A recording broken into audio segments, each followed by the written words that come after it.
So welcome back to Donington Park, everybody, and welcome to the main event of the weekend, the EnduroKA 5 hours of Donington Park. The first time the EnduroKAs have worked their way onto the GP layout here at Donington Park. Myself, Jack Worrell, guiding you through all of the action between here and the pit lane. Mark Worrell joins me in the commentary box, and sharing duties down in the pit lane. It's going to be a good race. Yeah, looking forward to this one. It's, as you say, the first time we've seen EnduroKA at Donington Park on the Grand Prix circuit. They've always raced on the national circuit, and this was the venue that held the first ever EnduroKA race back in, I keep thinking, it's 2019 was the first ever race here. Yeah, it's amazing how much time has gone by since its inauguration, but let's have a look at the way in which they line up as the cars head out on their green flag warming up lap, working as much temperature into the tyres as possible. Car number 46, Milner Racing, will line up on pole position after, on the very final lap of qualifying, doing just enough to beat Kachau to the pole position spot. So it's Milner Racing and Kachau on row number 1, 46 and 95. Shine Automotive, brilliant qualifying from them in a new car that was acquired effectively Friday evening. And they are joined on the second row by Subaru 180 and Treble 5. Pro-Am Racing and Autotech Motorsport make up row 3, 8 and 65. On row 4, it's Boston Racing alongside Wingat Racing, Treble 8 and 3 on row 4. Row 5, Burton Power Racing have Wolf Motorsport for company. Car number 1 and car number 5 on row 5. Row 6 is Cash Strapped Racing and Autotech Motorsport, their second car number 55 and car number 64. AFK Racing and Orca Sport find themselves on row 7 of the grid, 22 and 74, followed by Miller Motorsport KA and Original Checkers Racing, 29 and 67. Row 9 of the grid is the Treble 3 of Kahuna's race team, and car number 2, NJM Racing, the first of their cars. Porsche Carrera and Chick Speed Motorsports, debutants for this weekend, find themselves on row 10, 69 and 77. The second of the two NJM racing cars lines up on row 11 with KNF Racing alongside 6 and 21. Calamity and Commotion, that's a good row. Row number 12, car number 121 and 141 on row 12 of the grid. Row 13 is 11 Tenths Racing and North Motorsport. It all gets very official on row 13, 11 and 148. And on row 14, Wolf Motorsport and Catastrophe are alongside 4 and 131. LDR Performance Tuning and Misty Racing find themselves on row 15, 49 and 172. And on the 16th and final row of the grid, it is Verano Esport and KAFC Racing on the back row, 39 and 143. I'm interested to see how row 12 goes. Calamity and Commotion into turn 1 side by side. Never a good mix. Let's hope there's neither. Yes, let's hope so. But at some point there will be, because it's a 5-hour race that lies ahead of us. And then after here at Donington Park, we've then got a 6-hour race in early September at Cadwell Park. Up to Croft in October, a 4.5-hour race there. And then Brands Hatch is the traditional end-of-season bash, isn't it? The 15th and 16th of November, so it's a week later, or a couple of weeks later than it's been previously, and that's the EnduroKA IndyCar 500 as it's badged, a 500-minute race in the KAs around the Indy circuit, so it's the IndyCar 500. And I love the touches for things like that, is that when you stand on the podium at the IndyCar 500, the winners get a pint of milk to drink. Yeah, it's brilliant, absolutely brilliant, and even sort of KAs will be expected to be presented in a racing livery, but some of the liveries we've got with us are absolutely fabulous, harking back to previous years of motorsport. Safety car lights are still on. Are we going to see a second safety car light? No, lights go out now, so we are going to go racing this time. Will it be Milner Racing or will it be Kachau that will lead the field in towards turn 1, or will it be Shine Automotive and Subaru from the second row? All will be revealed as the clouds continue to roll through. We had a small amount of rain throughout the lunch break, so the track will have gone slightly wetter and cleaned off once again. But we are now only a few seconds away from getting the 5-hour race underway. 300 minutes of EnduroKA action very shortly going to get on the way. The red lights are on. It's Milner Racing and Kachau on the front row of the grid. The red lights go out, and it's a fairly even start. A good start, however, from Wingat Racing from what is the 4th row. They're going to try and carve their way up through the order. A 3, maybe even 4, maybe even 5 wide on the running towards turn 1. Miller Motorsport KA got a good start as well, but on the running towards turn 1, Milner Racing lead from just about Kachau, but Subaru Racing find themselves on the inside and find themselves in second place. The Burton Power car washes wide and out into the gravel. The a line that maybe they weren't looking for in the opening stages of this race, but Milner Racing starting as they mean to go on. Yeah, that was Andy Burton who went off into the gravel trap, and that's dropped that car way down through the order. Not to last place, but he's about 6th or 7th from the tail end. It looks as though good progress is being made by Wolf Racing. That's the number 5 car that is working its way up through the order and is now inside the top half dozen. That is going to be the car that Angus Whiteside has started. So that's been a brilliant start from him, as they are all safely through the old hairpin for the first time and starting to work their way up to the higher points of the circuit up at McLean's Corner. Leading the way, Milner Racing. Jack Wright leads the way. Yeah, what a first sector from Angus Whiteside. He's gone from 10th to what is now 4th, but the lead may change. Subaru Racing and that of Adam Bessel trying to get the better of Jack Wright as they climb up towards Coppice. It's a very sideways moment from that of Adam Bessel. Did he get the moment collected up? Yes, he did, but at the cost of potentially taking the lead. I think Jack Wright will carry the momentum now onto the exhibition straight. That small mistake from Adam Bessel can cost him dear right the way down towards the Fogarty S's on the brakes into the Fogarty S's for the first time. Everybody tries to form a nice single file line. They do so, but Jack Wright goes deep on the brakes, and that allows Adam Bessel to go through and into the lead of the race. Jack Wright hemorrhaging places as everybody is so closely knit. It means that he's going to find himself basically outside of the top 10, and that's allowed the treble 5 Subaru car just to pull a bit of a margin. Yeah, Orca Sport have gone through as well. We've got Shine Automotive running wide. We've got Kachow in the gravel trap down at the old Melbourne hairpin. They do scramble their way back onto the tarmac, but they've just done a bit like Jack Wright did, dropped themselves way outside of the top dozen, maybe even the top 15 now. So up towards the conclusion of the first lap of the race, it is going to be Subaru that lead the way. Adam Bessel leads, and in second place from 10th on the grid is Angus Whiteside for Wolf Motorsport. Third is going to be the car of Wingate Racing over the start-finish line, so that's in the hands of Leon Bidgeway. It's Pro-Am Racing and Oliver Furnell that's there in 4th place. Cash Trap Racing Ben Smith is 5th, and Boston Racing Jacob Fells completes the top 6. He does indeed. Looking further down the order, I thought you'd spotted something. Lee Taylor with that 13 places lost. Garrett O'Connor with Autotech Motorsport 7 places lost as well. Into the pit lane comes the 143 machine. So KAFC started off the back row of the grid, maybe with an early problem. Yeah, early problem for them. So that car working its way into towards the pit lane in the hands of Oliver Brown. Down through the old hairpin is where we see the front runners going, and into the pits, in fact straight into the garage for KAFC. So all is clearly not well with Oliver Brown's car, so he's brought it straight into the garage, and they'll be working on that car already. So start of the race has not gone to plan for them. However, it has gone to plan for Subaru, who are up 3 places on the first lap of the race. We've got a spin down at the old hairpin, and that is the number 69 car that's had the rotation. That is Porsche Carrera, the number 69 car, and that was circulating in 18th position in the hands of Ben Smithwell. Not the way that they would have wanted to start their race. Angus Whiteside, however, for Wolf Motorsport, what a start to his race. The driver of Porsche Carrera Cup GB fame is up into 2nd place and now leading the charge onto the coattails of Adam Bessel. Everybody fans out in the background along the exhibition straight. Leon Bidgeway, who set the fastest lap in qualifying for Wingate Racing, starts the car and is in 3rd place. A quick check of the mirrors before he turns in, mainly because the Boston Racing car flies up the inside. And does Jacob Fells keep it on the road? Yes, he does. But immediately attacking is Ollie Furnell. He picks up the place he just lost and manages to hold on to what is 4th place.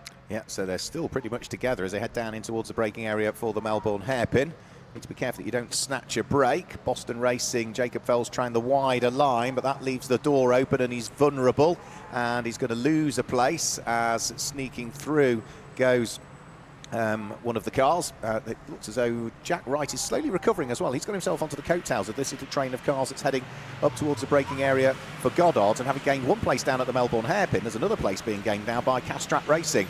So that's Ben Smith, who's worked his way through into 3rd position. The black car with the orange roof up into 3rd place. Pro-Am Racing down into 4th. 5th place is going to be the next of the cars through. And where's Jack Wright at the end of that one? He's just outside of the top 6, number 46, in 7th place.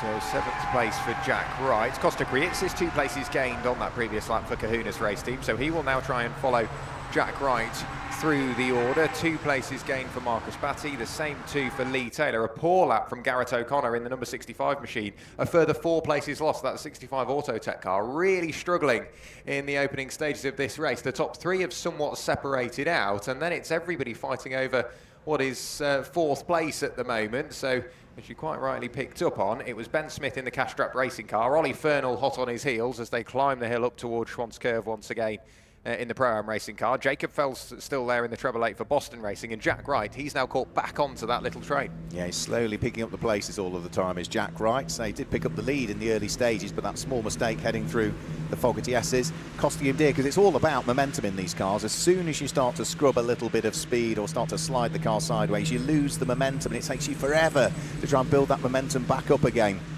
So Jack Wright, plenty of time to work his way back into contention. You can't rule out Milnair Racing, because we've only had 2 races so far this year in EnduroKA, the 12 Hours of Norfolk, the 5 Hours of Alton Park.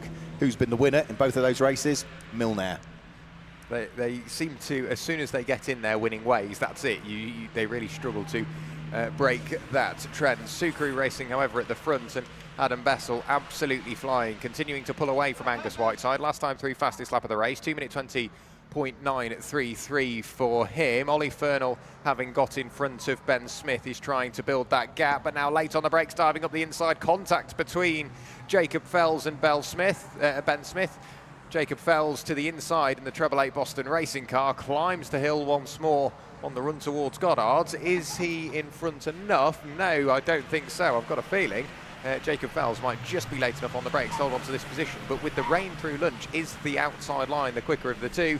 Not in this case. Jacob Fells just about holds on to the position, chopping over the nose of Jacob Fells. Jacob's got it all to do. The last thing Jack Wright wants to see is all of this battling in front of him. Yeah, he wants to be working his way through and past this traffic if he can, to try and close in up towards the braking area for Redgate Corner. Is anybody try anything in the brakes at Redgate? No, they all just sit in neat single file order as they turn their way through the right-hander at Redgate on lap number 4. You can hear the tyres squealing, so there's adhesion out there on the track. Yes, it's not dry, but to hear the tyre squeal does suggest that it is starting to dry up a little bit, the conditions, and even the tail end of the cars hasn't been moving around too much at all, has it? So down towards the old hairpin is this Jack Wright's opportunity to try and squeeze his way through and ahead of Boston Racing and Jacob Fells, who gets sideways going through the old hairpin again. That slide costs him a bit of momentum, and instantly Jack Wright is drawing the Milnair number 46 car alongside. He's on the outside line for Schwantz, but he'll have the inside line for McLean's Corner. And is he going to be able to get the job done? Yes, he is. Jack Wright now inside the top 6, car number 46. Yeah, the outside at Schwantz is almost where you need to be, because that gives you the inside at McLean's, and that's arguably the more important corner. Costa Creates is coming under pressure from Roger Hassan in the Orca Sport car. They climb up the hill into the blind apex right-hander at Coppice, and as they flip the car in, Costa Creates just manages to get the better of the momentum through there, onto the exhibition straight once more, and leading that little train, and I think maybe falling into the clutches of Leon Bidgeway is Angus Whiteside all of a sudden. So the top 2 are together, or the leader of Sucre is away, and then second place of Angus Whiteside, it's then everybody else thereafter, because Leon Bidgeway is now falling into the clutches of Ollie Fernell, who's doing the same to Jacob Fells, and Jack Wright isn't far away at all. So it's one for the lead and everybody over second place. Yeah, so we're all busy squabbling away. We've already close to had the first 10 minutes of the 5 hours. That has absolutely rattled through. We're about to see completion of lap number 4, and with Adam Bessel leading the way by nearly 4 seconds, so he's pulled away to the tune of about a second per lap. Angus Whiteside in second place under pressure from Liam Bidgeway, who for Wingate Racing sneaks up the inside as they head in towards the braking area for Goddard. So it's now Leon Bidgeway who's up into second place. Angus Whiteside dropping down into third, but instantly coming under pressure from Pro-Am Racing and Ollie Fernell, who sits behind. He's got Cash Strap Racing and Ben Smith behind. Then it's Jack Wright, followed by Costa Creates, and Jacob Fell has lost a further 2 places that time through. So the Boston Racing car number 888, outside of the top 6 and down into 8th. Yeah, it's not got to plan for Jacob Fells over that lap. He was continuously improving in the early stages of the race. The mid-pack is where we really need to be keeping an eye on, and also whereabouts has the Burton Power Car got back up to. Andy Burton has managed to climb his way up through the order. Ollie Fernal around the outside, which converts to the inside through the Craner curves. Ollie Fernal up into what is now third place. Angus Whiteside, he pushed very hard on that opening lap, and I think now that's coming back to bite him. But a very smoky and a very steamy 1:31 machine. Catastrophe, I think he's had one. Yeah, it has, yeah. That's a old radiator or something on that car. Lots of steam coming from the front end of the number 131 Catastrophe racing car. So that's Simon Bonham, who we've seen racing in this category with his son Adam for a good period of time, and have raced with Misty Racing, I think, in the past as well, in the 72 car, if memory serves me correctly. So Adam Bessel leading the way. The fastest lap of the race last time through went the way of the number 55 Cash Strap racing car of Ben Smith, 1 minute 19.770. When you think the pole was 1 minute 18.6, and that was still on sort of a cloudy and wet circuit. We're still not quite down to the kinds of times that they were doing, but of course, you know, the cars will be full of fuel at this stage. They'll have fueled them for an hour of qualifying, but they'll absolutely fill the tanks for this race. I'm not quite sure what you get with the new map on these cars, but it used to be just over 2 hours you could get out of a full tank of fuel when I was racing them a couple of years ago.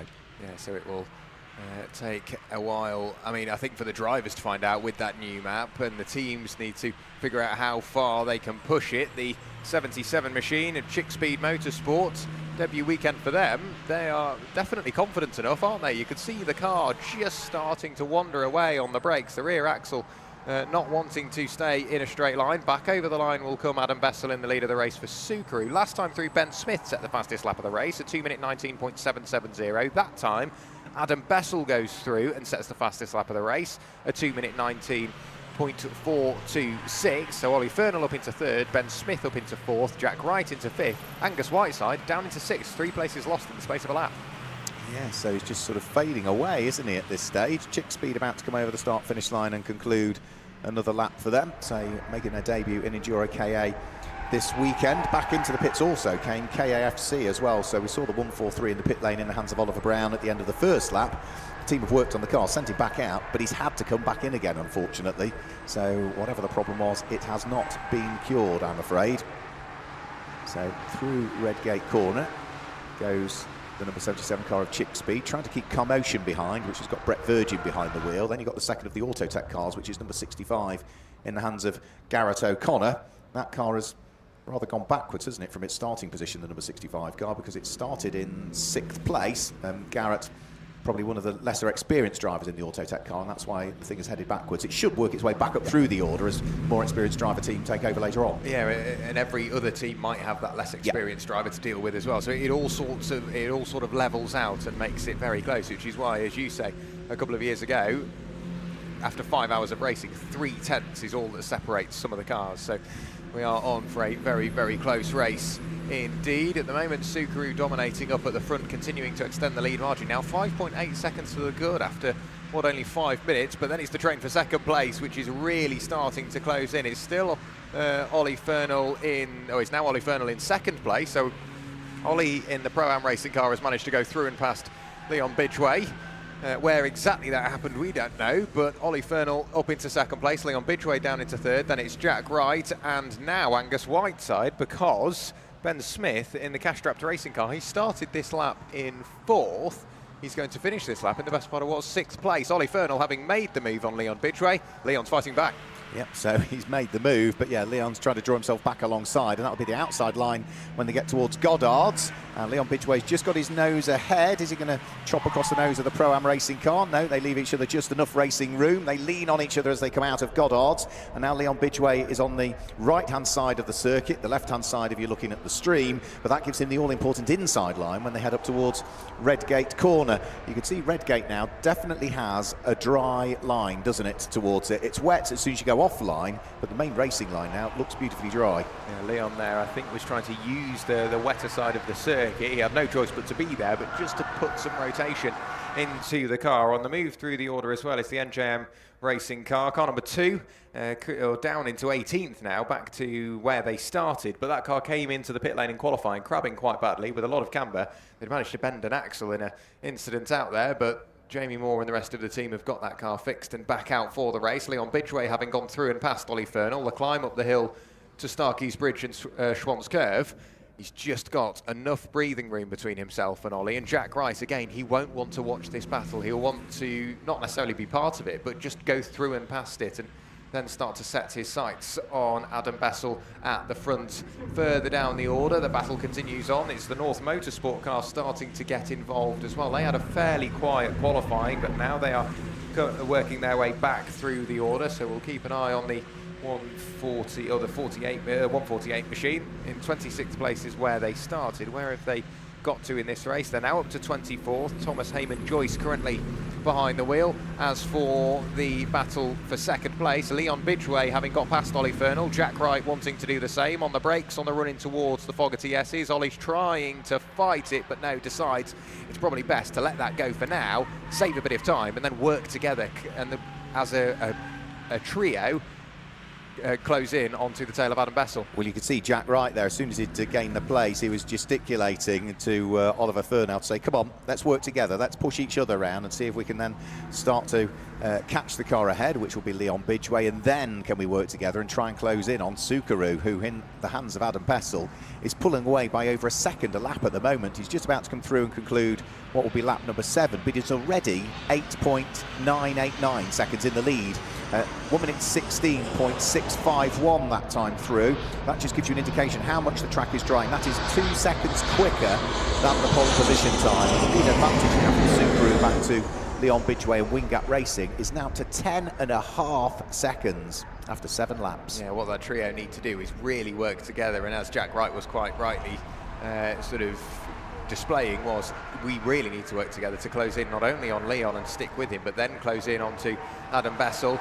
Further up the order, the number 74 Orca Sport car of Roger Hassan, 2 places gained on the lap prior. On the brakes on the running towards Redgate, manages to fend off that of Ben Smith, who he worked his way through and past on the lap prior. Angus Whiteside is in a rather quiet 5th place at the moment because he's not really keeping tabs on Ollie Fernall up the road, and Roger Hassan is very, very sideways on the run through the old hairpin, manages to save the car with a bucket full of opposite lock, but that spits him onto the outside and onto the grass, which means that the tyres are going to be rather slippy over the next couple of corners and opens up that gap once again up to Angus Whiteside. Yeah, that 2 places gained on the previous lap, they've all disappeared very quickly, haven't they? Just one big sideways moment and into the gravel trap trying to dig their way out down at the old hairpin. That's the number 29 car, which is the Miller Motorsport car. That has rejoined in the hands of Jay Coombs, but that car is now going to be tumbling down through the order. He's still trying to scrabble his way back onto the tarmac, isn't he, as he heads up towards Starkey's Bridge. You could see with the shutter speed on the camera, or the refresh rate, that he was flat out and he was just spinning those wheels. As soon as he let off the throttle, he managed to grip up once again. As for Adam Bessel, he's just turning his way into the Melbourne hairpin. Leon Bidgeway, as at that point, was just on the exit of the Fogarty S's. Kachow still on that comeback drive after the mistake on the very first lap that dropped them into the gravel at this section of circuit. Now on the coattails of Costa Kriitsis, who is applying all the relevant pressure on to Jacob Fells, who I think has got past Costa Kriitsis on this lap at one point or another. Costa started this lap in front of the Boston racing car. He's now behind it, so something's gone on somewhere. Jack Wright, I think, wanting to work with Leon Bidgeway. Leon lifting that inside rear wheel in an effort to get the car pitched in to Goddard's in the final corner. Ollie Fernall, since losing out to these two, is just starting to fall away and fall into the grasp of Angus Whiteside.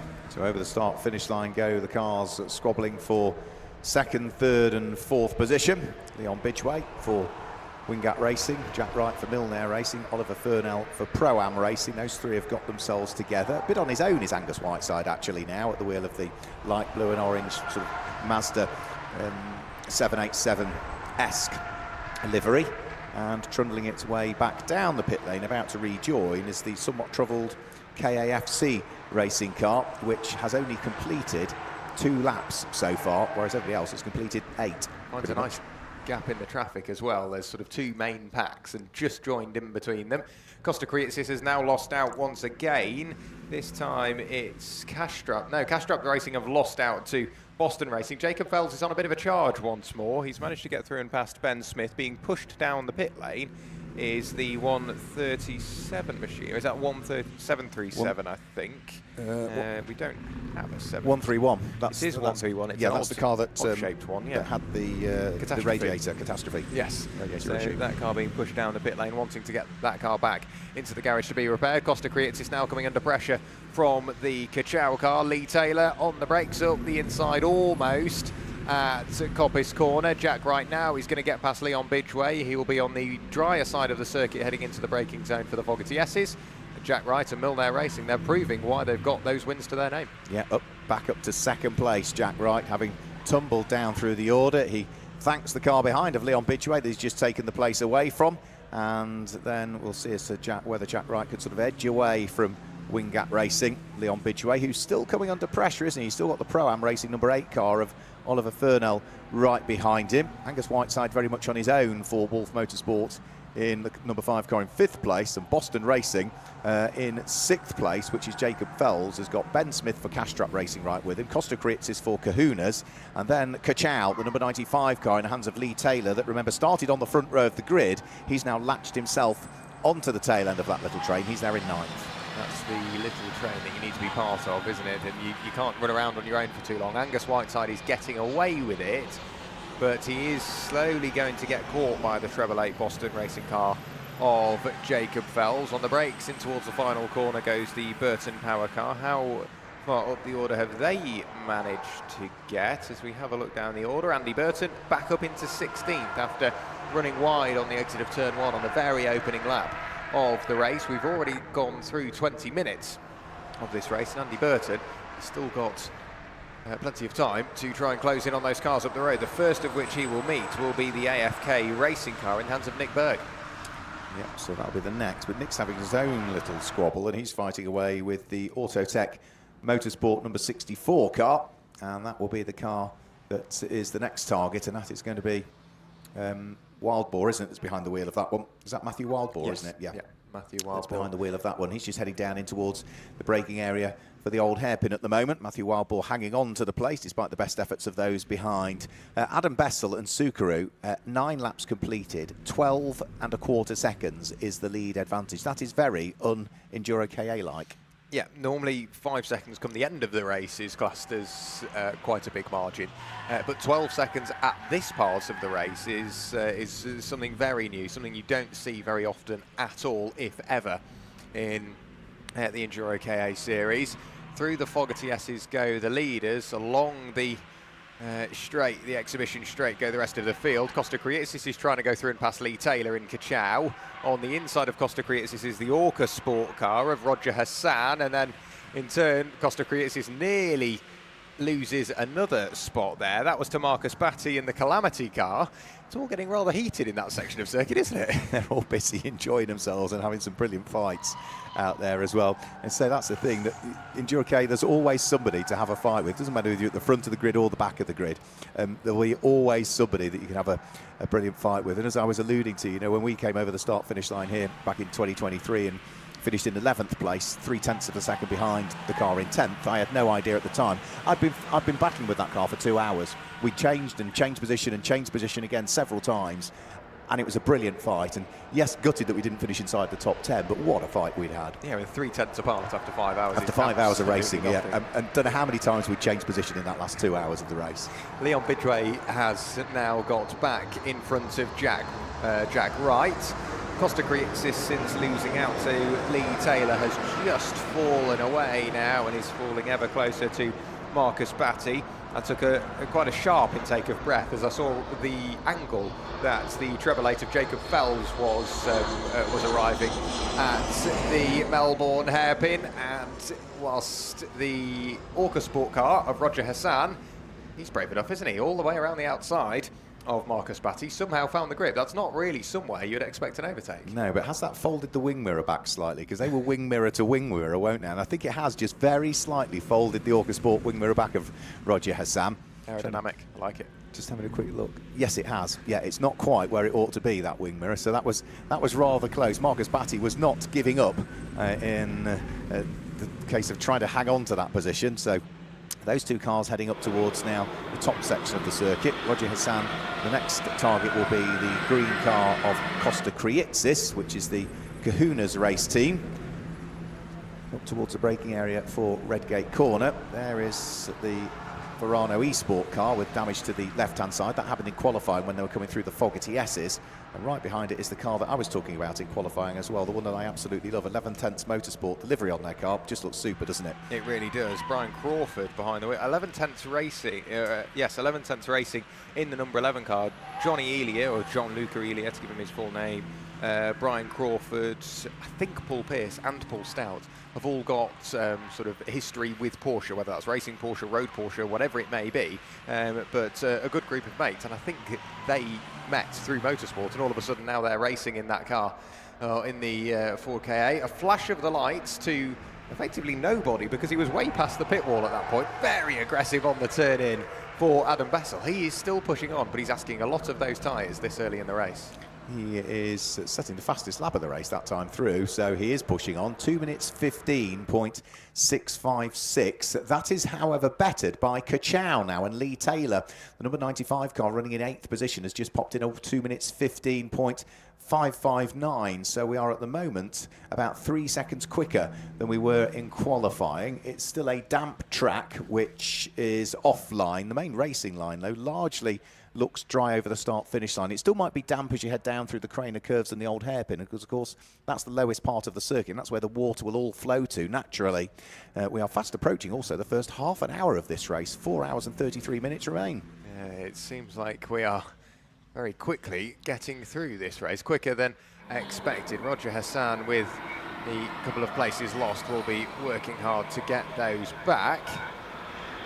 As we will keep an eye on Adam Bessel. He disappears through Coppice and is already working his way along the exhibition straight, before then Jack Wright appears, being chased down by Leon Bidway and Ollie Fernell. It seemed like Jack Wright wanted to be in that group, but he wanted to make sure he was at the front and then go, right, now let's work together. Now I'm at the front and I get the benefit.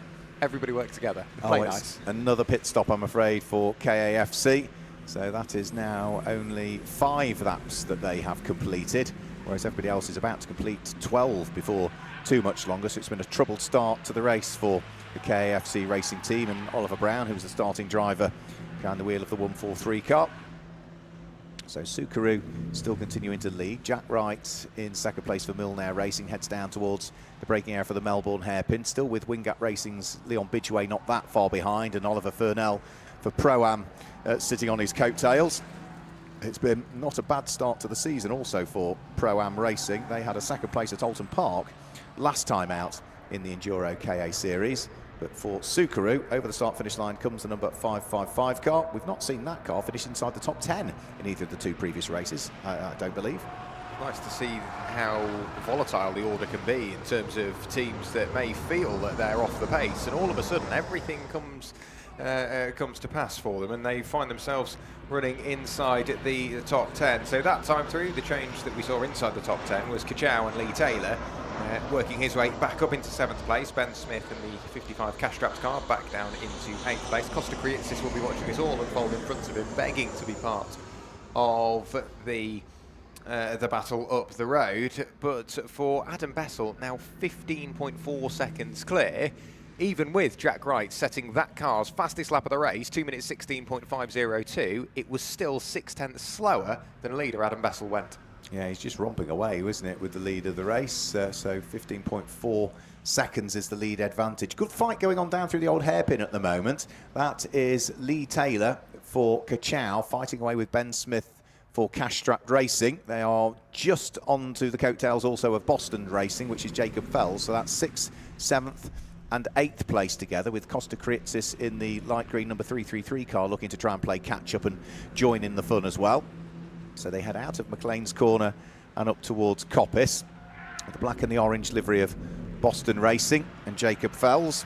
4th at Alton Park last time out for them.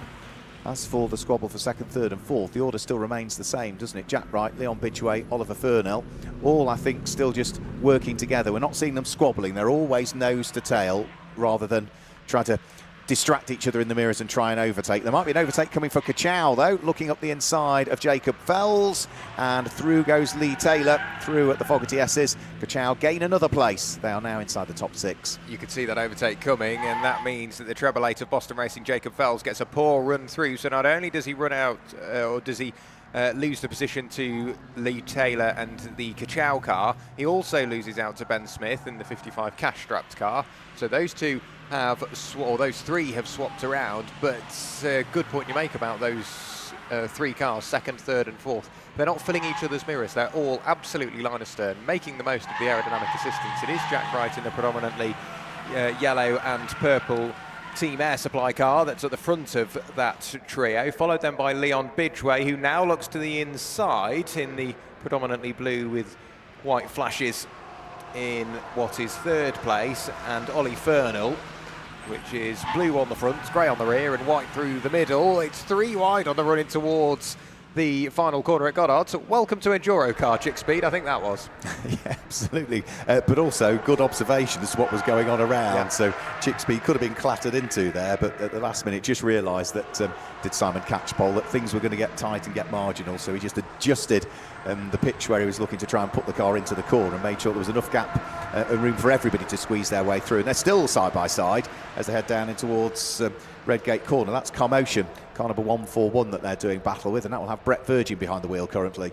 Chick Speed I'm very impressed by, because with the novice cross, and this is their debut weekend, to have that awareness of, yeah, whatever, there's still almost 4.5 hours of the race to go, that's fine. We can sacrifice a position now and still be running and keep the car between the white lines, and that's what they're trying to do. It's a very different mentality when you're endurance racing. You do think about the fact that it's just make sure that we are there or thereabouts, because there is a heck of a long way to go. And if there's any doubt in your mind whether the overtake will come off, just back out of it, because you'll get another dozen opportunities to try that overtake, and you pick the best one. Another dozen opportunities over the next couple of laps as well. That's how close the racing is. You simply don't need to rush anything when it comes to overtakes, especially here at a slightly greasy Donington Park GP circuit.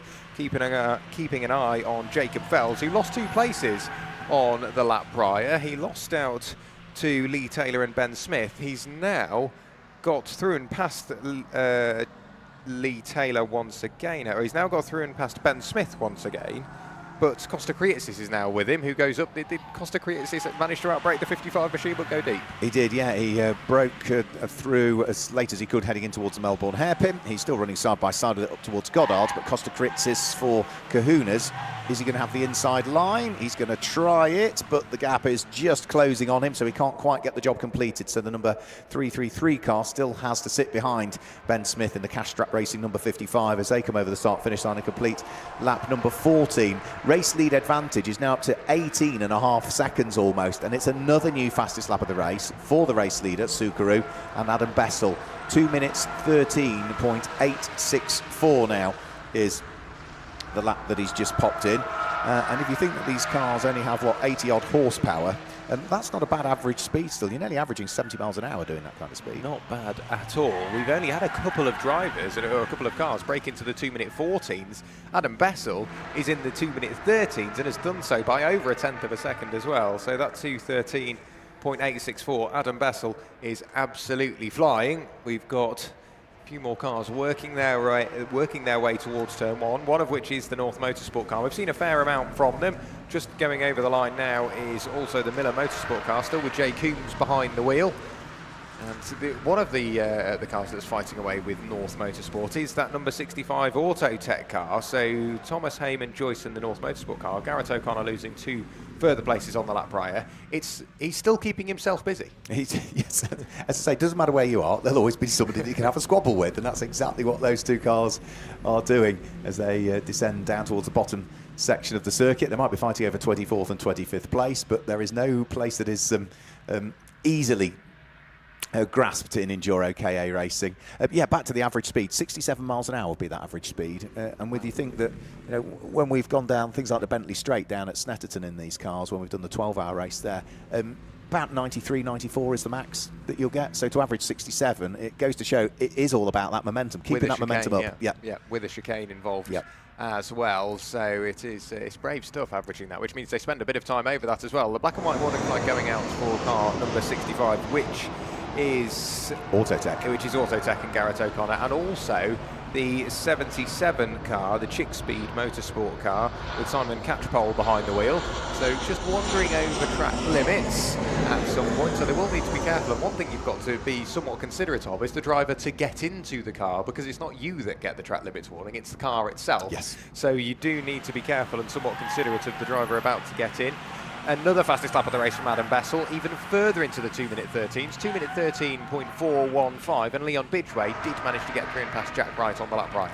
Nobody has even got into the 2-minute 13s yet, other than the race leader, and he's done it on several occasions now. Everybody else is about a second a lap slower than Adam Bessel, so we are 15 laps completed, and nearly 20 seconds is the lead advantage.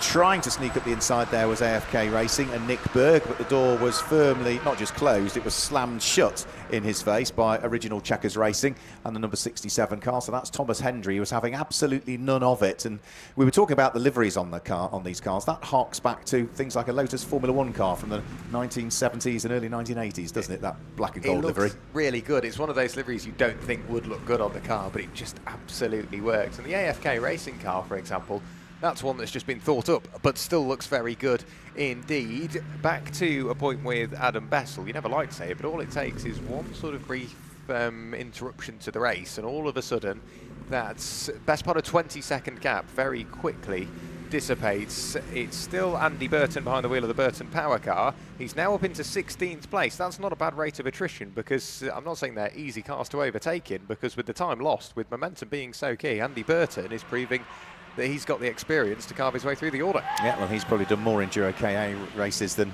many out there. We have got two cars coming side by side in towards the braking area for the Fogarty S's, but we'll keep an eye on what's going on further back, because AFK Racing are coming under pressure, and it's one of the Autotech cars that's looking to try and sneak its way through, which will be Matthew Wildboar in the number 64 car. He can't do it on the way in towards the Fogarty S's, but he'll do it on the way out. And also Andy Burton's going to pick up a place here, and that will be over Original Checkers Racing and Thomas Hendry. So the Burton Power car gaining a place. Ollie Fernall this time up the inside of Jack Wright on the exit of Goddard. It will evolve to the outside by the time we arrive at Redgate. Still 4 hours and 22 minutes of the race to go, so plenty of time for them to shuffle it out. And whilst Ollie Fernall is trying to work with him, I think he now feels like he's being caught or held up somewhat by that of Jack Wright. KFC Racing back in towards the pit lane again, I'm afraid. A busy section of circuit coming out of Goddard's at the moment. Andy Burton has picked the pocket of a few now, because look at the queue of cars that's right behind him. You've got Original Checkers Racing, who are under pressure from, that'll be NJM Racing, won't it, which is David Murfitt and Marcus Buckle's car. David Murfitt started behind the wheel of the green car with the lighter green flashes to it. Then you've got KNF Racing, who are then under pressure from the next car behind, which will be the second of the NJM Racing cars, which is Alex Hamilton and Nick King's car. Alex Hamilton started that one, and then you've got Chick Speed wanting in on the fun as well, as they get used to EnduroKA. Simon Catchpole's had a busy first stint, hasn't he? Yeah, it's getting even busier, because Commotion and Brett Virgin are starting to close in their rear view mirror as well. On the brakes in towards the old hairpin, there's a bit of shuffling. They touch, they rub, but they get through there somehow, which is somewhere you don't really want to start making contact and changing the balance of those cars around you. Up the hill they climb once again. You can visually see just how quick Andy Burton is. He's now looking for another move. This time it is on the number 64 Autotech Motorsport car, currently in the hands of Matthew Wildboar. He looks to the inside. Did he get that position made by the time they arrived up at McLean's? They head up towards Coppice Corner. No. But you can see, just by going for a move that doesn't work, it costs you so much time. Yep, so that's what Andy Burton will be the master at. He'll know when it's best to go for the move and work his way through past Matt Wildboar, or when it's best just to sit behind him. I think he's going to sit behind him as they head in towards the Fogarty S's this time through. He checks the mirrors just to see what's going on behind, realises that he's not under pressure, so he can concentrate on the Fogarty S's. Oh, Simon Catchpole was having a very good nibble there at trying to gain a place, and now he's just realised again a very important lesson. You lose the momentum and all of a sudden you're under pressure, and it's Alex Hamilton for NJM Racing and the Powerflex liveried number 6 car that's now looking to try and pick his pocket, and it does in fact, gains the place. Yep, so tried for a move, didn't work, loses a place. Angus Whiteside, who was running around in a rather quiet 5th place, has now been caught. Lee Taylor goes through and past Angus Whiteside. The treble eight of Boston Racing and Jacob Fells now have gone through and past Angus Whiteside. The next car queuing up to do the same is Costa Kriitsis, the number 6, continuing to fight away. So NJM Racing and Alex Hamilton back up the inside of the Chick Speed car, back to Jack Wright and Ollie Fernell, however, towards the old hairpin. Jack Wright holding station, Ollie Fernell doing the same, but Angus Whiteside, having been caught, not only has he lost out to Lee Taylor, he's also lost out to Jacob Fells.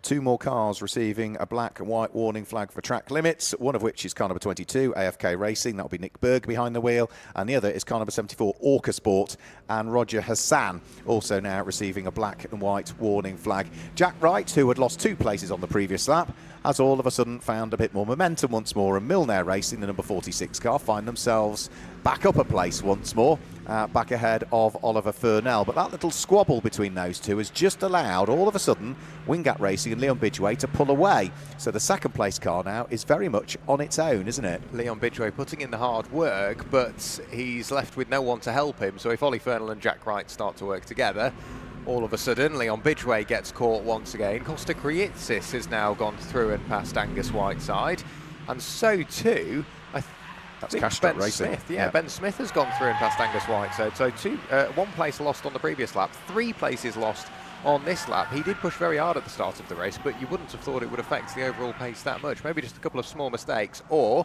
there's a plan in mind and Angus Whiteside is just executing. Yeah, well, tyres aren't usually a huge problem, but of course here at Donington Park, as the circuit dries and it's a largely right-handed circuit, you do end up with that left front being the one that takes most of the damage. And we have seen a couple of delaminations on cars in the past, but I would say for the moment, with the circuit still being a little bit damp in places but slowly drying up, this first stint shouldn't present any problem at all in terms of tyres. So maybe it's just the car of Angus Whiteside taking a bit of a breather, but as you say, yeah, he's lost 3 places on that lap. He's dropped from 6th down into 9th position. A black and white warning flag now also going out for car number 2. That is NJM Racing. David Murfitt now also receiving a black and white warning flag. As Andy Burton dives up the inside of the number 21 K&F racing car of Tristan Blaine. So Andy Burton is on a mission throughout this race. Or was he actually losing out on that lap? He lost the place, yeah. He lost out to David Murfitt, who has just received the black and white warning flag. And David Murfitt has disappeared up the road from Andy Burton. Really started to build up that margin. 4 hours and 17 minutes of the race still to go. This first hour is absolutely screaming by, and the teams have got to start thinking now, when do we bring somebody in? At what point are we going to have to start focusing on strategy, because we're getting closer and closer to the, in inverted commas, pit window? Well, in reality, you can, fuel-wise, you can get, certainly with the old map, you get over 2 hours out of these cars, but there's a minimum number of pit stops that need to be made. So for races scheduled to be over 3 hours, but 6 hours or under, which is this, 3 mandatory driver change stops must be made in the pit lane. And just to clarify that, for a pit stop to class as a mandatory driver change, the incoming and the outgoing drivers must be different people. Yeah, but in that said car, because we do have some drivers that will potentially be competing in 2 separate cars, so it's the incoming driver in said car. But at what point do you split the race? Because you'd want to run for 2 hours, change driver, run for 2 hours, change driver, run to the end. You can't do that. You're going to have to pit every sort of hour and a half to try and work it out equally, but then you can't rule out a safety car or something that might benefit you. Almost 3 wide on the run into the chicane, or into the Fogarty S's. Late on the brakes, up the inside goes the 141 Commotion car, and Brett Virgin manages to pick up a place on Thomas Hendry. Did he also manage to pick up another place on one of the other cars around him? That little battle pack continues to squabble and change around. Andy Burton still getting involved, and it's a busy section of circuit when those guys arrive. It is, yeah. They're just coming up towards Goddard's at the moment. Andy Burton now also in the number 1 Burton Power car, picking up a black and white warning flag for track limits. So we are fast approaching the first 45 minutes of the race. NJM Racing and David Murfitt, the number 6 car, sneaks up the inside of the car of Chick Speed Racing. So that's a change for position there, as the car of Simon Catchpole loses a further place. David Murphy lost 4 places on that lap. So the 2 NGM racing cars now running in 19th and 20th positions. So on nose to tail as they pitch their way through Redgate Corner. The green number 2 car, the white number 6 car are the 2 from NJM Racing Limited. And in fact, looking as though they might try and unpick a place from Original Checkers Racing and Thomas Hendry, who, yes, has both of those cars go through and past him. So the number 67 car losing 2 places and is now under pressure from the Chick Speed car of Simon Catchpole that sits behind the number 77 cars. They head down through the old hairpin this time through. Simon Catchpole having quite the welcome to EnduroKA. Up the hill they will climb towards Schwann's Curve once again. The number 2 NJM car of David Murphy coming under yet more pressure. Andy Burton, he's effectively reached a brick wall, hasn't he? Because he's wanting to continue his inroads through the order, but he's now just struggling his way through this pack.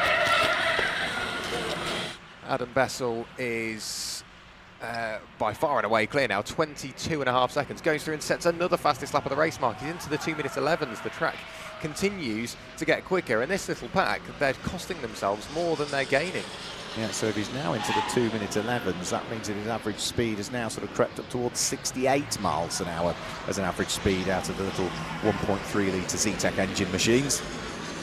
So Adam Bessel with a huge lead now, as into the pit lane comes Milner Racing. So Jack Wright into the pit lane. That's going to be the first of what is potentially a scheduled pit stop. It looked planned. Johnny Milner is there, suited and booted, helmet on, so I think that was a planned stop for those guys. Johnny Milner was falling away from Ollie Fernall in Pro-Am Racing, so Jack Wright brings the car to a stop, and the NJM team, Milner Racing, is ran by NJM. They're ready, start working on the car, and they are looking underneath the car as they jack the car up. Are they going to do a tyre change? Yes, they are. Right rear only.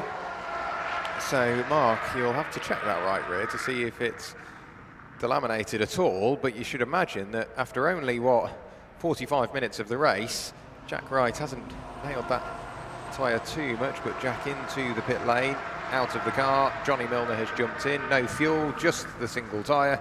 And that car will get pushed back out into the pit lane and back out onto circuit as Jack Wright takes the helmet off, and we'll look back on what has been a fairly successful opening stint to the race. Black and white warning flag going out for car number 141.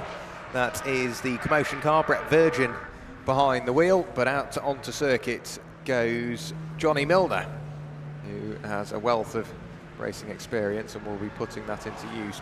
Comes out onto circuit alongside the North Motorsport car number 148. So that will put him down into the best part of 26th place now, or 25th place. So Thomas Heyman Joyce will have the joys of Johnny Milner following him around to the battle pack we were watching early on. And Andy Burton is still scrapping away with anybody he can find, carving his way through the order, and then has found this group and simply can't escape it. He's got Tristan Blaine just up the road and has now actually got through and past Tristan Blaine. But the next target for Andy Burton will be Matthew Wildboar in the number 64 Autotech machine, but Andy Burton in the Martini-esque liveried car has finally got to the front of that little quartet, but he's still under pressure from Tristan Blaine. Matthew Wildboar not too far up the road. Ollie Fernall running around in something of a quiet third place, still closing in on, or doing what he can to close in on Leon Bidgeway. Last time over the line, lap 2/10 quicker, setting the personal fastest lap of the race for the Pro-Am racing car. But Adam Bessel, last time through, 2-minute 11. He's the only one to break into the 2-minute 11s and was only half a tenth away from setting another fastest lap of the race. He's got his lead margin up to 25 seconds now. Andy Burton, having gone through and past Tristan Blaine, has managed to keep him there for the longest time so far.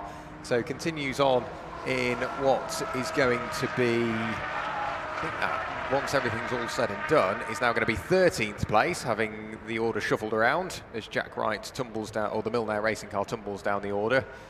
Now everybody's going through. On the brakes on the run towards turn 1. Simon Catchpole still doing what he can to close in on Thomas Hendry. Mark, news from the pits.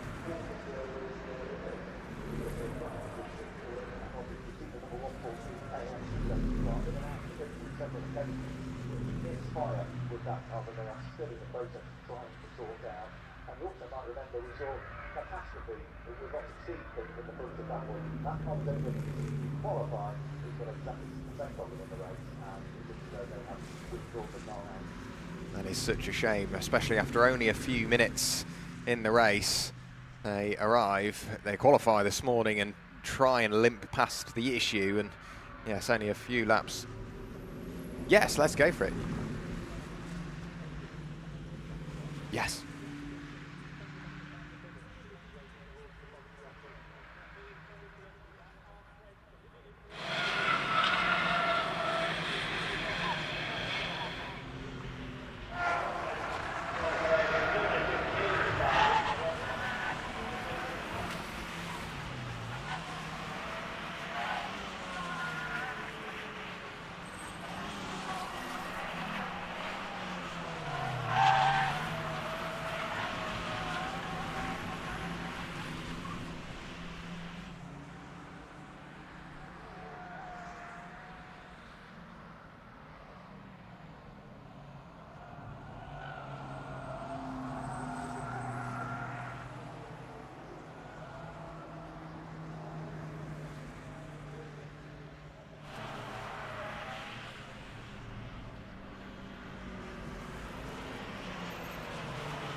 He is, especially the Jack Wright line through the chicane. He'll be used to that, won't he?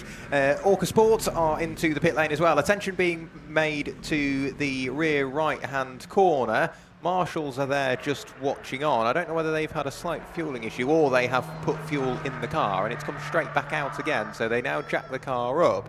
Bit of attention being made there, Mark. We'll have to figure out exactly what's going on with that car. It's a lot of looking around, but not vast amounts of action. I think they're trying to diagnose the issue before they just dive in and try and do something about that car. As for Andy Burton, having got through and past Tristan Blaine, he's now lost out to Tristan Blaine once again, and he drops back to 14th place. So the number 1 Burton power car drops behind the KNF racing car.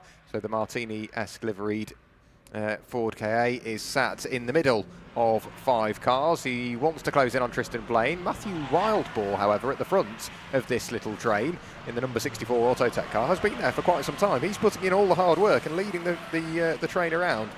Adam Bessel back through and over the line. What's the lead margin now?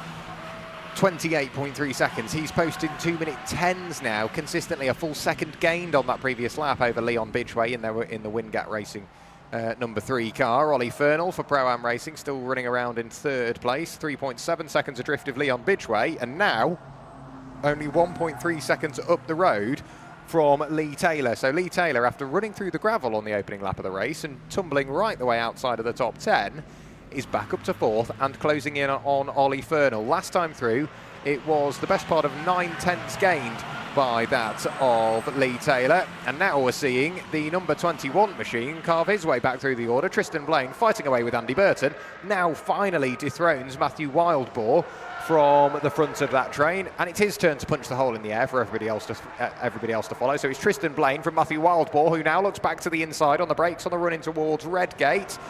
Tristan Blaine holds on to the position. Matthew Wildboar loses a bit of momentum and now may fall back into the clutches of Andy Burton. Behind Andy Burton, you've got Alex Hamilton in the number 6 NJM racing car, Brett Virgin in the Commotion 141 machine, David Murfitt in the number 2 NJM racing car, and at the tail end of that train, car number 77, Simon Catchpole in the Chickspeed Motorsport car. What a debut they are having. They're really scrapping away, and to be in 17th place on debut in an incredibly competitive series, it's brilliant to see. Out of the final corner comes the Miller Motorsport KA car of Jay Coombs, running around in 25th place at the moment. Improved their lap and are closing in by the best part of, 6 or 7 tenths to the North Motorsport car of Thomas Heyman Joyce just up the road. As for Chickspeed, they're following on with this little train, and I don't think that desperate to make the move. They're just letting everybody else up the road punch the hole in the air, work through traffic as once. But Mark, you will know from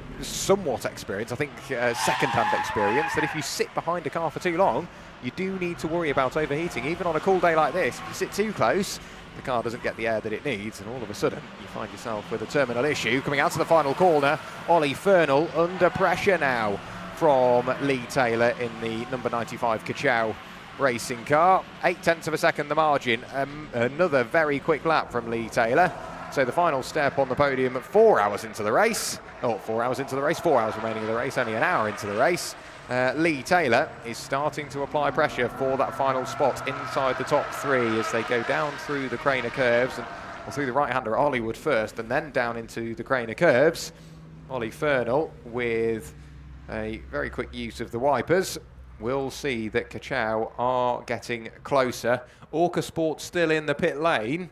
They're still busy working away on the fuel filler cap area, so there's a small fuel that's been coming out of that car, and they are repair that car to satisfy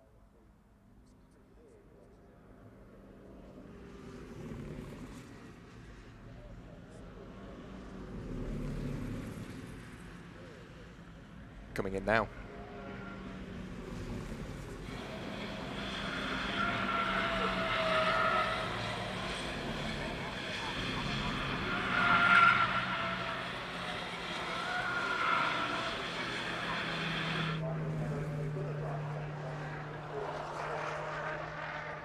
I love how Jack Wright said, well, yeah, thankfully it was only the right rear. Down through the Craner curves, you really rely on that right rear to keep you on the road. So Jack Wright clearly unbothered by the amount of use he was putting through that right rear, and has handed over a very quick car to Johnny Milner, who is trying to get his way back up the order. Currently sat in 22nd place, will pick up a position as Nick Berg has opted for the pit lane, as you say. So driver change taking place. The battles we've been watching have really started to shuffle around. Andy Burton, I think, has lost out a little bit now. As for David Murfitt in the NJM racing car, he's carved his way up a couple more places. They've got to deal with some traffic in a few moments' time. Brian Crawford in the 11th racing car, albeit a lap down, is now being caught by this little train. Wow.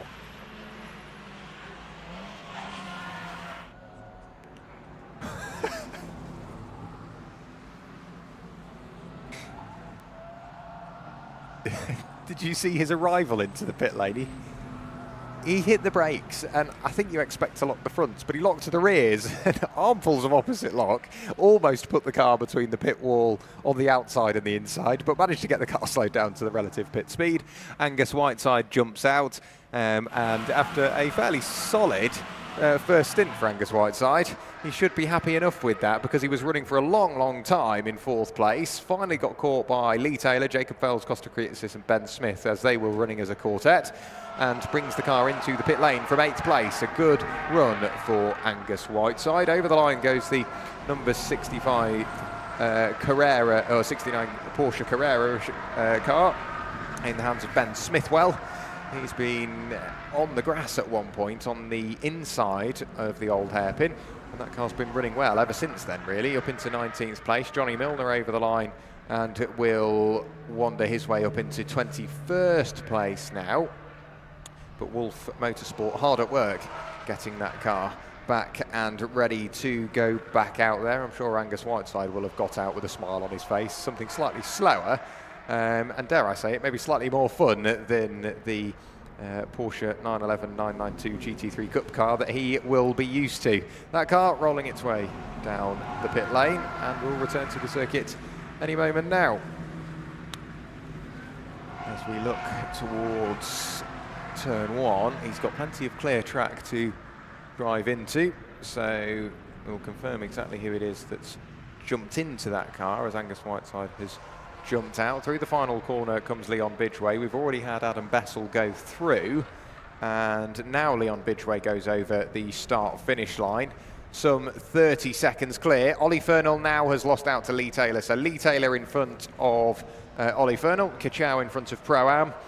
The swap happened on that previous lap, and Lee Taylor, even with an overtake for position, is now into the 2-minute 10s, a 2-minute 10.899. So we'll see what Lee Taylor can do. Ollie Fernal pushing hard, the rear axle begging for some sort of mercy from Ollie Fernal on the run through Redgate, but Ollie keeps his foot planted. Into the pit lane comes Shine Automotive, and I have to say, what a performance it's been from them prior to this race as well, to get a new car built, Mark.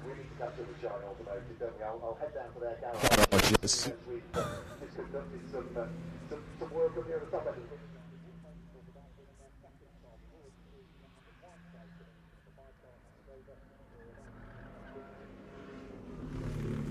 That will be jumping on. So Angus Whiteside is out of that car now. Let's grab a quick word with him. Angus, can we grab a word? Sorry, I'm interrupting your conversation, but useful to have a catch up because welcome along, or welcome back to EnduroKA. That was a busy old stint, wasn't it? It was. I think we got up to second on the first lap, so I was pretty happy with that one. I was smiling under my helmet. It's a little bit slower than what I'm used to, so I got a lot more time to compute. But yeah, it's funny because like some of the guys just drive around the outside of me, and I'm like, I'm doing the best I can here. But yeah, it's a bit frustrating when obviously I'm not trying to say I'm amazing, but you know, when I'm as good as I am, and then someone drives past me who's like 16 years old, I'm like, yeah, it's a bit of a hit in the face, but it's okay. It might be slower than what you're used to, but it's typical one-make racing. It's competitive. Yeah, exactly. No, it's very, very good. I remember some of the numbers from 2 years ago. So I always remember number 46 because he was the one I had a battle with for like 2 hours. So yeah, he's still out the front. So obviously they're still doing it. When you look at EnduroKA, you know, we have people like you coming into it. I've seen Ross Wiley racing in it in the past. You know, we've had Nick Tandy, who's won Le Mans with Porsche in it in the past. You know, it attracts some quality drivers like yourself, but it's nice that the club level guys can rub shoulders with people like you that are racing Carrera Cup GB. Yeah, definitely. It's well, I met Alex through a mutual friend of mine, and he's actually doing it today with me. So just 3 of us in the car having a good time, and yeah, it's a good way to bond. Are you back in later on, or is that you done and dusted? I have a stint later on. I'm the last one to go out. Well done, good stint. Enjoy your second stint later on. Thanks, man. Appreciate it. There we go, Jack. That's the update. There's Angus Whiteside. I'm going to wander down to Shine Automotive. Grab a word with them. Great to hear from Angus Whiteside, and Angus due to get in for the final stint as well. So definitely a car to watch. We're now seeing backmarker lappery really start to play in effect. So the pace hasn't fallen at all from Adam Bessel. The fastest lap that car has done, the outright fastest lap of the race, a 2-minute 10.313. Last time through with traffic, a 2-minute 10.333. So only 200ths lost on that previous lap, but vigorously flashing the lights. A quick indication from the EnduroKA car to allow Adam Bessel through. Thomas Wood has taken over the Shine Automotive car. I think it's Tom Wood that's now behind the wheel as that car is back out on circuit, working its way in towards the Melbourne hairpin, now put a lap down by Adam Bessel. So they lost a little bit of time. Lifting the inside rear wheel is Adam, so he's still pushing on behind the wheel of the Treble 5 Subaru racing car. Also into the pit lane comes that second Wolf Motorsport car that you mentioned.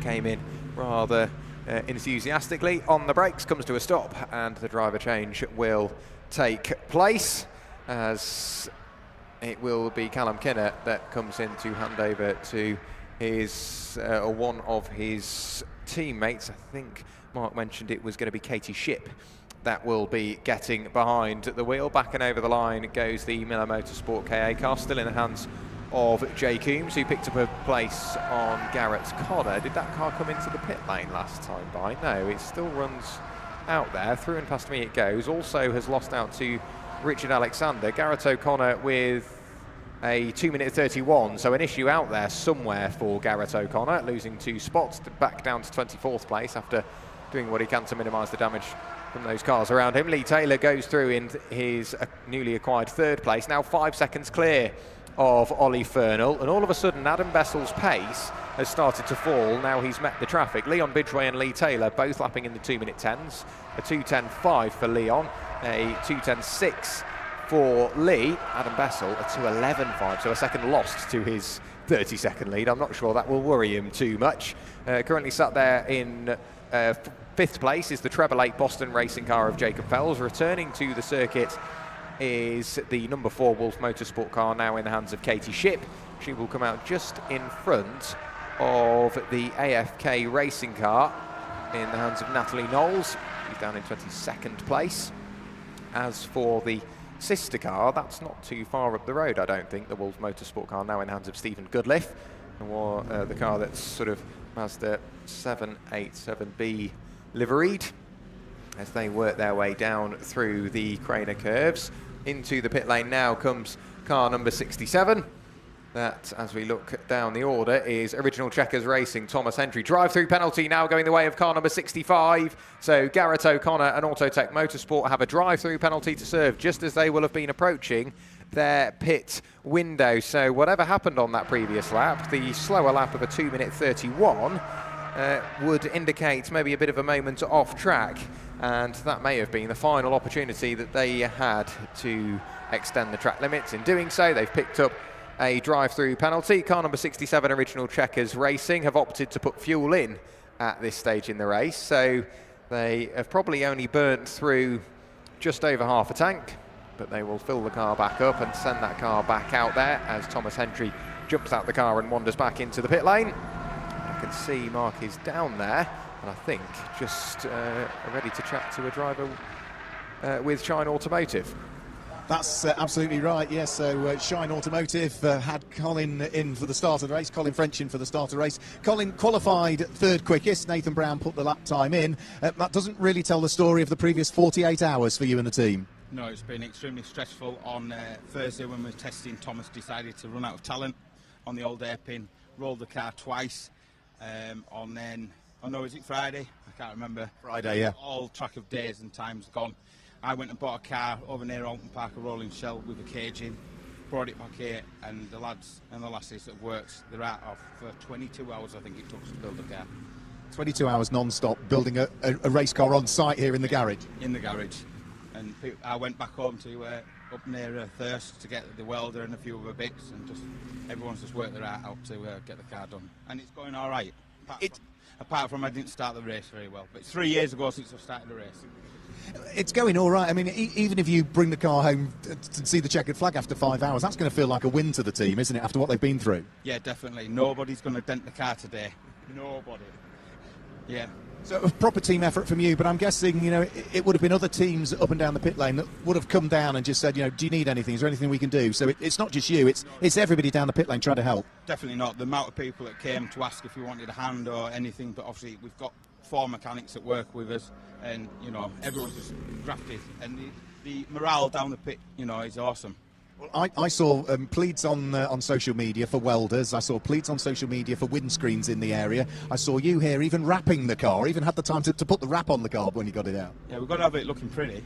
It looks fantastic. Well done on the stint. Thank you very much. And well done to the rest of the team. What a fantastic story from Shine Automotive, building a car on site here at Donington Park after the car was rolled, the original car, in testing on Friday. Yeah, just going over the start-finish line is that car in the hands of Thomas Wood. What a brilliant effort it has been from Shine Automotive. Original Checkers Racing still sat there stationary in the pit lane. Are they just changing some tyre pressures? It just seems like it took a little while to get that car ready. Just trying to push the car back. Now release the handbrake. Original Checkers Racing push the car back into the fast lane, and they will return to the circuit, albeit a bit of a way down the order. We've had a couple of cars come into the pit lane. KAFC Racing and Ollie Brown have been in the pit lane 4 times. As for everybody else, we've had 1, 2, 3, 4, 5, 6, 7, 8 cars come into the pit lane. Out of the 32 we've got out there, so still plenty of cars yet to pit, but as you say, Mark, with the new map they can no longer manage 2 hours. It may just be slightly less when it comes to the distance, because it will affect it among other things as well. So I'm sure teams will have their sort of development plans on how they're going to drive around what is effectively the new car, with the ECU changing whatever it does, the electronic trickery that goes on under the bonnet. The 141 machine, Commotion, have also received a drive-through penalty, so currently behind the wheel of that car is Brett Virgin. So he will have to come into the pit lane and serve that drive-through penalty within 3 laps. Currently heading down the pit lane is that Commotion car, so they will continue on down the pit lane and then return to the circuit. Mark, you may have spotted something. No, I was just looking at Brett Virgin coming down the pit lane at the wheel of the Commotion car. Need to make sure that you comply with the pit lane speed limit. He seemed to be slightly enthusiastic, but it's difficult to gauge because I've not seen that many other cars do drive-through penalties as yet. They've all come to a halt. Completing the pit stop is Calamity, so that is Marcus Batty out of the car. I'm not sure who the incoming driver is. No, we will have a look. Marcus Batty, I can see, is still on the timing screen. They came in from what was 8th place. Adam Bessel goes back into the 2-minute 10s. Go on. Louis Batty. So Louis Batty now behind the wheel. Adam Bessel back over the line, back into the 2-minute 10s, lapping quicker than anybody else effectively, aside from Costa Krietsis, who posts a 2-minute 10.4. So the only driver out there to lap quicker than the race leader last time through. Leon Bidgeway now comes out of the final corner, still running around in a rather quiet 2nd place. I'm looking down onto the pit wall. Car number 172 should be coming into the pit lane. That's Misty Racing and Richard Alexander, who just goes over the start-finish line. So Misty Racing will be one of the next cars in. A drive-through penalty is being awarded to car number 65. They're still being reminded of that. I thought that warning went out a couple of laps ago, but maybe not spotted as of yet by Garrett O'Connor. So Garrett O'Connor still yet to pop into the pit lane and straight back out again. As for Kachow and Lee Taylor, 7.7 seconds away from Leon Bidgeway and lapping 0.6 of a second quicker that time through. But I think what's more important is, whilst Lee Taylor is catching Leon Bidgeway, who is sat with Lee Taylor, Ollie Fernal. We could end up with that little trio relighting once again, but then we need to also keep an eye on Johnny Milner. Now he's out and running. Once all is said and done in regards to the first stage of pit stops, we could end up with 4 cars fighting over 2nd, 3rd and 4th place. We'll see how that comes to pass. But another little aspect of that battle, not only is Kachow and Lee Taylor closing in on Leon Bidgeway, also there is Ollie Fernal. Now the treble 8 of Boston Racing and Jacob Fells have closed in as well. Coming down the pit lane is car number 131.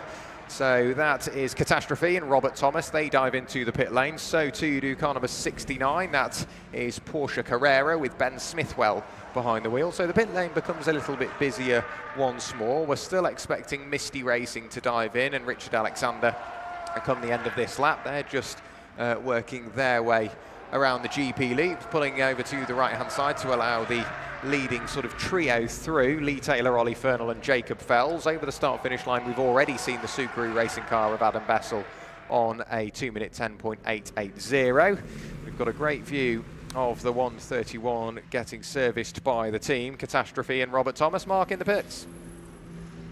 One, of course, because if you made a note of the colour of it at the start of the race, you remember it was the silver car. It's now a red car, and that's not because they've resprayed it. That is because they've clearly got some authorisation from the officials to come out in what is a spare car in reality, with the Ferrari-esque badge on the side of it, but it's a donkey rather than a prancing horse. And what else does it say on the side of it? It's got 0.488 pizza, it says on the side. Not quite a 488 pista then, but a 0.488 pizza. A 0.488 pizza. Yes, as the Porsche Carrera team are refueling. We're seeing sort of a split mix with that, aren't we? With some teams opting for fuel, others wanting to send their next driver out for what could potentially be a shorter stint to run the tank dry, and then tick off another driver change and a tank of fuel. So then from there on after, they only have one driver change and potentially a splash and dash to do. Yeah, I think what some of the teams will be doing is, you can run over 2 hours to 2.25 hours on a tank, depending on it. But if you get a safety car period or two, you might be able to get through. You've got your driver changes that you have to do, but you might be able to just convert one of those into a pure refuelling and driver change rather than have to keep topping the tank with each one. It's not the fastest way to refuel as well with the jugs that they use, because they're all sort of gravity fed. There's not a great deal of venting, if any venting on them. So it does take a while to do that. So if you can get away with one fill of the tank from what would be empty all the way up to full, that might be a quick way of doing it than just topping it up each time. There are penalties, Jack. It's well worth noting. If you spill fuel during one of your pit stops, that is picked up on by the officials and penalties are dished out. I'm just thinking as well, it can literally be an innocent mistake, and all of a sudden you end up picking up a penalty for your team. Leon Bidgeway is still slowly being caught by Lee Taylor. Lee Taylor is now being pressured by Ollie Fernall. Behind Ollie Fernall is Jacob Fells in the Treble 8 Boston racing car. Behind Jacob Fells in the Treble 8 Boston racing car is Costa Kriitsis in the Treble 3. And in turn, Costa Kriitsis is under a bit of pressure from Ben Smith, is he? Ben Smith's a bit further back. It's Costa Kriitsis just dealing with a bit of traffic.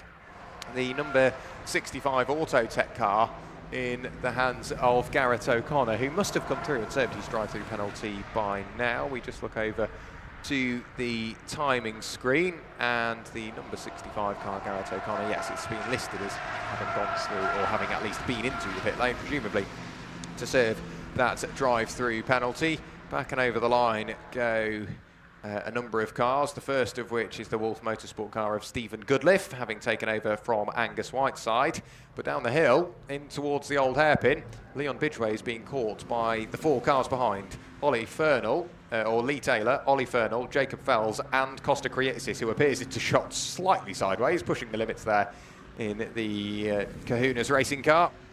And Costa with plenty of experience behind the wheel of one of these Enduro cars, so we'll see how this race develops. Still with 3 3/4 hours of this race remaining. How we've got through an hour and 15 minutes already is beyond me. This race is absolutely flying by. The 180 Shine Automotive car down in towards the old hairpin. And unfortunately, we have a car the wrong way round, is probably the way to put it. Down at the old hairpin, unfortunately, that is the number 4. Is it the number 4? I don't want to get it wrong and then worry somebody. It was the car that has been taken over. Yes, it was the number 5. It's Stephen Goodliff, car number 5, Wolf Motorsport. Stephen Goodliff, unfortunately, has caught the gravel just at the wrong angle and has found himself the wrong way round. So, safety car has been deployed and picked up Adam Bessel. The pit lane is going to get very, very busy, Mark, so I'll let you sort through that.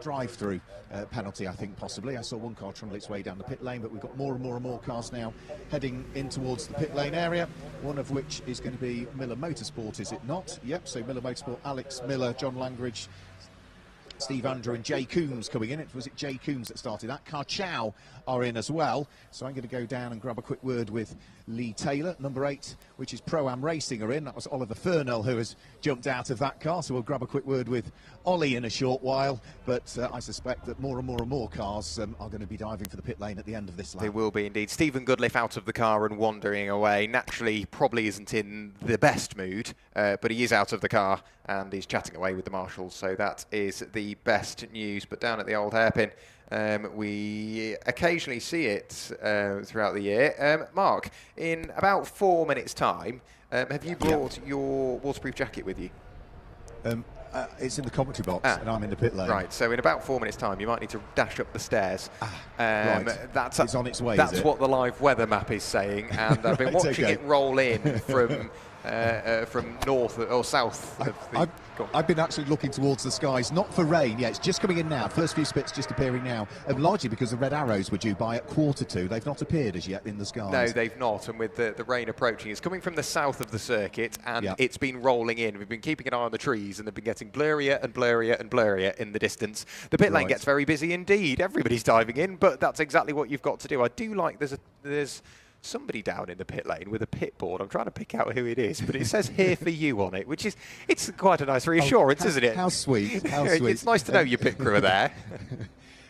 I'm down with Graves Motorsport. Lee Taylor's just taking a well-earned drink of cold water, and then I'm going to beckon him towards me once he's grabbed a quick word. So he's wearing the Enduro Motorsport overalls. Come on over, Lee. We've let you grab the drink. Come on over, because of course Kachow Racing started courtesy of your qualification time on the front row of the grid. There was a small mistake on the first lap though, Lee. They always say you can never win the race on the first lap. I think you were trying to. You can definitely lose it, can't you? I don't remember that mistake. Can you tell me about it? I could talk you through it if you want, but I'd rather hear it from you. Yeah, I actually missed second gear, so I was braking on a free wheel and just locked it up and it's gone. So yeah, unfortunate, but it means it was good fun going back through the pack again. It meant you could also scrabble back out of the gravel and you weren't stuck in it. But yeah, what a recovery drive back through the order. Some brilliant squabbles you were having. Yeah, it was really good racing out there, really clean. I think everyone was giving each other just enough space, which was fun. So yeah, it's a good drive. It was just getting so hot in there, and I wanted to come in a little bit before, and the team said stay out, and then there was a safety car. So yeah, good timing. Good timing, of course. Now you've handed the car over to Ross Folds. There's only the two of you to worry about, so I'm guessing that's your first stint done. You'll be back in at some point. Yep. Yes, we're going to share it between us, 2 stints each. So Ross will go out now in what I told him was a dry line. As the rain falls. I hope he doesn't take that, as golden. Then I'll be back in, then Ross will finish. Well done on the stint, well done. Thank you very much. There we go. So there is Kachow, the car that started on the outside of the front row of the grid. It's properly raining now in the pit lane. It really is, isn't it? The rain is not at its worst, I'm afraid, Mark. I think it's going to get worse over the next sort of 5 minutes. We'll have another double check. I'm no weatherman, but the worst of it is yet to come. 15 minutes time, we hit a yellow cell. Hopefully the wind, which if you're watching the stream you can see just how bad it is, or how the wind has picked up now the rain has arrived. The weather front has rolled in. Hopefully it blows some of the rain the opposite way, or at least out of the way of the circuit. Drivers are out there. For drivers that have just jumped in, it will be a bit nervy, but if they are behind the safety car, it means that they can just see what some of the conditions are like and see how the car reacts to certain steering inputs, and maybe find the limit in terms of how much lock they can put on before the tyres just start to give up and they can't quite get any more lock on before the tyres reach their limited grip. Safety car queue is just peeling its way around the final corner. The number 5 Wolf Motorsport car is back, wheels down. And now the recovery effort can take place. Now that car's been gently righted and can be pulled towards the barrier. So there's I think that's the 11/10 car that's been stopped at the end of the pit lane, simply because the safety car queue is on its way and they can't go out. No, the 11/10 car comes in and straight into the garage, I think, for the 11/10 car. The Subaru race leading car comes into the pit lane. So too does Leon Bidgeway. So too does the treble 8 car of Jacob Fells. Mark, you're going to get very busy again because everybody's diving in. Andy Burton has also come into the pit lane as well.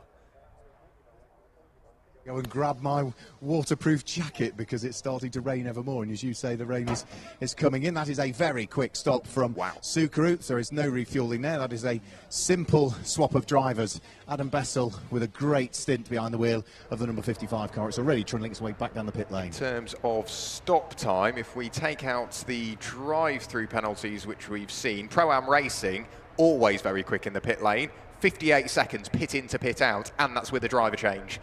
So very well done to Pro-Am Racing. Josh Benson now behind the wheel. What of the treble 5? Adam Bessel brought the car in 58 seconds. So Pro-Am Racing still have the fastest, a 58.044. Subaru a 58.226. So both our original race leader and Pro-Am Racing, who were running around in what was 4th place, sub 1 minute pit stop times. That's what's going to win you the race. The consistency, keeping it out the gravel, but the quick pit stops, because if you spend an extra 30 seconds, it's so easily lost, but it's a lot harder to gain.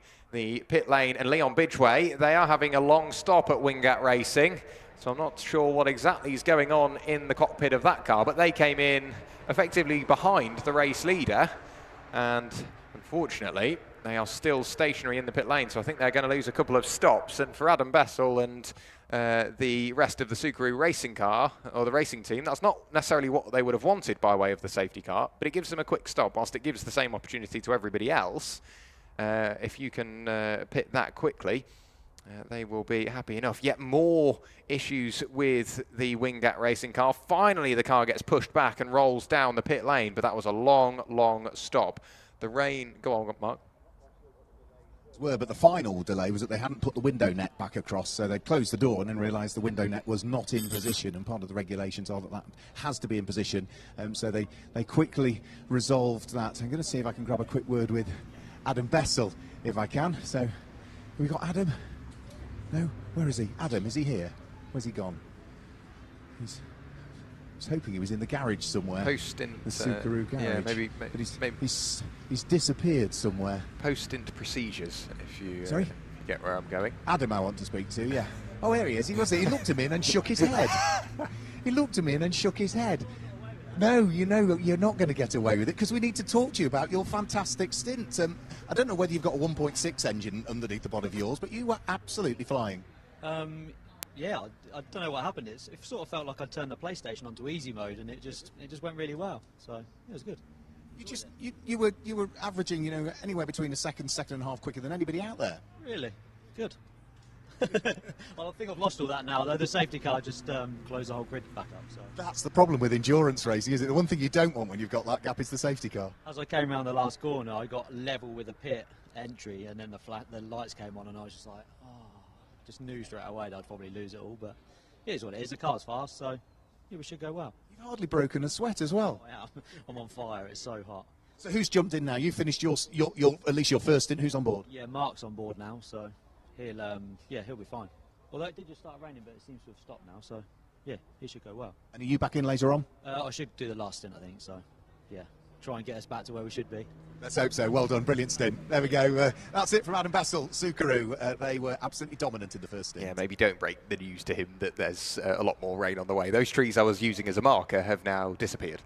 I can't see those trees anymore, Mark, so maybe now is the time to run up and get that waterproof jacket, because it is well and truly on its way. Safety car is leading the field around. I'll keep an eye on the lights to see if they extinguish this time, because it's around at the point where they normally do.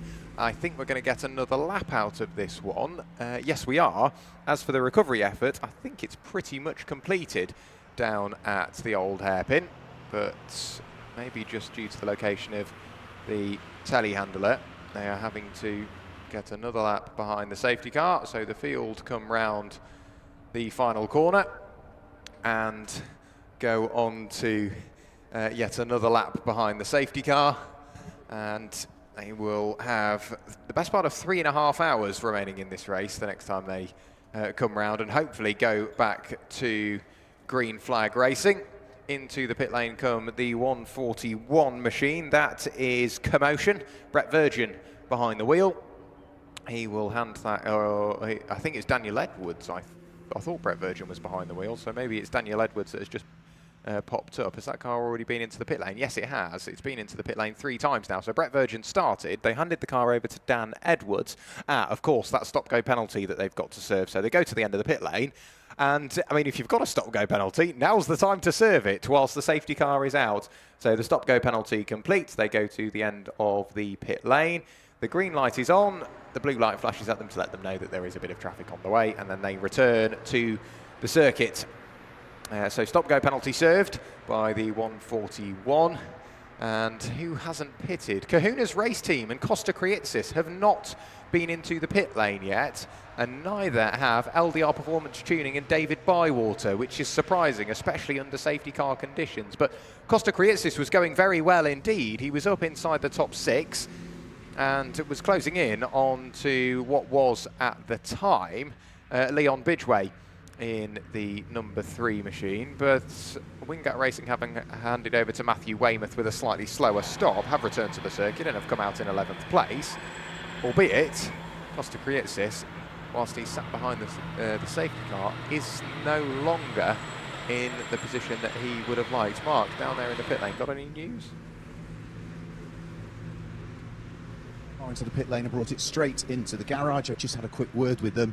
It's just down on power. They're just saying there's just no power with the car, so they are at the moment working on it, playing around in the airbox area, and they are hopeful that they'll be able to get that car back out there. Certainly not a retirement at all at the moment. Good stuff. Hopefully we see Brian Crawford and all the 1110s Racing EnduroKA back out onto circuit. It's the little tricks as well. You were chatting away with Adam Bessel, and he was saying it's so hot. Whilst it's a cooler day out there, 9 times out of 10 the drivers will have the heaters on And you think, well, why? Because it takes all the hot air away from the engine, makes the engine slightly more economical, and it means that they can just extract a little bit more power out of that car. Safety car comes into the pit lane. Into the pit lane also comes the LDR Performance Tuning car, and to lead the field onto another lap, albeit I think on a net lap down, is Thomas Wood and Shine Automotive. Is he on a net lap down? No, not just as of yet, albeit he was the car the safety car had picked up post safety car interruption. There's a bit of a delay in getting the race back going. A couple of drivers wanting to get out of the way, but everybody is abiding by the rule of no overtaking prior to the start finish line. So now the race gets back underway. Costa Kriitsis still yet to come into the pit lane. Dives up the inside of those cars around him. Naturally, he's probably one of the lighter cars that we've got out there, as that car has not come into the pit lane for fuel. So once all is said and done, we could see Pro-Am Racing into the lead of the race. Josh Benson now behind the wheel.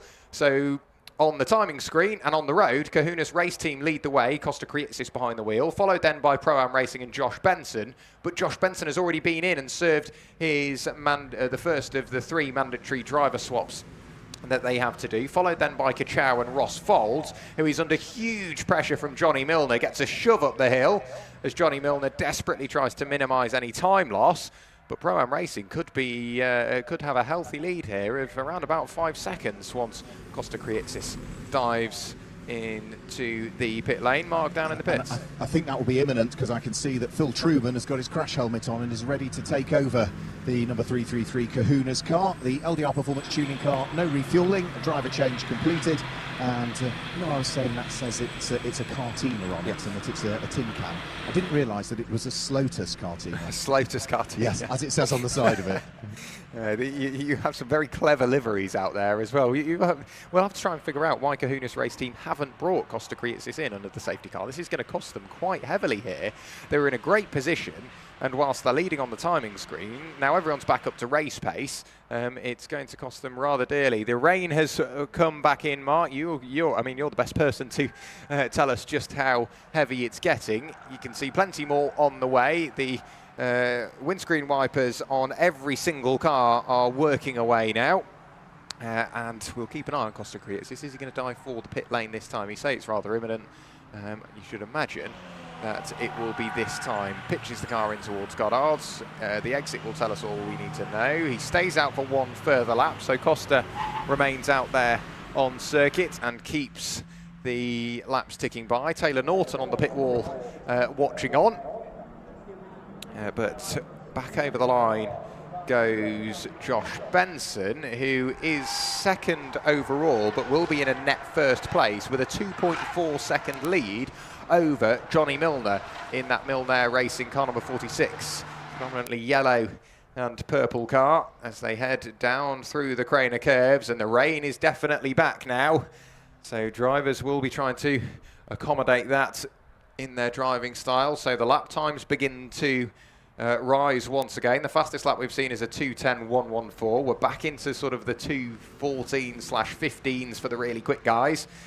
Johnny Milner really pushing on. He'll be used to a car moving underneath him with the rally and rallycross experience that he has, and he's got his targets and the sights set on Josh Benson and Pro-Am Racing. 11 tenths Racing returning to the circuit. Brilliant work by the team.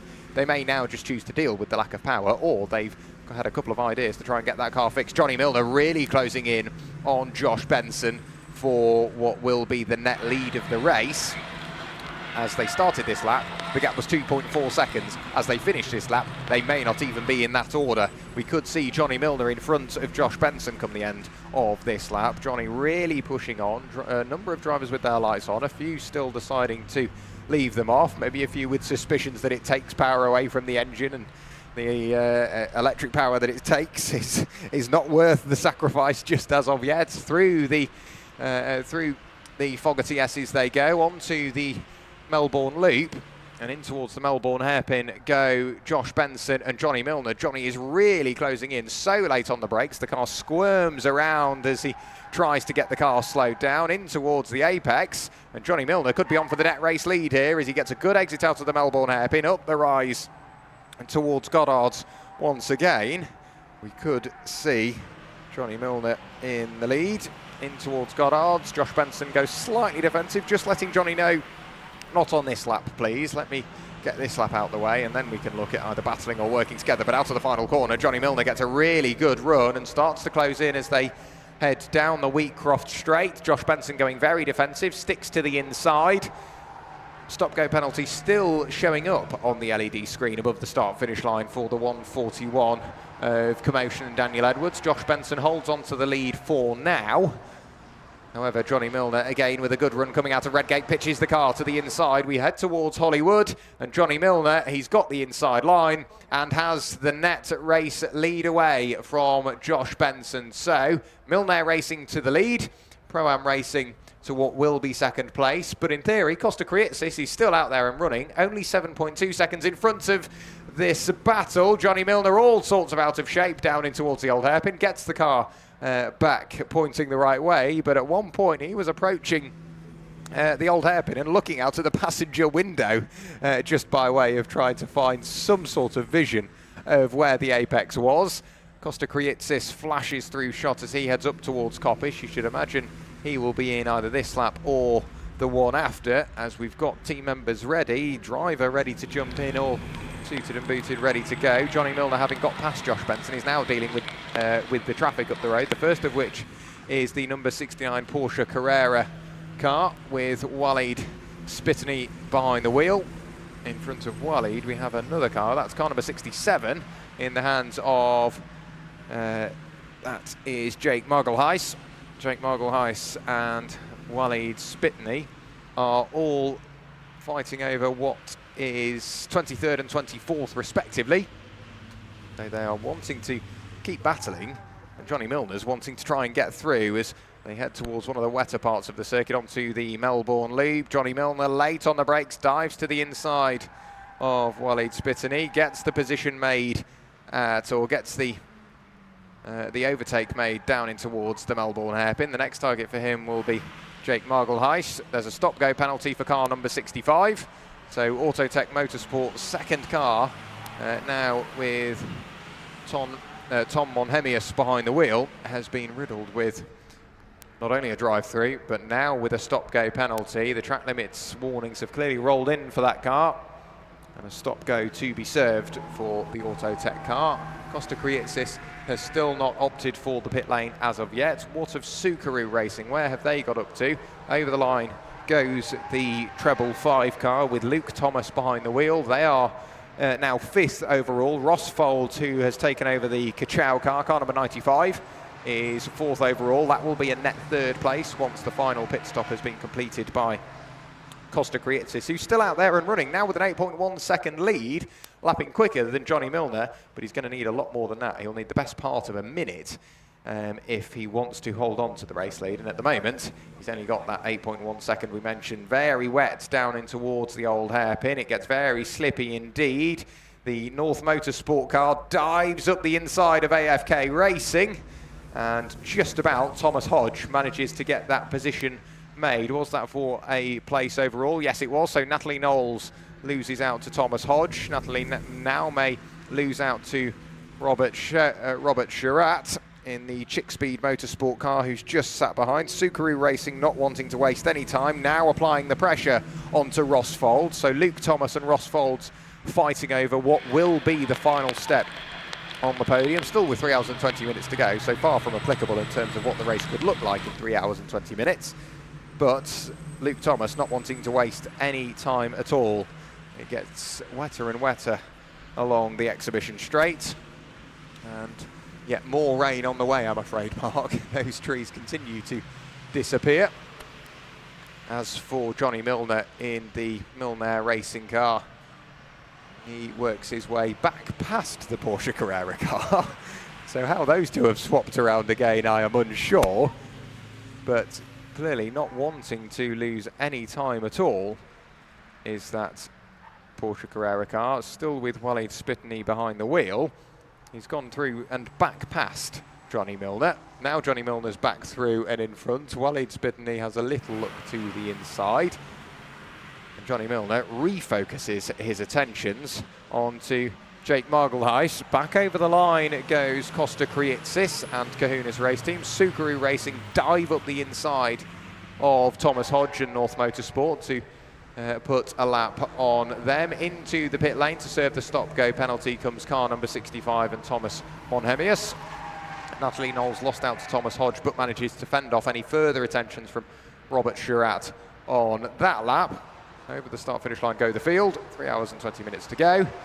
And Alex Tentori had a very good lap as well. Not only did he get past the 888 Boston racing car of Andrew Fells, he also got past the number 3 Wingat racing car of Martin Heymuth. So Alex Tentori up into 6th overall. That will be a net 5th once pit stops are said and done. Back out onto circuit, stop-go penalty completed for Thomas Monhemius and Autotech Motorsport. 3 hours and 20 minutes to go. Mark in the pits. Yeah, well, I'm not in the pits. I'm actually in the paddock area. If you come to the other side of the commentary box and look over to where the entrance to the old pit lane used to be, you'll be able to see the number 5 Wolf Motorsport KA is on the back of a flatbed recovery unit. And considering what you were saying about that car in the gravel trap, it is amazing that, yes, the windscreen is damaged, the roofline is damaged, but all of the side windows are still intact in the car. It's in remarkable condition. So a new windscreen, and they can get that car back out, hopefully. I think so, yeah, I think so. So, fingers crossed, we see the number 5 Wolf Motorsport car return to the circuit. In terms of where the field have found themselves, Massimo Frascorno has picked up a place. He's gone through and past Verano Esport and Dave Smith for 25th and 26th place. Subaru Racing's Luke Thomas continues to close in on Kachow and Ross Folds, albeit scrapping away through the Fogarty S's with the 121 Calamity car. Louis Batty behind the wheel, whilst it was Subaru Racing trying to put a lap on them. Louis Batty wasn't giving up. The rain falls harder once again, so the dry line that we saw towards the start of the race very quickly disappearing.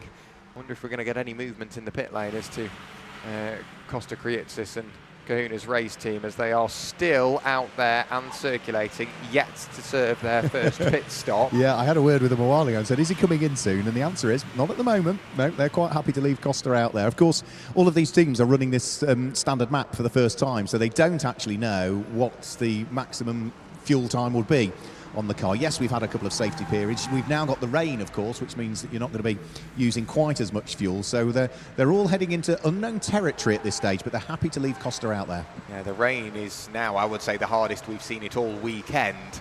Not just all of today, but all weekend, because it has really rolled in. I can hear it bouncing off the commentary box roof, and we're very shortly going to end up with some standing water. And Mark, I mean, you're the best person to tell us.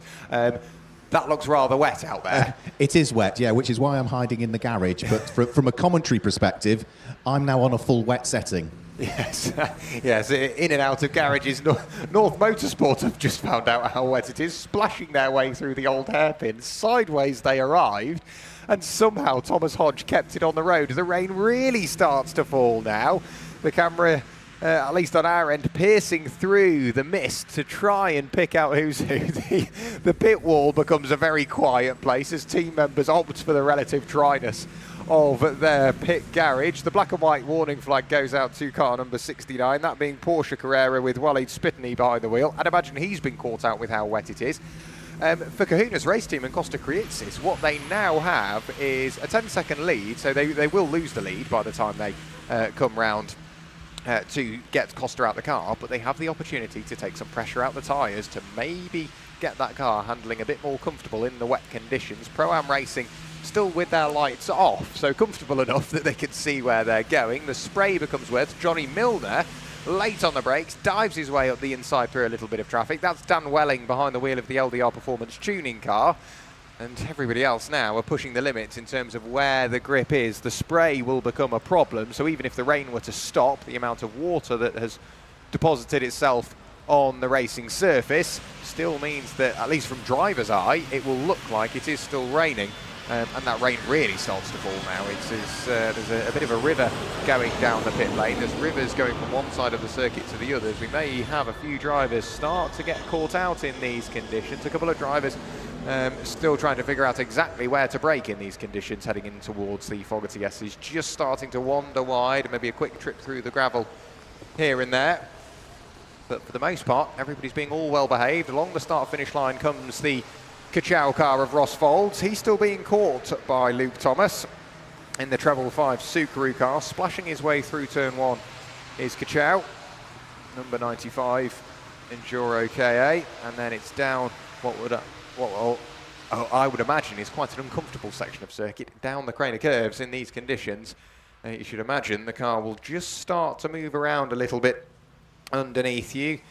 And Luke Thomas with Ross Folds with a very sideways moment gets the car all collected up, but the car did want to swap ends a little bit there. Just started to wander around. There's a car spinning. That's the North Motorsport car number 48. So Thomas Hodge managed to keep the car out of the gravel, but for a brief moment he was pointing the wrong way on the grass, and that would have been quite a scary thought with the cars appearing around him. 3 hours and 15 minutes of the race still to go, 34% of the way through, best part of 35% of the way through this race. So closing ever more on the halfway point. Louis Batty and Calamity have lost, 3 places on that lap as the rain really starts to close in. A rather damp Mark Werrell comes back up to the commentary box, and the safety car is being deployed. Exactly why? It's because it's the Powerflex liveried car, number 6, NJM Racing, has deposited itself in the gravel on the inside of the old hairpin. So Alan King is trapped. You can see that, yes, Alan King has tried to get himself back out, and Misty Racing arrive on the scene, sliding over the grass, all locked up. That won't go down massively well with the officials, bearing in mind that will have been covered by localised yellows. But Misty Racing and Massimo Frascorno got caught out in the wet conditions. There's been another car off on the inside. You can see the tracks through the grass, and the rain really starts to fall now. There is more. This is the heaviest rain we've seen all weekend, probably the heaviest rain we will see all season long. The visibility disappears on our side of the circuit, and as the safety car has come out, splashing into the pit lane come Pro-Am Racing. So into the pit lane comes Josh Benson from 3rd place on the road. Costa Krietsis is still out there. This safety car might have been just what they were waiting for, but Mark, I could tell you'd cued your mic because I can hear the rain. Yes, this reminds me of qualifying for the EnduroKA 12 hour at Snetterton in 2023. The rain was like this, it was biblical, and even in a KA it was aquaplaning all over the place. So Porsche Carrera are into the pit lane as well. They're trundling their way down the pits. As you say, Pro-Am Racing are in, and they are refuelling this time through. So this is going to be a driver change. This will tick off another one of their stops. That will mean that is 2 of the 3 mandatory stops that they need to do. And for it to be a mandatory stop, the outgoing driver has to be a different driver to the incoming driver. Of course, they can't start the driver change until they've completed the refueling. And refueling is classified from when the fuel flap is opened until the fuel flap is closed. Anything in between that period of time is refueling, and nobody else can touch the car. Whilst the refueling is taking place, there has to be somebody on standby with a fire extinguisher. That person has to be dressed in fireproof overalls with a helmet on, which needs to have their eyes covered. So you can put goggles on if you want, but if you've got a crash helmet on, the visor has to be down. You have to have gloves on as well, flameproof gloves. They're all within the regulations. If you don't comply with that, the car will pick up a penalty. Yeah, we've got another car off as well down at the old hairpin. So we knew that we'd lost car number 6, the NJM Racing car in the hands of Alan King. So that was the car that initially brought about the safety car. We also lost Massimo Frascorno into the gravel as well under those yellow flag conditions. Kachow are off, aren't they? Yeah. Is it Kachow that haven't come back round? Yes. Yeah, Kachow in the gravel. So Ross Folds on the outside of the entry to the old hairpin. That car has found itself quite a way into the gravel. We've got a camera angle, at least on our side. If you're watching on the live stream, you'll see it as well, of the exhibition straight. We can't really see vast amounts. The safety car is kind of the easy one to pick out. Everybody else thereafter is tricky. Still a lot of cars without those headlights on. We should imagine we will see Costa Krietsis and the Kahunas race team into the pit lane this time. A lot of the rain has now fallen, so there's a lot of standing water out there. But good news, Mark. I can see clearer skies on the way, but the rain still continues to fall for now. So just as you finish your stint in the pit lane, it'll be nice and dry for me, and the rain will stop. It's convenient, that, yeah, isn't it? thank you for that. Anytime. Yeah. Anytime. I know why I bring you along now. I can throw you out in the rain. You're my carer nowadays, that's the thing. Well, at your age, yes. So, Kahuna's race team and Costa Krietsis, whereabouts are they in the safety car pack? They are fifth. They are the fifth car behind the safety car. They are in theory still the net race, or they are in theory still the race leader. Johnny Milner, the net race leader for Milner Racing, dependent on whether that car comes back into the pit lane. We have seen Josh Benson into the pit lane as well. The amount of standing water now here at Donington Park is substantial. So it's going to be tricky conditions when we go back racing, because whilst we've had the worst of the rain, I think, go through, not going round at racing speed just means that the rain is going to sit there. The amount of standing water on the running towards Redgate, I don't know whether you'll get any sort of vision from at least your position in the pit lane, Mark, whether if you're towards the bottom you might be able to. At the top you think you'd struggle. As the rain begins to subside, there is a lot of standing water. Into the pit lane comes Shine Automotive with a splash. So too does Costa Krietsis now finally into the pit lane. Yeah, and I'm stood right alongside where Costa Krietsis will park up the Kahuna's car. You can see the outgoing driver comes to a halt now. The engine is turned off, seatbelts undone already. Mechanic inside to get the seatbelts on and ready for the new driver that's getting in, which is going to be Phil Truman. But you'll notice, new driver is in.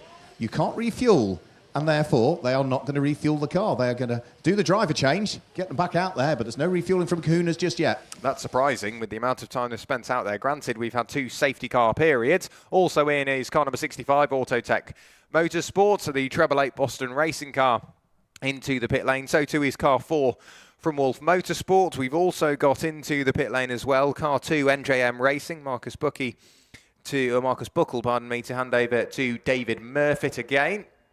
So that will change around. Safety car Q is just heading down through the Craner curves. Mark, any more news? We've got the Boston Racing team in there in the process of doing a driver change at the moment. There's no obvious signs of any refueling for the 888 car, but the number 65 car from Autotech is in. They were about to do the driver change and then realised, no, we actually need to refuel. So to get the incoming driver, almost back out of the car again so they could get the fuel into it. So that has briefly delayed them during this pit stop. So Boston Racing on their way back down the pit lane. NJM Racing, the car back down the pit lane as well. So the only car I've got currently stationary is number 65 from Autotech. I'm going to grab a quick word with Costa Krietsis, who has taken off the crash helmet. We'll see if he wants to grab a drink to start with, because it's been a long old stint from Costa. So he's shaking the hands of everybody. So give me a couple of minutes and I'll grab a quick word with him. Yeah, it's always good to grab a word with Costa. He's very enthusiastic, is Costa, and just nice to have a chat to. Drivers being informed that they need to have their rain lights on. We've got 2 cars out, or 1 car out of the gravel. We're still working on Misty Racing, and Kachow will be the final car to get out of the gravel. All of a sudden, the skies are a lot lighter. The rain has well and truly passed through. I said it was about 15 minutes away, and that was about half an hour ago, so I was a little bit off. I did say at the time I wasn't a weatherman, so I think I can pardon myself there. But Ross Folds and Kachow obviously going missing in the gravel. That's the last thing they would have wanted from a good spot. Absolutely, yeah, considering the car qualified on the front row of the grid. And it's a double whammy, really, isn't it? Because you don't only lose the time whilst you're stuck in the gravel and can't be circulating, you also get, it's a 2-lap penalty for a tow out, or a tow back in reality, outside assistance. So you lose the time that you're already going to lose because of the gravel, and then you add to it another 2-lap penalty for the tow out. So I'm going to grab a quick word with Costa, if I can, who is still wandering around the garage at the moment, so bear with me, I'll grab him. Yeah, go and grab him, and in the least weird way possible, 9 times out of 10, you go to interview Costa and he's halfway through getting undressed. As soon as he gets out the car, and then overalls come off. I think he's one of the drivers that well and truly believes that having that heater on really does introduce something of a power benefit, or not necessarily a power benefit, but a lack of power drop-off as the engine gets warmer.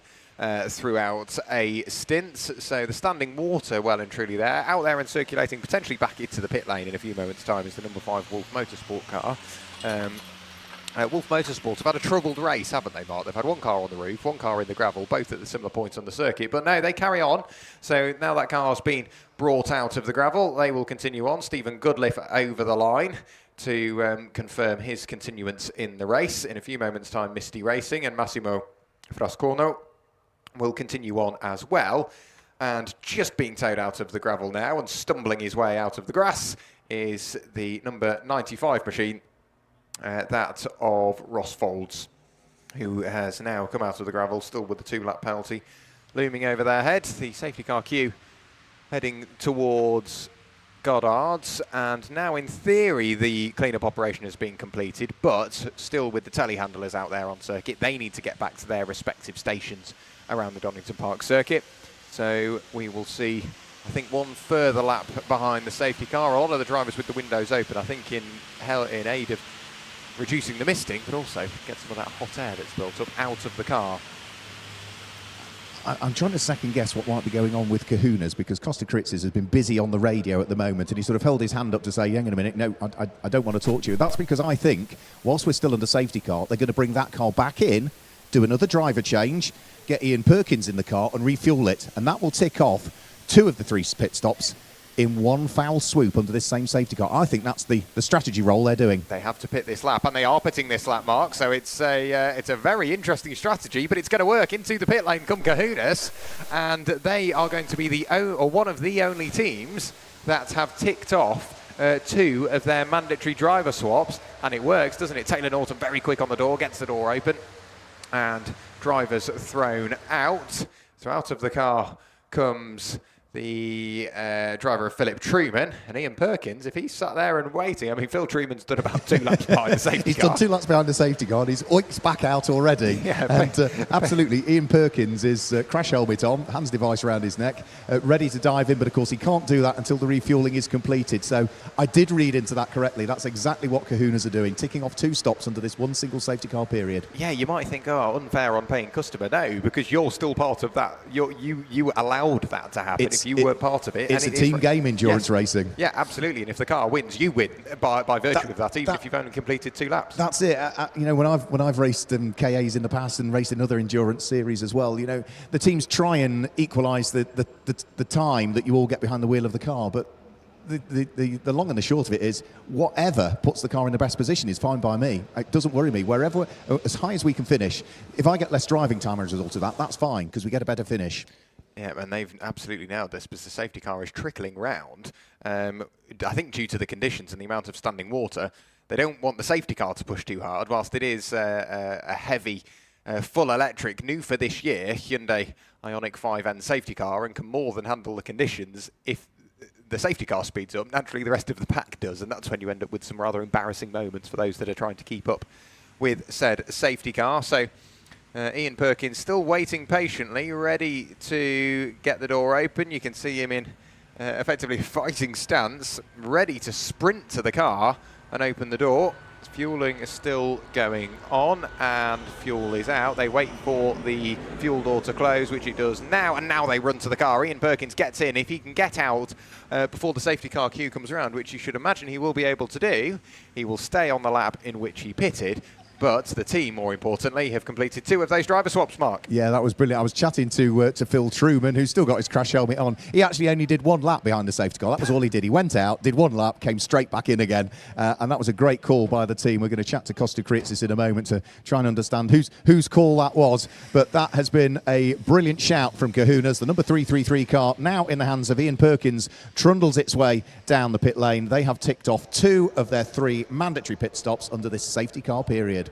Brilliant work from Kahuna's race team. Very, very clever strategy. So that car now leaves the pit lane and can start its journey back around the Donington Park GP loop. The start of the safety car queue is just heading down into the Melbourne hairpin. The tail of the safety car queue is just heading along the exhibition straight. So if they can get back round and build up a bit of a margin, they're going to end up with so much free track to drive into. The telehandler has worked its way back to Redgate. They had to utilise one of those cars, or one of the telehandlers at Redgate to help with the clean-up operation. The safety car allows the Burton power car through. So Stephen Gilbert manages to get through and past the safety car and continue on. Also continuing on, and has been waved past the safety car, is the 143 machine. So that will be KAFC, if we can say it quick enough, with Christopher Tuck. He goes back past the safety car. I think we might get another lap here. Kahuna's race team have absolutely nailed this, and Johnny Milner will be desperate to get this race back underway. He will be, yeah. I've got Costa Krietsis alongside me, who has just handed over the Kahuna's car from the lead of the race. Great strategy call from the team to get 2 driver changes done under 1 safety car period, Costa. Yeah, that was an epiphany from me, and just then it was like, what if we pull him in now? And it's like, yeah, what a great idea, let's do it. It was not planned. It was just, yeah, just someone, he had an epiphany, and we thought, yeah, let's do it. And yeah, it worked out. It looks like it worked out really well for us. Good stint from you, though, as well. I mean, you've got experience driving these cars now, been doing it for a good few years. Yeah, I want to say it was good enough. We struggled a little bit in the beginning because it's quite hard with the high commitment corners through here. It's hard to find your way through without making contact and without getting off the line and dropping it off. So it took me a while to get up to like 6th, I think it was, and then it was quite evenly matched. So some places you're quicker, some places the other people are quicker. So it was hard to make my way through. But yeah, it was good. It was good. I enjoyed it. And it's been a good season for the team so far. 6th at Snetterton, 3rd at Alton Park. You're heading in the right direction. Yeah, man, that's good. That's good.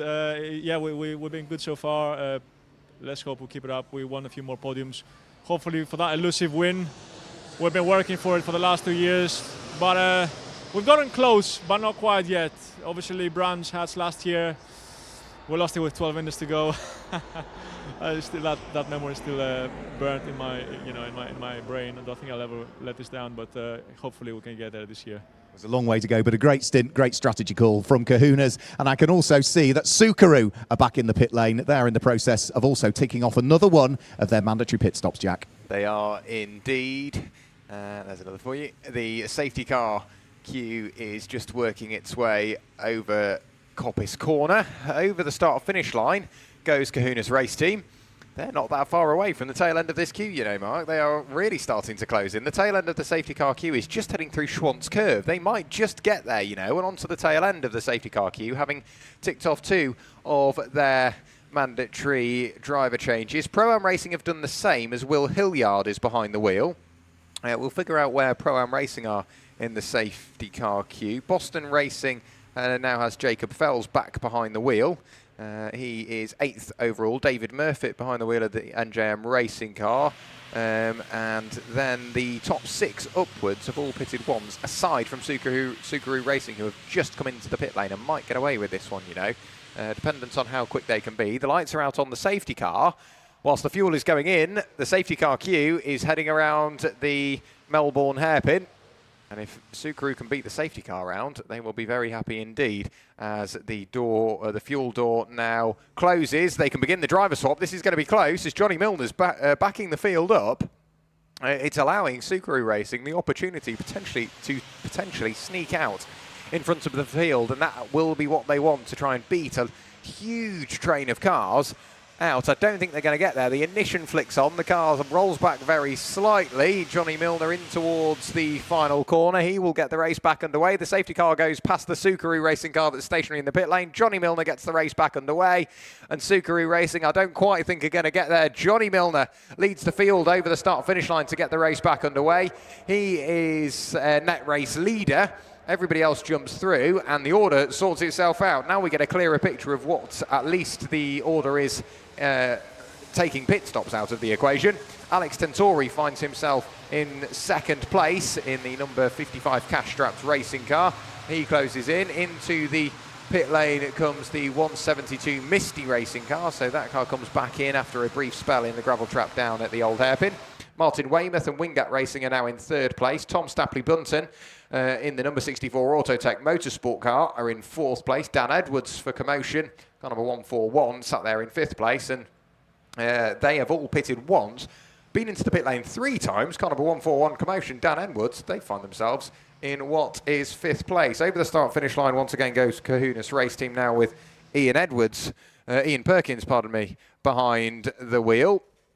We'll have to keep a close eye on the treble 5 Subaru racing car now with Michael Webelstadt behind the wheel. Into the garage straight away went the Misty racing car and up onto the jacks to, I think, just do some investigation and make sure that, one, the car is still all running well, that or it has developed a problem following its spell into the gravel. Johnny Milner onto the back straight along the exhibition straight. He will go, leading the way, and doing so quite convincingly. What of Pro-Am racing? They find themselves in 8th place, having been into the pit lane twice. So the top 4 have all pitted once. There's then a batch of cars that have been into the pit lane at least twice. So we could see strategy really start to play a part in the final 3 hours of this race. We're getting closer and closer to the halfway point. There's still a lot of standing water out there, but that's only going to dissipate after a brief check of the weather radar. We're still half an hour away from what will only really be the next light shower. So with the race continuing to wear on, Johnny Milner is in the driving seat at the front of the order. He's still to hand over to George Wright, and hopefully George can get out of the car and be a happy George. I don't want to be interviewing a grumpy George. I might go chat to him prior to him getting into the car, because what goes through the mind of a driver before they get in the car? Yes, and he won't have, he's done a lot of racing this weekend, but he won't have racing conditions as bad as this so far. But George has got loads of experience. He'll know exactly what to expect when he gets behind the wheel of that car. So Johnny Milner leading the way by 4.4 seconds from Cash Strap Racing and Alex Tentori, who is trying to work his way through a little bit of traffic at the moment. That's the original Checkers Racing number 67 car that he's about to try and weave his way through and past. And that car is circulating down in 21st position at the moment. Jake Michael Heiss behind the wheel of that car. Jake with plenty of racing experience, but it's largely classic cars, a rear-wheel drive. His father also has done a huge chunk of racing over the years, again, all largely in classic touring cars. Sideways, trying to seek out the grip through the old hairpin, goes the number 55 car of Alex Tentori. That sits there in 2nd position. Wingate Racing, Matthew Weymouth are 3rd in car number 3. 4th place is 64 Autotech, and Thomas Stapley Bunton. Up to 5th last time through was Boston Racing, so Jacob Fell's starting to make progress. He gained 2 places, as did Pro-Am Racing and Will Hilliard, who now at the wheel of number 8 car is up into 6th place. Down to 7th went Carmotion, that being Daniel Edwards. Down to 8th went David Murfitt for NJM. And then we've got Kahuna's, Ian Perkins behind the wheel now, sitting there in 9th place, but well placed with their 2 driver changes. And I'm afraid off and into the gravel, we've lost one, and it's Owen Camber at the wheel of the number 65 Autotech car, and he has deposited that in the gravel trap, down through the crane of curves and into the gravel trap up the old hairpin. Yeah, car number 65, the Autotech car, it's been plagued with issues. It's had a drive-through penalty, a stop-go penalty, now a 2-lap penalty, and the laps it loses in the gravel trap. The other battles that are going on out there on circuit, the treble 5 Subaru racing car of Michael Webelstadt fighting away with Thomas Hodge. That's for a position overall, 13th and 14th. However, the Subaru racing car has completed 2 of its required 3 driver changes. Safety car returns to the circuit. Yep, so safety car return to the circuit. Michael Webelstadt is just going to try for an overtake as the safety car was heading out onto circuit. So I think he snuck through, but he might need to give that little place back. He was in the process of doing an overtake, I think, just as the lights came on. And that is the catalyst for Johnny Milner to instantly come into the pit lane from the lead of the race. Alex Tentori instantly comes into the pit lane from 2nd place in the race as well. So the leading pair of cars opting to pit this time through. And that is going to be a good call for them, because they've come in and haven't lost any time really, because they were still able to continue round at reasonable pace and not catch the safety car, just instantly peel their way into the pit lane. So that should put those 2 cars in a strong position when they've ticked off their 2nd stop. Milner Racing are right the way down at pit lane exit end, 3/4 of the way down the pit lane. Towards the pit lane exit is where we see Cash Strap Racing, but those are the only 2 cars that have opted to dive through this time through. So it shouldn't take long to extract the Autotech Owen Camber car out of the gravel trap at the place at which it came to rest. So the safety car is just bringing the field down through there. The car that's directly behind it looks as though it's the number 67 car of Original Checkers Racing. That's the car that Jake Margelheis will be behind the wheel of. We can see already the telehandler is in the process of getting Autotech out of the gravel trap. So they've lost 1 lap whilst they've been stuck in the gravel trap. And you incur a 3-lap penalty. I think I said it was a 2-lap penalty, but now I'm back up in the commentary box. I can double check the regulations. Cars towed back will be subject to a 3-lap penalty, which will be subtracted from the total completed up to that. These tow-back rules only apply until the final 1 hour of the race, and at that point then the race organisers will only tow cars to the nearest place of safety. So if you have an off and into the gravel in the final hour, for instance, you don't get dragged back out and allowed to rejoin the race. You will just be left where you are, and that will be the end of it. So number 65 car is being dragged deeper into the gravel trap. So where is that car going to go? It's being dragged by the telehandler back towards the little snatch gap that exists there. And then if they get the car there, then where is it then going to go? So, right, telehandler I think might be bringing it all the way back through the gravel, back towards the grass, and that's, yeah, so it's up close to the wall. So it's totally out of harm's way, and then when it gets to the end of the gravel trap, then it will be detached and allowed to rejoin. But as I say, that's going to incur a 3-lap penalty for the tow back, and that'll be huge frustration for Autotech and Owen Camber, and of course the other drivers in that car, which is Garrett O'Connor and Tom Monimus. It begs the question, doesn't it, Mark? With it being dragged further into the gravel and not back onto the circuit, did it end up on its wheels following a moment? I can't see any obvious signs of any damage to the roofline of it, so I think it's all right. I think it's all right. I think they're just going to, what they want to do is just make sure that they get that car totally out of harm's way, because we've still got, you know, cars circulating. It's tricky conditions out there, and at least by getting it fully into the gravel and trying to then get it to rejoin on the grass, they are removing it as far as possible from the traffic still circulating. That's exactly what's happening there. They're now going to untether it now it's on the grass. What's the weather doing out there? It was wet when I was down there. Now you're in the pit lane. It seems to have dried up a bit. Yeah, it's nice and dry down here. Perfect timing. Don't really know what you were complaining about too much. Good news from the number 4 Wolf Motorsport car. Windscreen is out. They want to get a new one in and get that car back out there. Yeah, I saw Frank Frostick, who was a EnduroKA racer in the early stages with Frostick Racing. Saw him cutting the windscreen out. And now, do they have a new windscreen, Jack, or is it going to be a case of for the rest of this race they'll have to take the rear screen out, and the car will then be circulating with no front or rear screen? But if they do that, of course, the car's lost weight, and therefore you need to make sure it is still compliant with the minimum weight limit. Yes, come the end of the race once it's weighed, so overfuel the car towards the end, but take the rear screen out and all the extra drag. Into the pit lane comes car number 67, Original Checkers Racing, and they will roll down the pit lane. Misty Racing have pushed the car back out of the garage so they can refuel it and get ready to go. Also into the pit lane of Porsche Carrera, and I'll get an update about the windscreen.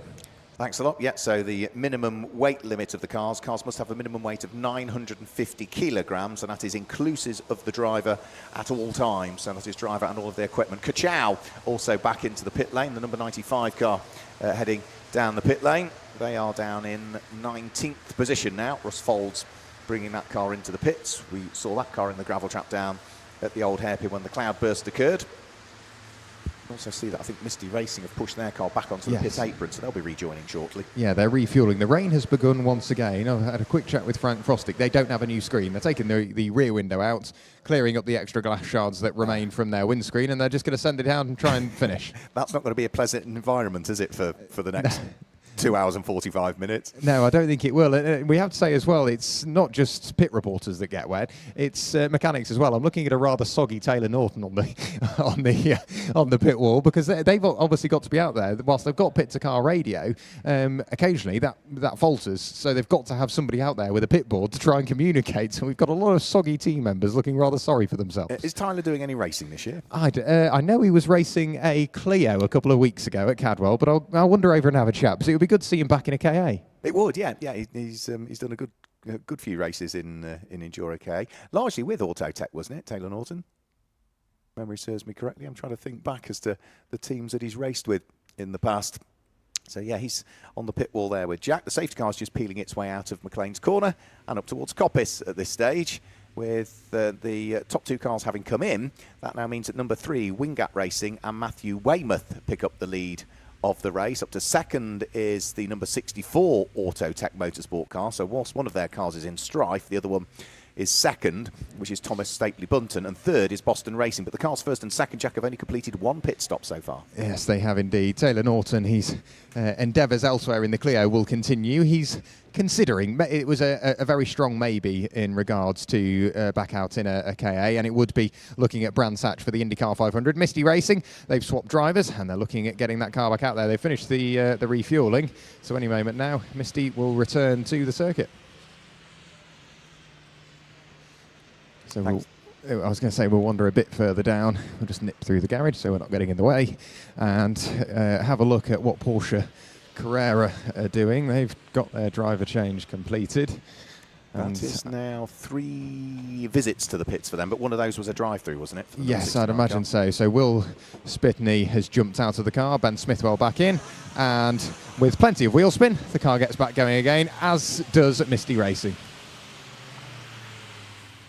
And again, I do like the livery on that car. It's very subtle, isn't it? So where you'd usually have the Porsche written on the sill almost, it's Porsche with 2 O's, isn't it? And Kachawa back out there as well. Kachawa back out, yeah. So Porsche Carrera back out onto the track. Misty Racing and Kachawa all head back out onto the circuit. Where's the safety car at the moment? Well, its lights are now extinguished and it's working its way up towards Goddard. So it's now up to Matthew Weymouth as to when he wants to get the race back underway. This is lap number 52 that he is about to complete, and the number 3 car in the hands of Wingate Racing are about to work their way over the start-finish line in the lead of the race. The number 64 car is going to be in second position, but that car is about the 6th car in the train, and it's under pressure from Jacob Fells. So the number 888 Boston Racing car is directly behind the car of Autotech Motorsport, and I think Jacob Fells is having a nibble, is he? Yeah, he's trying the outside line as they head up towards Redgate Corner,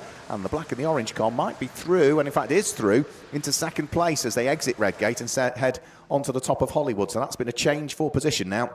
Boston Racing up into second place. They finished 4th at Alton Park last time out.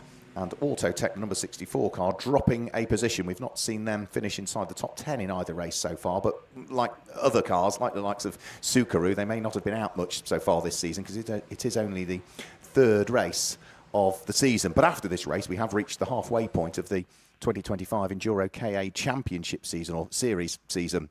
3 races down, 3 races to go at the end of this weekend. Subaru, 13th at the moment. Trying to work their way through the order. Michael Weberstadt behind the wheel of the car that was leading the race in the hands of Adam Bessel earlier on. They have ticked off 2 of their pit stops so far, but of course that long refuel for them when they brought the car into the pits under the safety car cost them dear, didn't it really? Because they didn't quite time that second pit stop quite as accurately as somewhere like 333 Kahuna's did. So they are a lap adrift of them at this stage and no longer on the lead lap. We are 13 minutes away from the halfway point of this race, as up towards the braking area for the Fogarty S's comes Jacob Fells in his newly acquired second position. Since taking second place away from Thomas Stapley Bunton, he has pulled away quite significantly. The next of the cars that's going to catch the Autotech car will be the Pro-Am racing car of Will Hilliard, and he's not that far behind actually. And the pace that Will Hilliard has got is suggesting that he should get there reasonably quickly at this stage. The race leader will be coming back over the start-finish line very shortly. Matthew Weymouth, second place car, is going to be about 5 to 5.5 seconds behind. So where is the race leader? Here is the race leader over the start-finish line. Over the start-finish line goes Subaru. I said they were a lap adrift. They are not. They are just on the lead lap, but only just on the lead lap. What they could do with is another safety car in reality for Subaru Racing, the number 555 car in the hands of Michael Weberstadt. What was his lap time last time through? He did 2 minutes 23.7. The race leader did a 2 minute 26.5. So they are lapping quicker than the race leader. Now, Jacob Fells is 4 seconds adrift of Matthew Weymouth for the lead of the race, but lapped 1.5 seconds quicker last time through. So the lead advantage is diminishing. Will Hilliard, who's 4th, is lapping about the same pace, almost identical pace as Thomas Stapley-Bunton, who's there in third, so the gap between those two hasn't closed at all. Fifth place is number 2, which is NJM Racing, which is David Murphy behind the wheel. Sixth place is 46 Milner Racing and George Wright, who is lapping at the same pace as the race leader. Seventh place is Kahuna's Ian Perkins, and Ian's lap was a slow one last time through. Stephen Gilbert has jumped on board the number 1 Burton Power car, and that's running in 9th place and losing 4 places on that lap. Car number 141 Car Motion and Daniel Edwards. But Daniel has only just got behind the wheel of that car. It's sort of an out lap for them in reality, so they're sort of trying to re-establish where they need to be.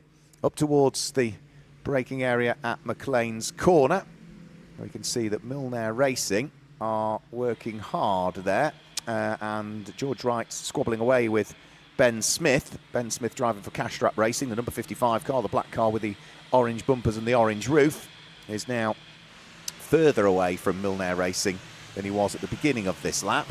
Won't be able to see a great deal either because the spray that's coming up from the cars as they head out of Coppice is quite substantial, to say the least. He jinks out from behind one of the cars he's looking to try and pull a move on, and is quickly able to deal with the traffic, which is going to be Calamity, not car number 121, which is Louis Batty still behind the wheel. That driver change having taken place whilst I was on pit lane duty. And now that he's dealt with that back marker, he's back in touch again with George Wright just ahead of them. So the squabble for 6th and 7th descends in towards the braking area for the Melbourne hairpin. We're almost 4 wide, heading in towards the Melbourne hairpin. They eventually sort themselves out. George Wright nips through and past the traffic, which includes Orca Sport, and also Ben Smith for Castrap Racing, the number 55 car, nips through as well. So again, they're back to being nose to tail for what will be 6th and 7th places as they head up towards the braking area for Goddard's. The lead advantage just keeps coming down. Another 2 seconds quicker that time through was Boston Racing's Jacob Fells, and the number 888 car is now only 2 seconds behind Wingate Racing, who still continue to lead. So rate of close should mean at the end of this lap, 1st and 2nd places should be absolutely together. So Shine Automotive trying to stay on the lead lap as they are about to be placed a lap adrift. Boston Racing, in fact, going to go past them, which means that Wingate Racing already have, so they are off the lead lap now, which is Shine Automotive. Remember, they built this car in the garage here from what was a rolling shell, having rolled the car a couple of times in testing on Friday, but had a really good run earlier on, but have now dropped off the lead lap. As for Jacob Fells, well, of course, he's got traffic to deal with on this lap, so whilst he'd been closing in on the race leader, I'm not sure he's going to be able to do a great deal about it. He nipped past Misty Racing on the approach in towards the braking area for Coppice Corner. Matthew Weymouth in the lead of the race for Wingate Racing. He's part the way down the exhibition straight, but for the 2nd place car of Jacob Fells, Boston Racing, he can't as yet manage to get past and place a lap on Adrian Wood, who's doing good things for Shine Automotive, so he's still sitting behind the number 180 car whilst it wiggles its way through the left and then the right at the Fogarty S's. And the exit of the Fogarty S's is where Boston Racing are poised and ready to pounce, and they're going to go through and at least place a lap on the number 180 car. So now Jacob Fells can fully concentrate his efforts again on trying to catch the next car ahead, which is the race leader. So he will be doing battle for the lead if he can get to the bumper of Matthew Weymouth. But there's still another few laps before he's going to get right up onto terms with that car. Jack? Yeah, down in the pit lane with Andrew Fells from the Treble 8 Boston Racing. Andrew, changeable conditions to say the least. Obviously, it was somewhat greasy to start with, but the dry line appeared, and then torrential downpour. What can you do as a team in the pit lane to at least give yourself the best chance for the rest of the race to deal with it? Yeah, it was a really difficult choice. Some choices to be made right at the beginning. We set the car quite soft, knowing that we were going to see rain, no doubt. Looking at the forecast, they got some pretty good apps now that can predict the weather. So we used that, and it seems to be paying off at the moment. And then obviously using the safety cars for driver changes. So we've capitalised there, which has been really positive. So yeah, and Jake's, my son's out at the moment. He did the first stint, did incredibly well, working through those damp conditions to finding a dry line, and was really strong, which is great because it's his first time on the GP circuit. And then I went out when the heavens opened, and I had a session there, which was great. We had a bit of a misting problem, which meant I had to come in slightly earlier. clean the car down, get Jacob back out again, and yeah, it's all gone to plan.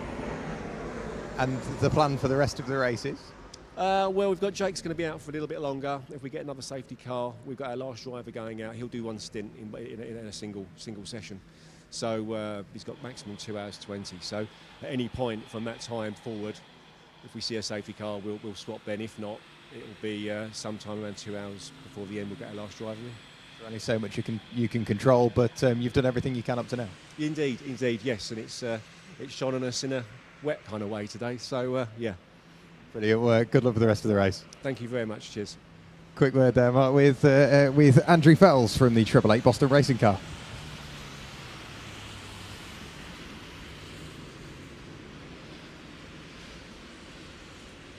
So as the race continues on, it's definitely started to dry out, that's for sure. Whilst the rain has disappeared, the dry line beginning to appear, but there's still those rivers, Mark, that which we saw yesterday, where the water sort of transverses from one side of the circuit to the other, and it can be quite slippy when you hit that, and quite jarring because you lose a lot of grip very quickly. Those are the bits that catch you out. Andrew Fells made a really valid point there about maximum driving time, because we've not really covered that as yet.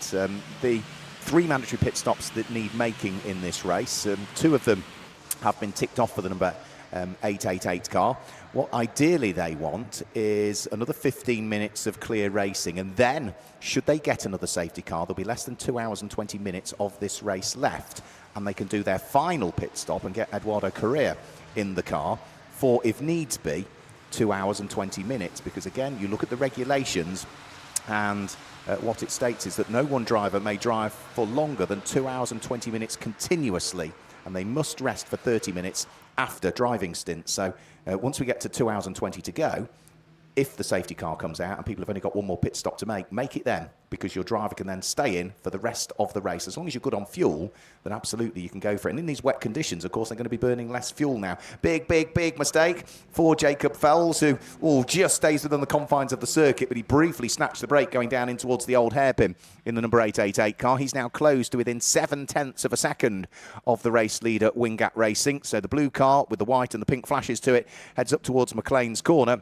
Matthew Weymouth leading the way, but it is Boston Racing's Jacob Fells that are closing in all of the time. The car that's in third place is Thomas Stapley Brunton. He's now 14 seconds adrift in third position and is lapping at a pace that is about 2.5 seconds slower than the car behind. So Pro-Am Racing and the number 8 car are slowly catching the fourth place car, but the leading pair are onto the exhibition straight and working their way down in towards the braking area for the left and the right flicks at the Fogarty S's, which, as I mentioned earlier on, they've reprofiled the curbs on the left-hand aspect. No longer are they sort of rumbly curbs. It's a flat curb now. It's still painted as though it is a curb with red and white paint, but it's flat. It doesn't have that corrugation to it, or whatever you want to call it. For the lead of the race, now Matthew Weymouth is defending. He has got the Boston Racing car right behind him of Jacob Fells, who has now closed to within an EnduroKA's length or 2 as they head through the Melbourne hairpin. There's no further traffic up the road they're going to need to deal with for the next couple of laps. The next car up the road will be AFK Racing, and they're busy doing battle with Subaru at the moment. And will that be for position? Yes, it will be. It'll be for 12th and 13th position, the final 2 cars that remain on the lead lap at the moment. Race leaders, though, round through Goddard's. Lap number 57 about to be concluded, and they are nose to tail for the lead of the race now. Over the start-finish line, Matthew Weymouth leads the way, but he's got right with him now Jacob Fells, who jinks out from behind onto the usual racing line. So he's on the left-hand side of the circuit as they head up towards the braking area for Redgate Corner. And is Jacob Fells braver on the brakes than Matthew Weymouth? Matthew takes the usual racing line in towards Redgate. Jacob Fells tries to get the undercut on the way out, and he's going to pick up the lead of the race. Boston Racing go through and ahead of Wingat Racing and now lead the EnduroKA 5-hour race here at Donington Park, and that has taken them into the lead of the race, roughly at the halfway point, because we've got 2 hours and 32 minutes of the race to go. So we're almost at the halfway point. Big slide that time from Matthew Weymouth in second place down in towards the old hairpin. Gathers it up, keeps his foot pinned on the throttle, so the front-wheel drive car pulls itself out of the skid. And he continues, didn't go onto the grass, didn't even go onto the curbs, but the car just broke away from him as he went down to that section of the circuit. So that was a bit of a scary moment for him. Would have just peaked the heart rate for a split second. So he's lost the lead, and now he's losing time to the race leader, who is already edging away. What's going on further down, and keeping an eye on what Pro-Am Racing are doing as well, because, as we say, William Hilliard was catching the number 64 Autotech Motorsport car of Thomas Stapley Bunton. They were about 14 seconds adrift of the race leader. They're now 16 seconds adrift. So might just be able to pick up on, have we had that change as yet? No, there's the Autotech car just going through Coppice, and there is the Pro-Am car, the blue, the white and the black car, the number 8 car of William Hilliard. He's still about 2.8 seconds behind. I don't think the rate of close has been quite as significant this time through. As for the clouds, well, I think we've had the worst of the rain again for a period of time, because I look at the direction that the rain has been blowing in from, and it doesn't look too bad again for the next half an hour or so.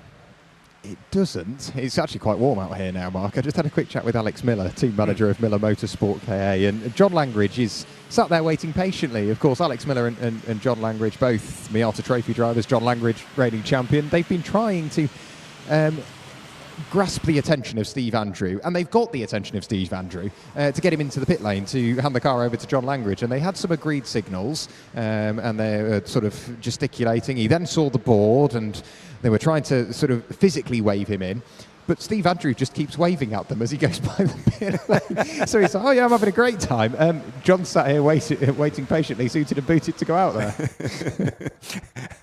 He's being ignored, bless him.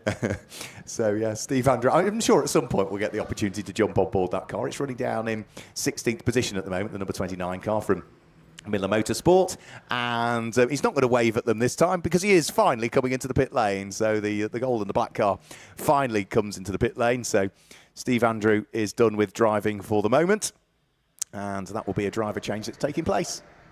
It is indeed down here at the Miller Motorsport KA garage, and now comes to a stop just in front of me, and the car dripping wet. So whilst it stops raining, it's that spray, isn't it? So the engine turns off, and out of the car jumps Steve Andrew, and you can tell, you get the air that this is just such great fun, because they're not in a huge rush, they're not in a huge rush, they're not out there to win, they just want to go out there and have great fun as mates.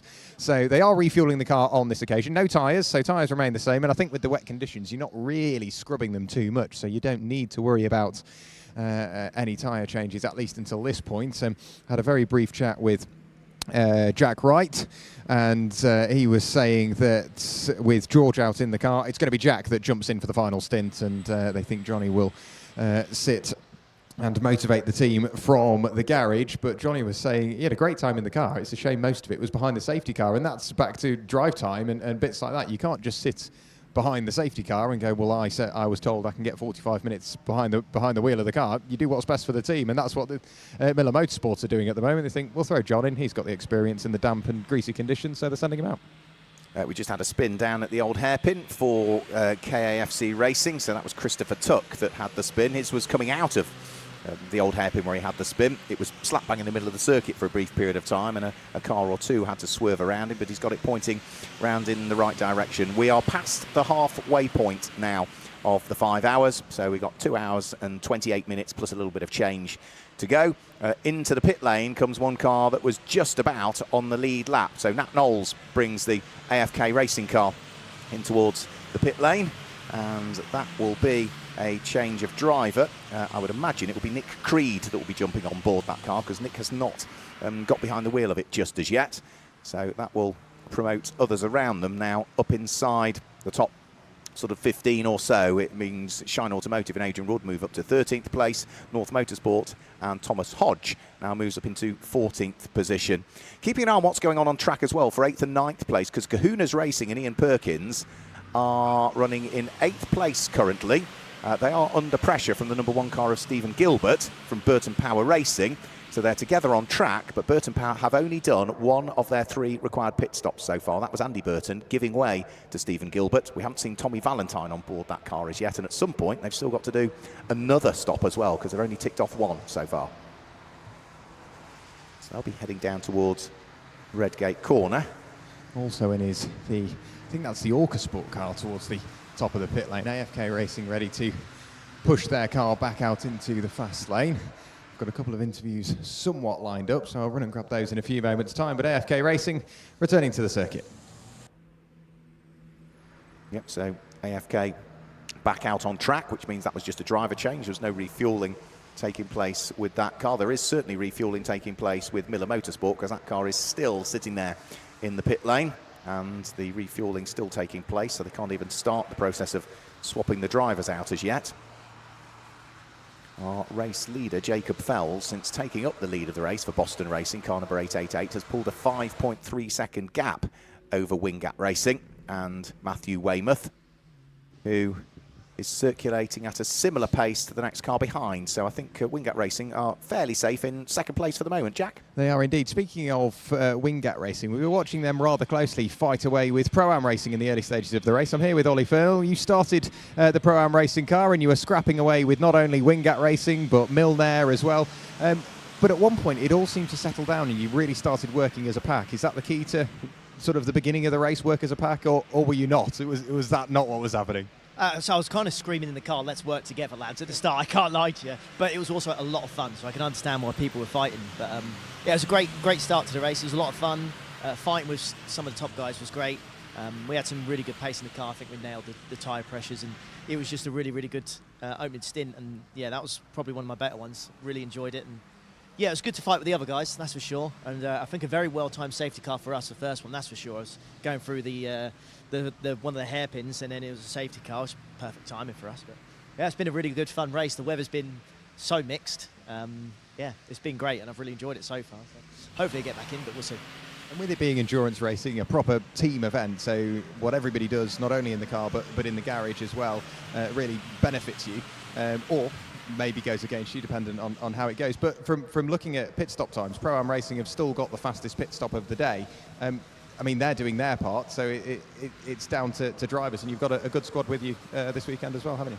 Yeah, I do so many endurance races. I can tell you the number one thing that you want in an endurance racing is, firstly, you want to have a good, clean pit stops, and then secondly, you want to have a team that is all the drivers are equal on pace, and that's, I think, that's what we've got here, and that's why we're having a good weekend so far. The Pro-Am pit stops are just immaculate, and then if we just do our job on the circuit, which is just not spin and be consistent and fight up there and keep it clean, just not fight with anybody who might just be a little bit quicker than us, let them go, stay behind them, get the toe, all that kind of stuff, then you can put yourself in a really good position, which we're in now. So fingers crossed. I don't want it to rain anymore, I don't think. I'd rather, we've done our fair share of scary stuff now, so if it can just stay dry till the end, that would be great. And swapping from the Clio to the KA, an easy thing to do?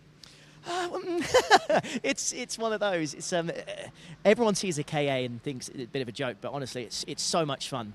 Swapping between the two wasn't the easiest task in the world, but at the end of the day, it is a KA, so it's relatively easy to drive. You haven't got that much horsepower. The tyres are quite sticky for what they are, so you've got plenty of grip. It's just, it's not that hard to transition into. But if I went from the KA and then had to jump into the Clio, that might be a different story. So yeah, might struggle a bit more there. But because I did Clio and then the KA, I think it's all right. Still a long way to go though, but good luck. Thank you, mate. Cheers, Ollie. A quick word there with Ollie Fernell. I'm sure that will go down well on the live stream, Mark. But the race still going on. How long do we have left? We have got 2 hours and 23 minutes and a little bit of change still to go. And we've now got a 7.9, nearly an 8-second lead from Jacob Fells back to Matthew Weymouth. We've had a change for 4th and 5th, though, whilst we were chatting to Ollie Fernell down there in the pit lane, and that is Castrap Racing, number 55, the black and orange car in the hands of Will Hilliard. Sorry, Castrap Racing, black and orange car in the hands of Ben Smith, has gone through and ahead of Pro-Am Racing, Will Hilliard. So whilst we were chatting to Pro-Am Racing, they've lost the place on track. But again, as Ollie was making the point, don't try and hold up a car that's quicker than you at that point. Sit behind it. You might learn something. Look at the lines that they're taking as well, because if they're taking a subtly different line, it may well be that they're just finding a bit more grip that you haven't exploited yet. So you can change your lines and see if that is starting to improve the lap times of your particular car. So Castrap Racing just turning their way down through the old hairpin. As for Pro-Am Racing, they could lose a further place before too much longer, because George Wright for Milner Racing, that's the purple and yellow car, just heading past Starkey's Bridge and up towards Schwantz Curve, is now closing in on Pro-Am Racing.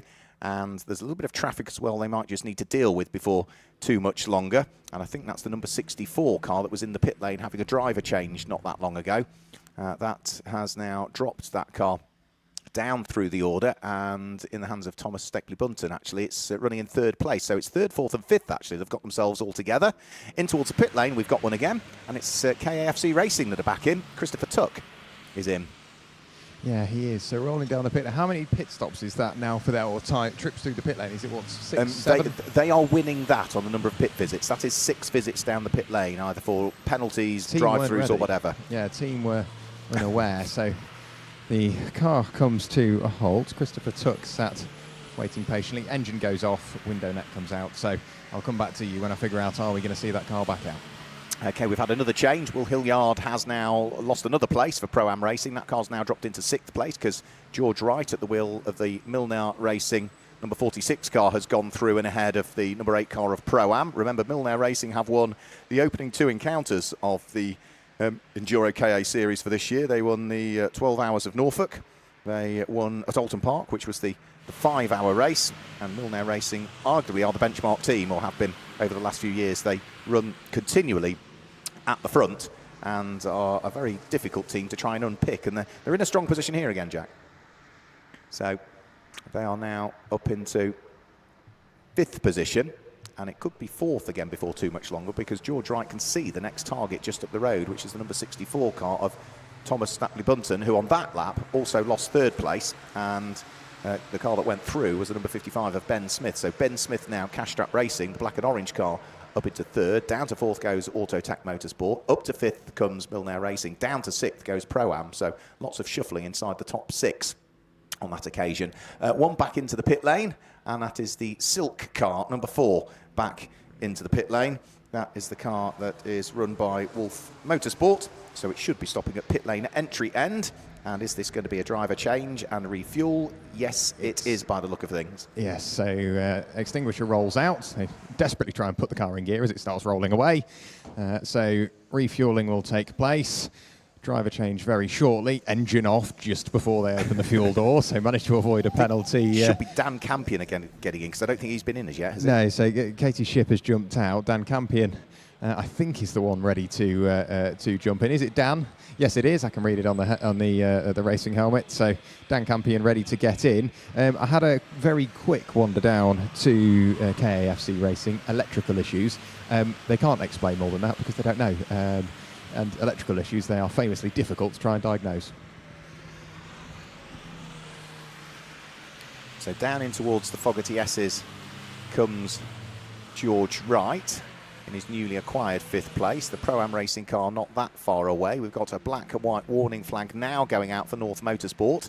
Oliver Smith is behind the wheel currently, and you can also see, if you're watching the stream, the weather map. There is more weather on its way in over the course of the next few minutes. One of the bigger clouds might just scoot around the circuit by the look of things. There's a big yellow section coming in, but I think largely most of the weather is just going to miss us. It's going to go over Nottingham, but it's not quite going to reach Castle Donington. So as long as the rain stays away, we might be good, and that will certainly please one of the drivers that we were just talking to not so long ago, wasn't it, which was Andrew Fells from Boston Racing, who we were chatting to. And, of course, we were having a conversation with Ollie Furnell, weren't we, from Pro-Am, who was also hoping that it was going to stay dry. Up towards Redgate Corner, Ben Smith for Cash Strap Racing, the number 55 car, running in 3rd place overall at the moment. Look at his mirrors, who's there? It's the 4th place car of Autotech Motorsport, and Thomas Stackley-Bunton. And then right behind him is George Wright, and then just off George Wright is Will Hilliard. So 3rd, 4th, 5th, 6th, all still together as they start to splash their way down through the Craner Curve. Still lots of standing water down through that section of the circuit, so it's always the last part of the circuit to dry. Again, you can see dancing around on the very edge of adhesion is Ben Smith as he pitches the car in towards the old hairpin. The tail end of the car just starting to break away from him, but he beautifully controls it. And another car dives for the pit lane. That is Calamity Racing. That is Louis Batty coming in, and I suspect it will be Andrew Hinch if it's a driver change that's going to go in, because we have not seen, I don't think, Andrew behind the wheel of that car just as yet, because the car was started by Louis' father, wasn't it, Marcus Batty. We also see on the pit apron car number 11, which is 11/10 Motorsport. Gianluca Elliott is the driver that was in the car as it came in towards the pit lane. We are shortly going to see Chick Speed also dive for the pit lane. Charles Ashman. We haven't had a catch up with them as yet, have we? No, he's ready to jump in. So I'll let Charles obviously get ready to jump in the car, and then as soon as Rob jumps out, I'll jump in and grab a word. Yeah, it'd be interesting to know the story of how the team came together, and did they all get hands on when they were building the car? Did they buy a fully prepped car?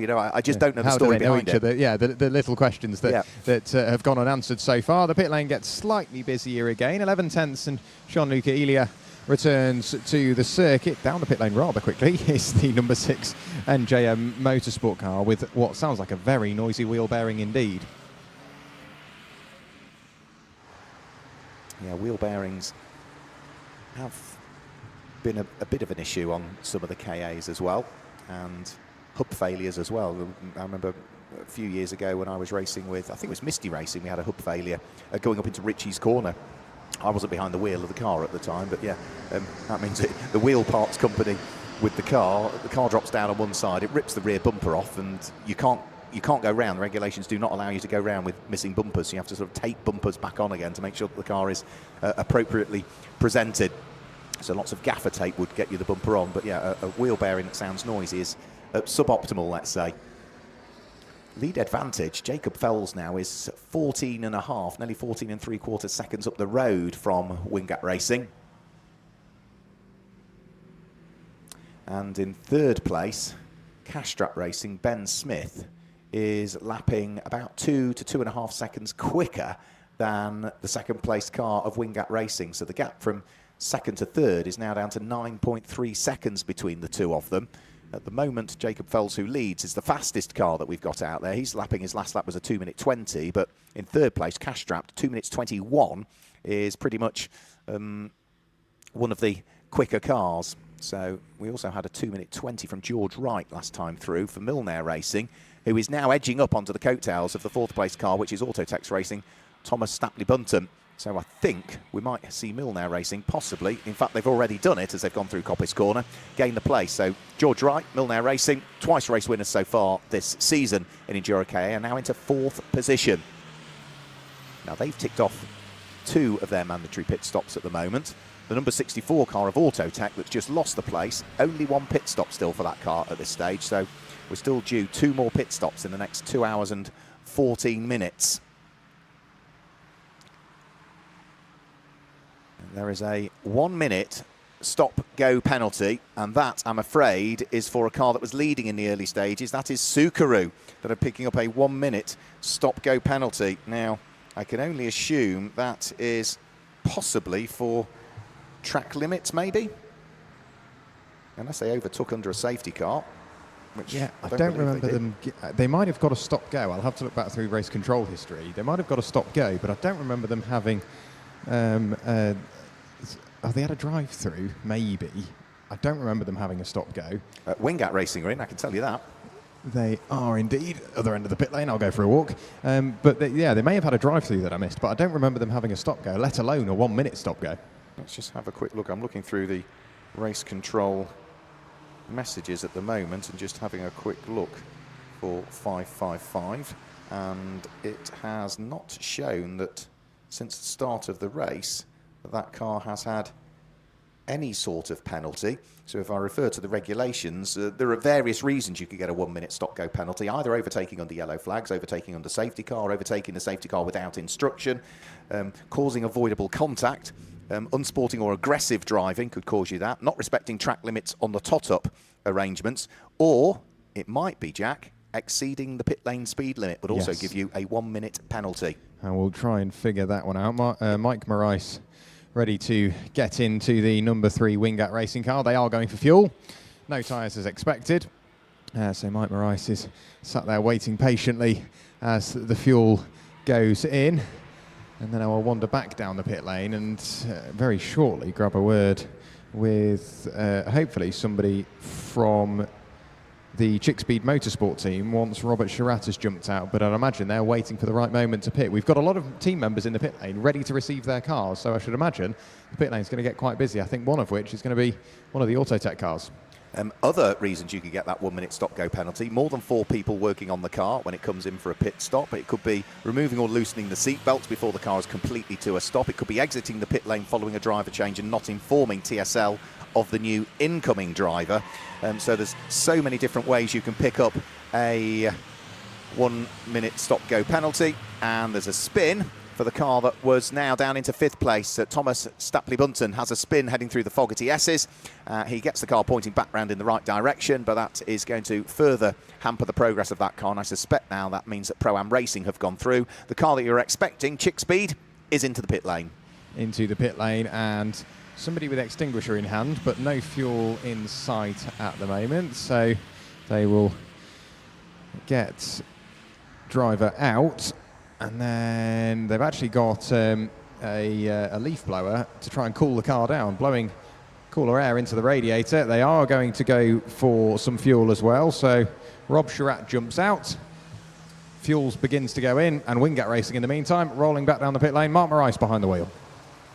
Yeah, and I suspect the ingoing driver then for Chick Speed Racing is probably going to be Charles Ashman. Yeah, Charles Ashman in ex-Dan Camish overalls, in fact.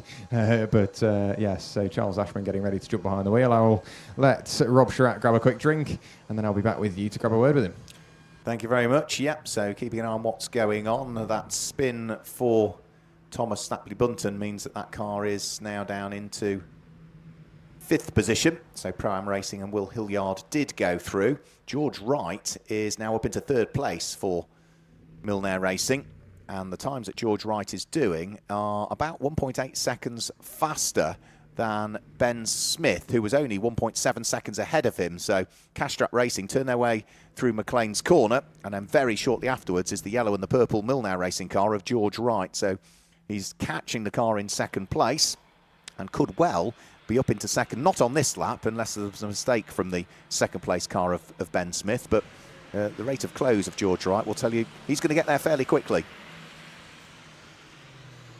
So they work their way out of Coppice and down the exhibition straight. And it'll be interesting to see, does Ben Smith make it difficult for George Wright to try and work his way through? Still got 2 hours of the race, 2 hours and 10 minutes of the race to go. So there's no point trying to hold up the car if it's quicker than you. Let it go through and the race will come back to you. You know, if you've got the pace, you'll get there anyway. So no point holding up a quicker car at this stage. But at the moment, George Wright hasn't even caught. So he was 1.7 seconds adrift at the start of the lap. He's closed in a little bit. There's another car up the road they will need to deal with before too much longer, and I think that's the Verano eSport car, the number 39 car that is circulating down in 22nd position in the hands of Dave Smith. They head up towards the braking area for Goddard's, and Ben Smith is not going to quite get there and overtake that yellow car from Verano eSport.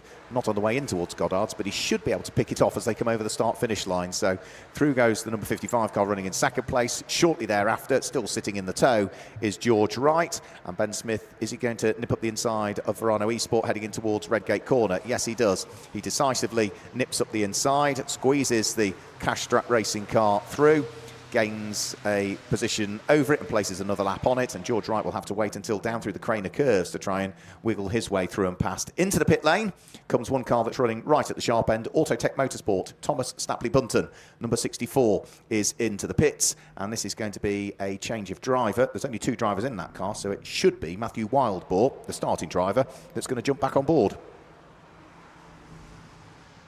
The Slotus Cartina is back in, so that's LDR Performance Tuning.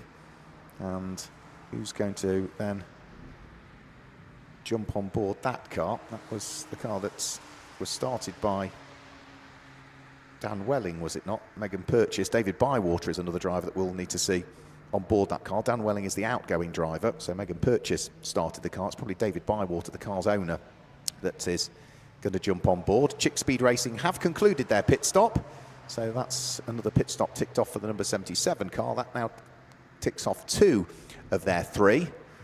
The only car really that's there's a couple of cars that have only done 1 pit stop so far, one of which is Burton Power Racing, who are in 8th position at the moment with Stephen Gilbert on board. The other car that's only done 1 stop is K&F Racing. Tony Barson drives, and the 3rd car that's only done 1 stop so far is Verano eSport, Dave Smith. Other than that, everybody else has done at least 2 visits into the pits.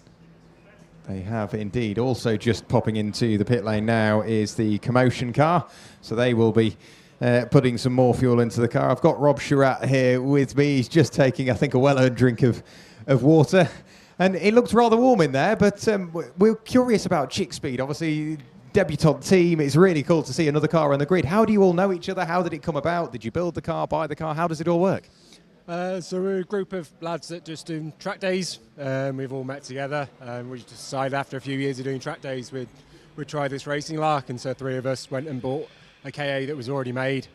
But that was about a year ago, and then just spent enough time trying to figure out what the hell we were going to do going racing. It's going well so far. It's a really impressive debut, because what we're seeing is you fight it up there with those regular names that are really, really quick as well. And you can tell that you take it seriously, but you don't want to put fun to a side. You're all having a laugh. And I mean, I was walking through and could smell that somebody was having some lunch mid-race. It was brilliant. And even through the pit stop, there was no sort of out-of-control rush. It was all very calm and collected. And is that the way you want to carry on? Just see it as a bit of fun? Yeah, that's all it is, isn't it? So, yeah, it's a nice way to spend a weekend going out racing. And it's the first time we've ever tried racing. So, if you're not smiling doing this, we're doing something wrong, aren't we? So, yeah, it's just great fun with all the lads. So a newish car then, in terms to you guys, new to you. But the conditions today, talk us through that. As a team, that must be quite daunting, seeing the weather. A bit spicy, yeah. The rain came down halfway through, or just into that stint, and carnage ensued down at the old hairpin. But yeah, it was tough trying to just keep on the track, just behind the safety car for long enough, and then just trying to figure out a pace behind the other cars and try and find a quick car to follow, and just see what you can do from there and have a bit of a play as well. So some fun. We're going to see you back again? Yeah, I think we're plan to come back from Cadwell. So yeah, if we can get the funds together, we'll be there. Great stuff. Look forward to it. Congratulations and best of luck. Thank you. Quick word there with Rob Surratt. So just again, what it's made to be, budget friendly. These guys know each other through track days, and they thought, why not try racing? And they're quite good at it, Mark. They're very good at it. Yeah, they have kept their nose clean, which is what you want. You know, what you want to do is get your signatures on your licence, because it's a longer race. You might even be able to get 2 signatures for this, and once you've got 6 on your licence, you can take that novice cross off the back. The stop-go penalty. It did say a 1-minute stop-go penalty. It now just says stop-go penalty for car number 555. So Subaru are making their way all the way towards pit lane exit, which is where the penalty box is. And is the car simply going to stop and then go, or is it going to stop and then 60 seconds later get going? It comes to a halt now.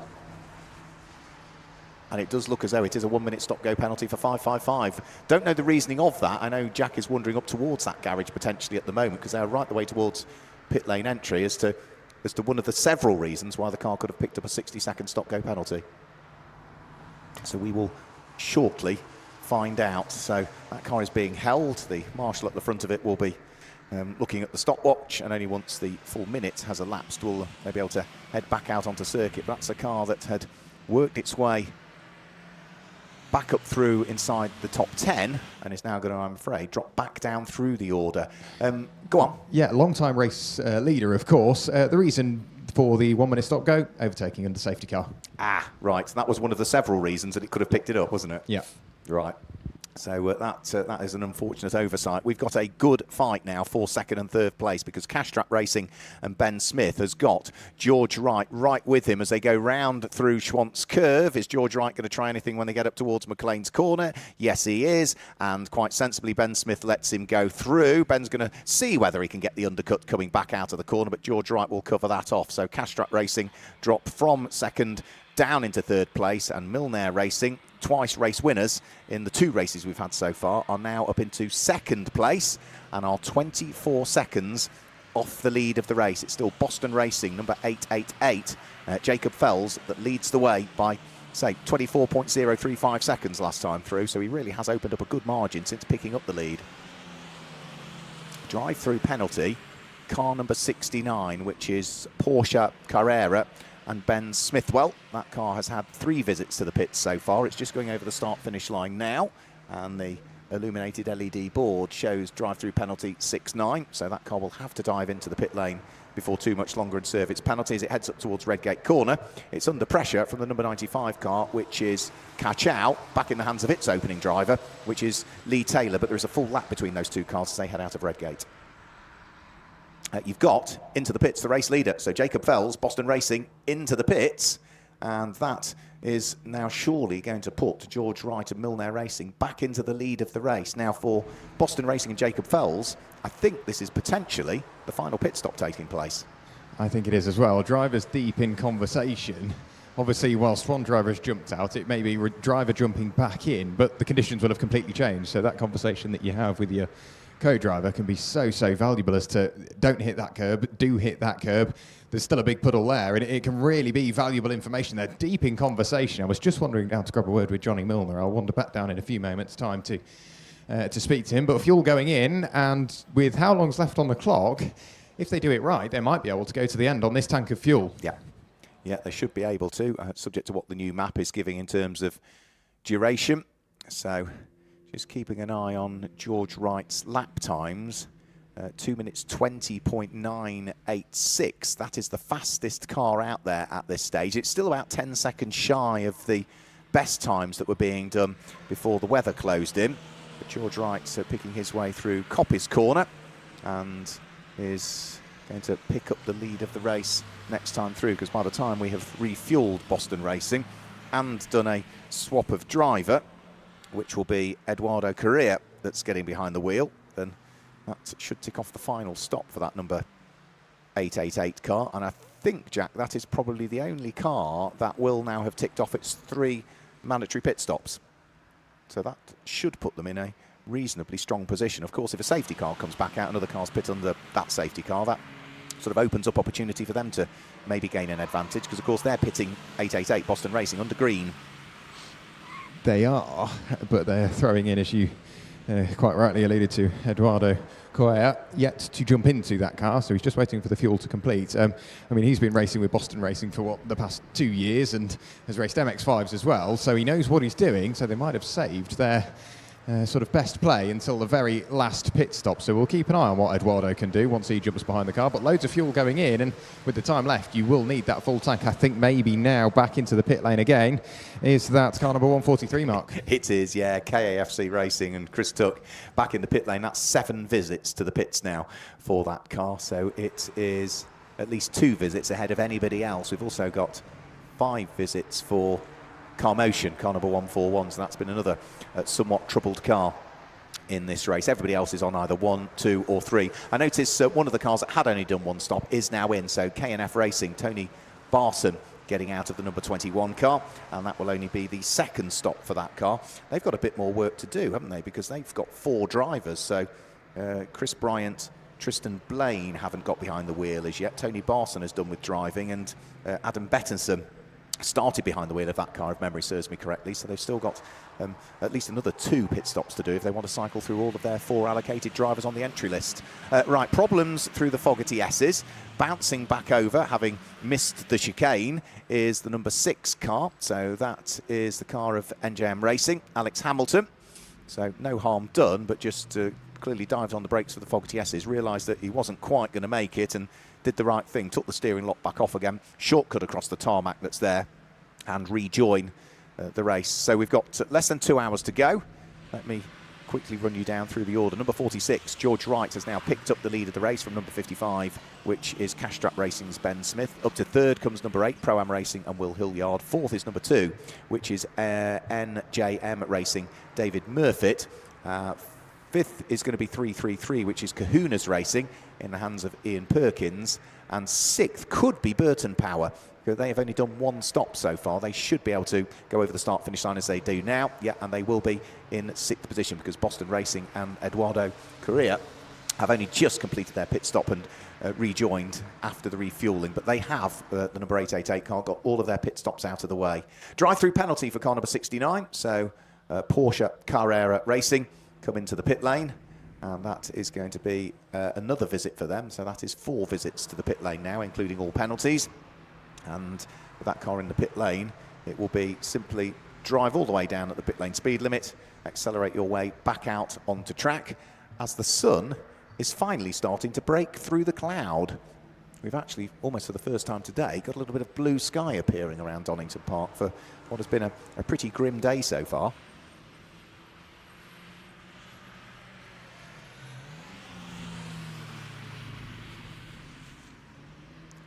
So EnduroKA at the wheel of the number 888 Boston racing car, turning his way through the Fogarty S's. Smart looking crash helmet on Eduardo's car. So he's been racing KAs for a few years. As Jack suggested, he's been racing in MX-5s in the past. So I think that car's come back out in 8th position. And we've now also got a black and white warning flag going out for car number 48. And that is a car that just needs to stay within the confines of the circuit. Just looking down through the order, it does say car 48, doesn't it? Yes, it does say 48, albeit I can't see that we've got a 48. We've got a 148. We haven't got a 48 that I can see on the entry list for this weekend. Ah, it's now changed to 46. There we go. So 46 picking up a black and white warning flag. And that's the race leader. So Milner Racing, George Wright, just needs to make sure he stays within the white lines around the track, or where there's a red and white painted curb, you can run onto those, but you can't put any part of the contact patch beyond the white line or beyond the red and white painted curb. If you do, that's a track limit.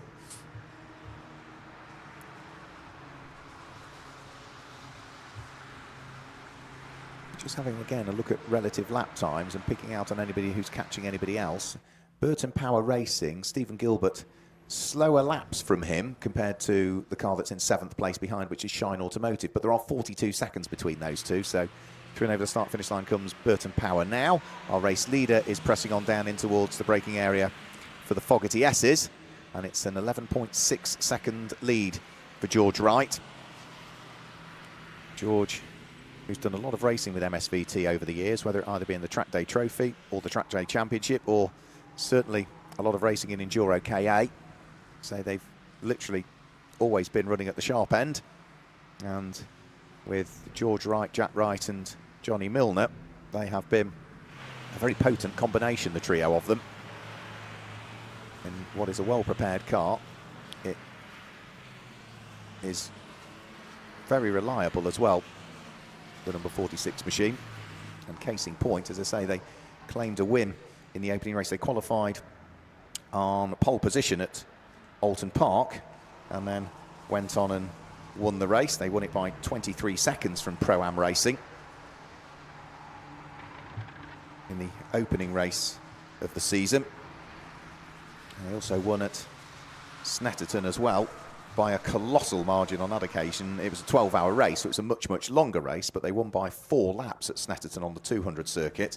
So they have been going beautifully well. They didn't qualify on pole at Snetterton. They qualified in 2nd place. It was Kachow who qualified on pole position at Snetterton last time out, when Ross Folds and Lee Taylor, who are sharing the car here, were partnered up with Marcus Clutton, British GT driver, and it was Marcus that set that pole time, but they finished 4 laps adrift as it was in the end, the number 95 car.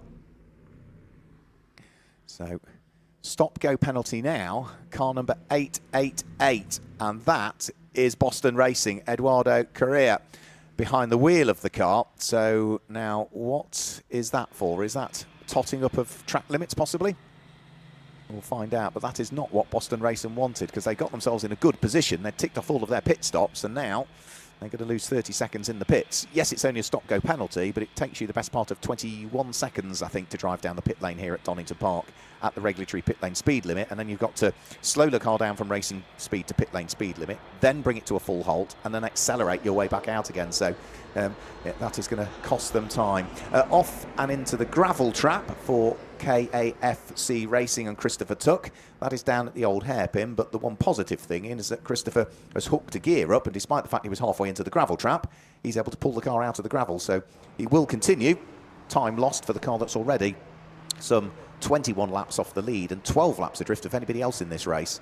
I think that is the last of the cars that's still running at this stage.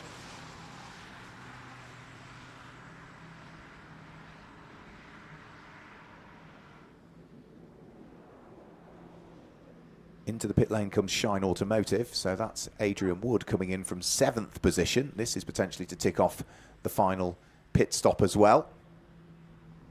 Difficulty for the drivers may well be, now that the sun is breaking through and the track is still wet, is that visibility might be the problem, because the sun will be glinting off the wet tarmac right into their eyes. So that will probably be the next little bit of trouble that drivers will have. It can be quite blinding, really. You know what it's like when you're driving on the road, can't you? When you see that wet tarmac and the sun bouncing off it, and it just means that everything is silhouetted. So if you've got a tinted visor, then maybe just pull the visor down on the car. So we've still got this stop-go penalty hanging over Boston Racing. They'll be diving into the pit lane before a great deal longer. For George Wright in the lead of the race, his last lap time was slightly slower than the second place car. It was about 1.1 seconds slower than Castrap Racing Ben Smith, who still sits 10 seconds behind in second place. Then there's a further 7 seconds back to Will Hilliard for Pro-Am Racing, who's there in third. NJM Racing and David Murfitt is next up. He's a further 30 seconds adrift at this stage. And then we wait driver of Kahuna's Racing, who will come over the start-finish line in what will be 5th position in the hands of Ian Perkins. But that car is only now just working its way out of Goddard's and over the start-finish line. So there's going to be quite a sizable gap from 4th back to 5th. And as Kahuna go over the start-finish line, that's a 23-second gap that they are looking to try and make up. The race leader is now on lap number 75. Lap number 75 for George Wright. He's had a busy last few laps, actually, picking his way through traffic, and that was largely why then on that last lap Castrap Racing and Ben Smith were able to close the lead advantage down very, very slightly. So Jack is done in the pit lane, which means that with an hour and 50 minutes to go, there's only another 50 minutes before Tobac's stop. So I'll head down into the pit lane for about half an hour. Then Jack will head down, and then when there's an hour to go, we'll both join in the commentary box again. Yeah, Thank you, Mark. It's nice and dry. I'm not sure what you were complaining about, all this rain. Didn't have any when I was down there. The weather promises to stay the same for at least the short foreseeable future. Anything past the hour is when we start to worry once again. But with Boston Racing and EnduroKA having to deal with that stop-go penalty, so too with the 131 that Mark mentioned of catastrophe. They've already got a lap penalty of 20 laps to deal with at one point. George Wright into the pit lane. So Milner Racing, from the lead of the race, will receive George Wright. He will now be ready to jump out of the car. It will be Jack Wright to jump in, I believe. They've just disappeared out of my sight. They're too far around the corner. I think they're going to end up with some fuel going in. Yes, they are. So fuel going in to the Milner Racing car. And then it will be, from what I hear anyway, Jack Wright to jump behind the wheel to take the car to the end. Same with Miller Motorsport KA. John Langridge behind the wheel at the moment. A very quick MX-5 driver in his own right. He is to hand over to team manager Alex Miller. He's yet to, he's to get behind the wheel of that car. They're currently 3 laps down from where they stand. There's been a bit of shuffling with Adrian Wood into the pit lane. So he's dropped down into 10th overall. That's put Mike Morais in the Wingat Racing car up into 7th. EnduroKA still with the stop-go penalty to serve up into 8th place. And Michael Weberstadt, pardon me, up into 9th place in the treble 5 machine. So we'll keep an eye on the Milner Racing car. Currently heading down the Expedition Straight, we have the Verano eSports car, and with lots of tyre squeal as they head through the Fogarty S's. I don't know whether that was tyre squeal or one of the Autotech cars got very sideways indeed. We'll try and pick out the number. It wasn't the Autotech car, pardon me. It was the Verano car that disappeared out of our sight and took a while to reappear. So clearly with an issue heading through the Fogarty S's. They've got the car back rolling again and continue on to the Melbourne Loop. The 55 car of Ben Smith and Castrap Racing. They are working their way into Goddard's hairpin once again. They are still being hunted down by Will Hilliard in the Pro-Am Racing Ford KA, so they've still got a pit stop to serve, and whether it will be Ollie Fernall to jump behind the wheel, or I would imagine we will see Josh Benson get behind the wheel once again, as he had a very short stint with drivers swapping around, but that has now put, with Milner Racing in the pit lane, Cash-Strapped Racing to the lead. Ben Smith, Will Hilliard jumps up into second place in Pro-Am Racing. George Wright has brought the car in. I can see Johnny Milner is stood watching on that that pit stop, and then it will be Jack Wright to get behind the wheel, potentially right the way till the end. 1 hour and 47 minutes remaining. The fuel should well and truly get you there. Ian Perkins currently behind the wheel of the Kahuna's race team Treble 3, and for quite a while we were wondering why they weren't pitting. They nailed their pit strategy and find themselves in 5th place, and I think still on that lead lap. So the Milner, or the Team Air Supply Milner racing car, is very nearly completing its pit stop. Mark, you're down there watching on. What can you see? It is, yeah. They just put the window net across. The engine is struck up. Jack Wright is on board. Johnny Milner and Jamie Moore helping to push the car back. And Jack Wright is now on board for what will be the final stint for that car. There's a shake of the hands between Johnny Milner and George Wright. I'm going to grab a quick word with George if I can. It is Happy George we've got. Good. And he told me there isn't a grumpy George. It was a frustrated George I spoke to previously. But we've got Happy George, and we like talking to Happy George because he's smiling. It all seems to be going to plan for Milner Racing again, George. Yeehaw! I'm so happy! You've never seen a grumpy George. You've only ever seen a slightly disappointed George. I've got the Happy George, so I like talking to Happy George. Talk us through the conditions out there. I mean, you've got loads of experience driving these cars, but it's been tricky today. Yeah, it was absolutely torrential going out, but everybody's in the same boat. We just wishes we had boats and not Ford KAs. It would have made it a bit easier. But then it got the usual changeable, so you were trying to work out whether you could take more of a racing line on a corner or still run round on a wet line. And if you got it wrong and took the racing line, it was nippy bum time. You thought, right, I'll go back to the wet line again. So it's just finding your feet. And now there's just about a fully dry line.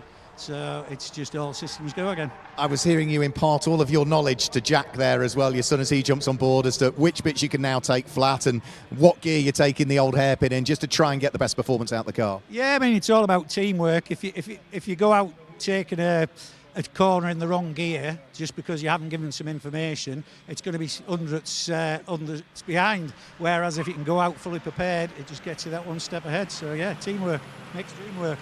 There's still a long, long way to go in this race. Is there a song there? There is, yes, I'm sure there is. I'm not going to break out into a tune, but I'll let you do that. As happy as I am, nor am I. Long, long way to go, but you're in the right place. Yeah, well, we thought we'd spoiled it when Jack went off early, and then we got a flat tyre, so I had to take an impromptu pit stop, and we thought we're going to struggle here. But Johnny did a sterling job bringing it back to where we needed to be, and made the right decision, sending me out with no fuel and running it long. I think I went out 7th and managed to get up to 1st again, so I've done my bit. So we'll just leave it to my son, Kid Wonder, and see what he can do. See what we can do. Well done. Good to catch up with Happy George, who is smiling from ear to ear. They're in the right place as far as they're concerned, Milner Racing, to try, Jack, and make it 3 out of 3 this year. Always a good chat with George Wright, especially Happy George. He was very happy when you came over to have a quick chat with him. So Jack Wright now behind the wheel of the Milner Racing entry. As we look down the order, they return to the circuit in what is 9th place. Whilst we look elsewhere, Michael Weberstadt, they've been into the pit lane 3 times, but one of which I think was for a penalty. Still to serve their penalty, it's saying on our end, is catastrophe, but they have got that 20-lap penalty still looming over their head. Stephen Gilbert in the Burton Power racing car have managed to work their way through and past Ian Perkins in the Kahuna's race team entry, the Treble 3 car, albeit it says the Burton Power car's only been into the pit lane once, Mark. That might be something to investigate. Either it's just not picked it up, or Burton Power have really been economical and have only pitted once. Yeah, well, I haven't seen the car in the pit lane a great deal at all, and every time I've wandered past Burton Power, Tommy Valentine has been still in the garage, and I'm looking now. Yeah, Tommy's just relaxed on the sofa at the moment. Andy Burton's there as well. Should we grab a word with Andy Burton? Yeah. Because Andy Burton will have very fond memories of the first ever race here for EnduroKA, which was 2019. Andy, was it, when you won the first ever race? Yeah, 2019. Yeah, it's a long time ago. 6 years ago now, is it? Yeah, that was a bit of a shock because there was about 10 cars that were technically could have won it, and it all sort of unravelled in the last half hour, and suddenly our name appeared at the top, and happy days. And I think we ended up almost a lap ahead of everyone, but it certainly didn't look that way at the first part of the race, but we also just kept going round, keep it on the black stuff, and they up the laps, you know. There's not many EnduroKA races that you have missed. We're looking through the order of where you are at the moment. It's showing only one pit stop for your car, so you've still got a few more pit stops to tick off, have you? Yeah, we're looking at putting the driver in now. We're going to chuck Tom out. He's going to do most of the rest of the stint, and then we'll probably just do a quick driver change 5-10 minutes from the end to satisfy that last pit stop. Are you sort of then keeping your fingers crossed that you might be able to tick one of those off with a safety car? I think everybody's hoping that, but it's how long do you hold on for? And obviously Tom's our quickest driver, so we kind of need to bite the bullet. Let's get him out there and see what we can do. In 2023, when we were here on the national circuit, it was only 1/10 of a second quicker than me in that same car, though. Right, have you got your overalls then? I haven't got my overalls this weekend. I've renewed my licence, Andy. I'll come and join you in the car again at some point. You're always welcome, you know that. It'd be great to be back. It's good to catch up with you. There we go, Andy Burton. Yes, just to confirm, they have only done the one pit stop so far, and I am allowed back in the Burton Power car at some point. Well, that's good to hear, that's for sure. We'll then end up with Andy Burton, Tommy Valentine, Stephen Gilbert, maybe even a Mark Querrell out there as well. EnduroKA Sport going slightly slower than expected as they head up towards Coppice Corner. I think just jumping out the way of some traffic. On that occasion, it was the number 6 NJM car, currently in the hands of Alex Hamilton, I believe, has taken over that car. Yes, he has. And that car has spent a little bit of time in the gravel as well, so it's good to see that that car is still out there and circulating. In terms of time-wise, we're into the sort of 2-minute 19s, 2-minute 20s, 2:22s for a lot of the field, which is the best part of 10 seconds slower than what we've seen them do. So it just shows the amount of rain that fell when it did about an hour ago. It really has played an effect, and we're still getting the fallback or the fallout from the rain. The dry-ish line is still there, but it is very much that, a dry-ish line. So drivers will have to be slightly careful in terms of going offline. So going for overtakes is still going to be tricky. Back over the line goes Ian Perkins in the Kahuna's race team car, picks up the position of 7th place as Eduardo Correa has been in and served his stop-go penalty.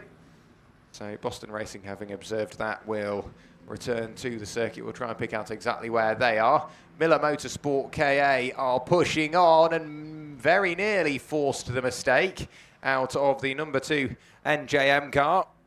Currently behind the wheel of the number 2 car is David Murphy. David Murphy's running around in 3rd place, but Miller Motorsport sticking with him. John Langridge is really keeping him honest here, and John's doing everything he needs to do just to carve his way through the order. At the moment, John Langridge down in 20th place, but what he's doing by sticking with the 3rd place car, I think it's naturally just drawing him through the order and allowing him to close in on those cars up the road. The next car John Langridge will be looking for is the 148 North Motorsport car.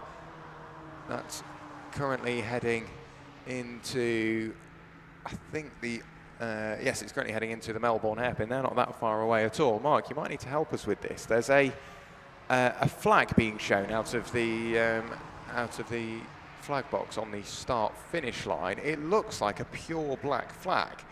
There's nothing on TSL. It is a pure black flag. They wave it around.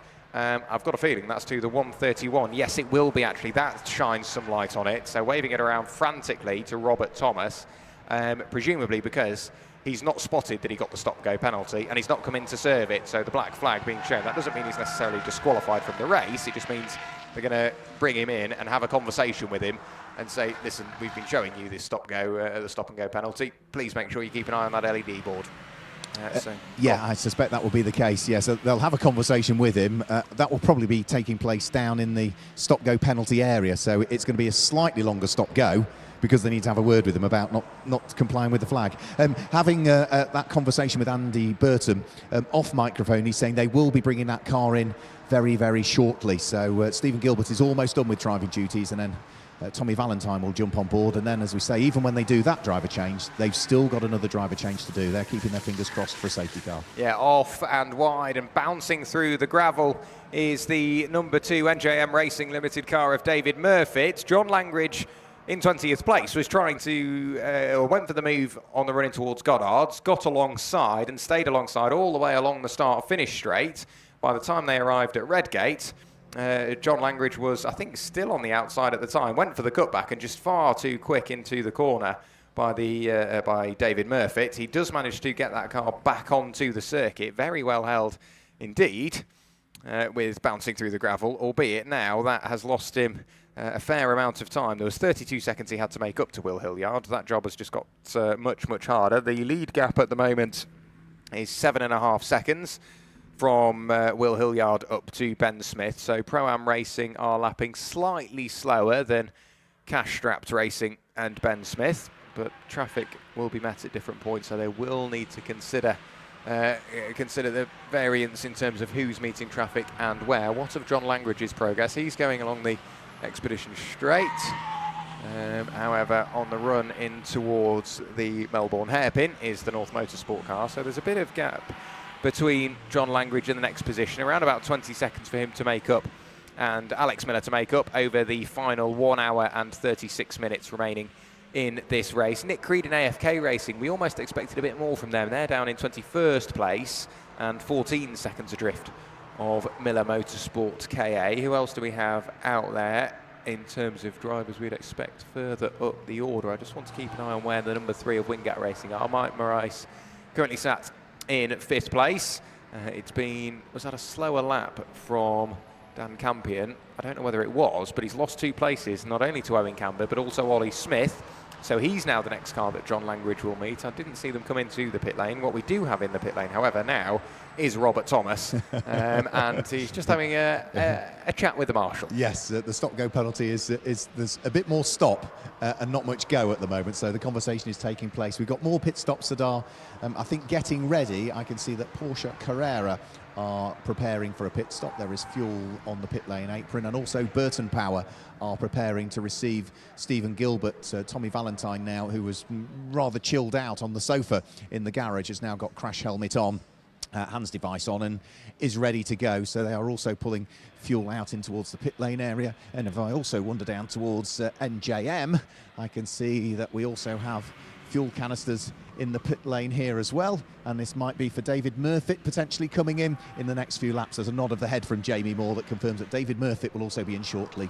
Yep, so we'll keep an eye out for David Murfitt by way of Burton Power. That car is just heading into the final corner now, so Stephen Gilbert will very shortly be with you, Mark. I look for David Murfitt, and I think he's just coming down the Expedition straight now and in towards the Fogarty S. He's into the pit lane come Burton Power, so that's heading towards you. By way of Pro-Am Racing, Will Hilliard on the brakes in towards the Melbourne hairpin, pitches the car in, and then it's back up the hill towards Goddard's once again.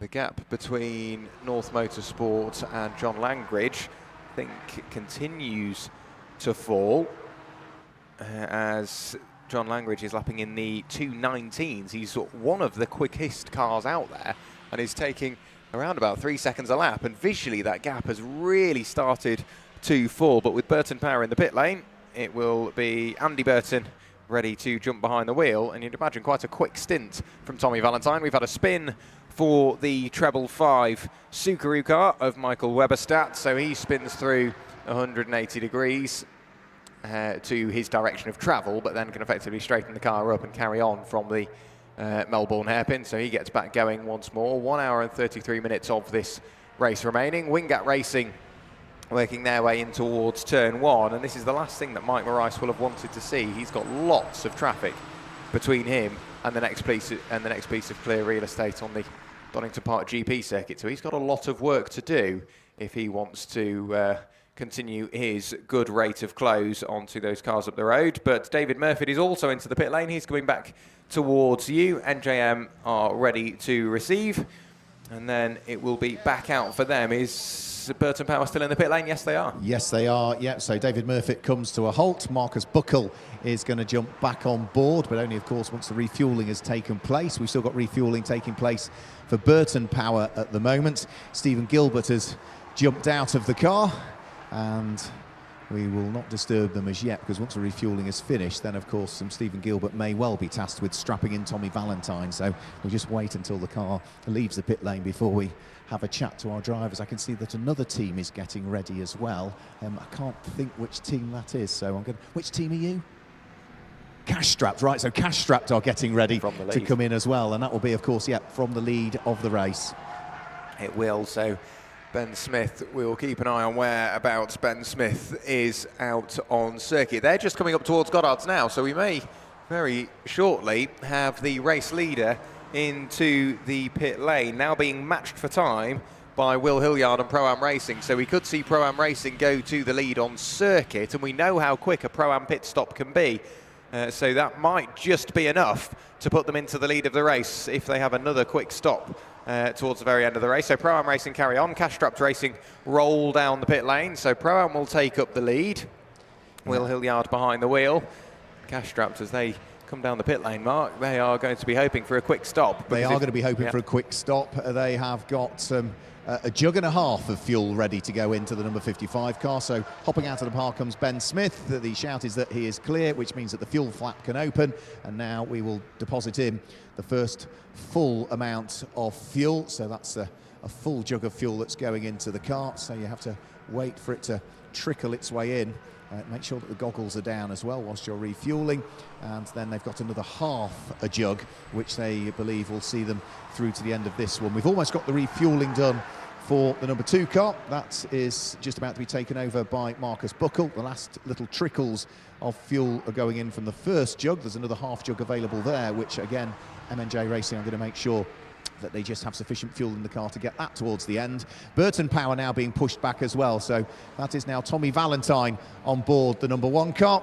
Tommy, the quicker of the 3 drivers, so he heads out into his first session in this one. I'm going to see if I can grab a quick word with Stephen Gilbert. It seems as though it's a long old stint from Stephen Gilbert. He's chatting away to one of the team members at the moment. He's got a bottle of water in his hand. Can we grab a quick word, Stephen, if that's all right?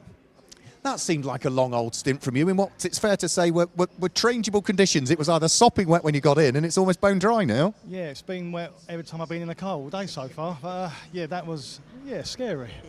At one point, when I was directly behind the safety car, I couldn't even see it. It was that bad. I thought it was going to red flag it, to be fair. But fair play, we carried on. And it all largely went to plan. Yes, of course, the pace slowed down and there are a few little slides here and there, but it's been on the tarmac most of the time. Yeah, I mean, I'm not pushing 10 tenths. I'm just decided to keep it on the tarmac, and it seems to be paying off. Tommy behind the wheel now. Flat shift Tommy. We know what he can do. Yeah, he'd be about 3 or 4 seconds quicker than me, no worries. And are you back in again, or is it Andy that's going to drop back in? I'm doing the last 10 minutes. Quick splash and dash, I think. Splash and dash. Fingers crossed. If you could get that done under safety car, that'd be ideal, wouldn't it? One or the other. Well done, though, mate. Well done. So there we go. Stephen Gilbert, who has just vacated the Burton Power car and has now handed it over to Tommy Valentine. Has. So with Pro-Am Racing back over the start-finish line, they will now be shuffled to the top on the timing screen as they have led a lap. In around about 10 minutes' time, we're expecting a little bit more rain, Mark. So we will keep an eye on the weather radar in around about 10 minutes' time. That means when I'm down there. That's your stint, yes. Yeah, so I'm not worried about that. It can rain as much as it likes in 10 minutes. We've got 1 hour and 28 minutes to go.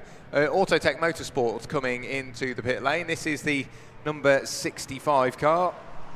So they will be coming in from a little bit of a way down the order, I think, the number 65. They've had something of a troubled race. We just try and spot them. Yep, so Owen Camber comes in from 17th place. John Langridge has picked up a couple of places. He's managed to get past Dan Campion in the in the Wolf Motorsport car is said, but I think that was just a faulty transponder. So John Langridge actually at one place is Porsche Carrera in the pit lane, Mark. Have you just spotted that trundling its way down the pit lane is the number 5 Wolf Motorsport car? Minus, I'd imagine, a windscreen and a rear window. No windscreen, no rear window. So they have, yes, the car that was upside down in the gravel trap at the old hairpin is back in the race, albeit it is, minus the windscreen, minus the rear screen as well. But the team have done a great job to even get that car back out. And thankfully now it's dry, isn't it? So it's not going to be quite as uncomfortable in that car as otherwise it would be. Dry for now, I think, is going to be the key part of that. As the rain isn't exactly promised, but it does look like it is going to be closing in. So we will keep an eye on the weather radar as to what's going on. But it's brilliant to see that the number 4 Wolf Motorsport car the number 5 Wolf Motorsport car, pardon me, has been relevantly readied to return to the circuit. It's Stephen Goodliff behind the wheel, which means all 32 cars that started, Mark, are still out there and circulating, to the best of my knowledge. So TSL will, I'm sure, correct me if I am wrong, but Autotech Motorsport going for some fuel. As for the number 55 car, previous race leader Cash Straps Racing and Ben Smith behind the wheel. They've been in the pit lane for quite some time, it would seem. Quite some time, but it was a jug and a half of fuel that they put in. The fuel seemed to be going in beautifully well. Just doing up the side net to the car now. The door closes. Alex Tenturi heads out into the pit lane. There's a round of applause for the team for the pit stop, so they're clearly happy with that. I'm going to see if I can grab a quick word with Ben Smith, who is just taking off his hands device. Ben, can we grab a quick word? You've just handed the car over to Alex. Brilliant stint from you. You were right up there at the sharp end. Yeah. I mean, I absolutely love it when it starts pouring.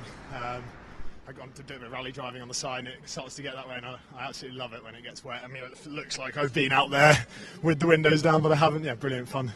Well, I was looking at some of your angles down at the old hairpin. They were interesting. Yeah, I couldn't decide what was quickest. I mean, the old hairpin, well, you're full send, aren't you? So I don't know if I was quick that round there, but yeah, full commitment. So yeah, that was the main thing for that one. 4th at Snetterton in the opening round of the 2025 EnduroKA. What can you do in this one? Well, hopefully the heavens open again, because Alex is equally as good in the wet. So yeah, if it could pour down without a safety car, then we'd be hopefully looking quite near the top. But if we can come top 8, I don't know where we are, then I'll be pretty happy. Well, looking at the rain radar, another 10 minutes time, we might have the rain. Well, yeah, as long as it's not too bad that we get a load of safety cars, because that might do it. So, but anyway, Alex is brilliant in the wet. So, overall, pleased with your stints? Yep, very happy with it. I wish it stayed wet longer. So, yeah, really fun. Well done. Good luck for the rest of the race. There we go then. I'm going to leave it down here in the pit lane. I'm going to go head back up into the commentary box. Jack can do the next half an hour stint before, of course, we get into the final hour of the race, and then there's no more towbacks. No more towbacks to consider for the teams. So drivers will be given the brief of, if you need to just wind the pace back somewhat to keep it on the road, absolutely do so. There's no point pushing too hard, especially with no more towbacks. Mike Morace has been awarded a 2-lap penalty, with it being 3 laps for the for a towback. We'll have to look as to how drivers end up with a 2-lap penalty as we look through a pit stop infringement of some sort.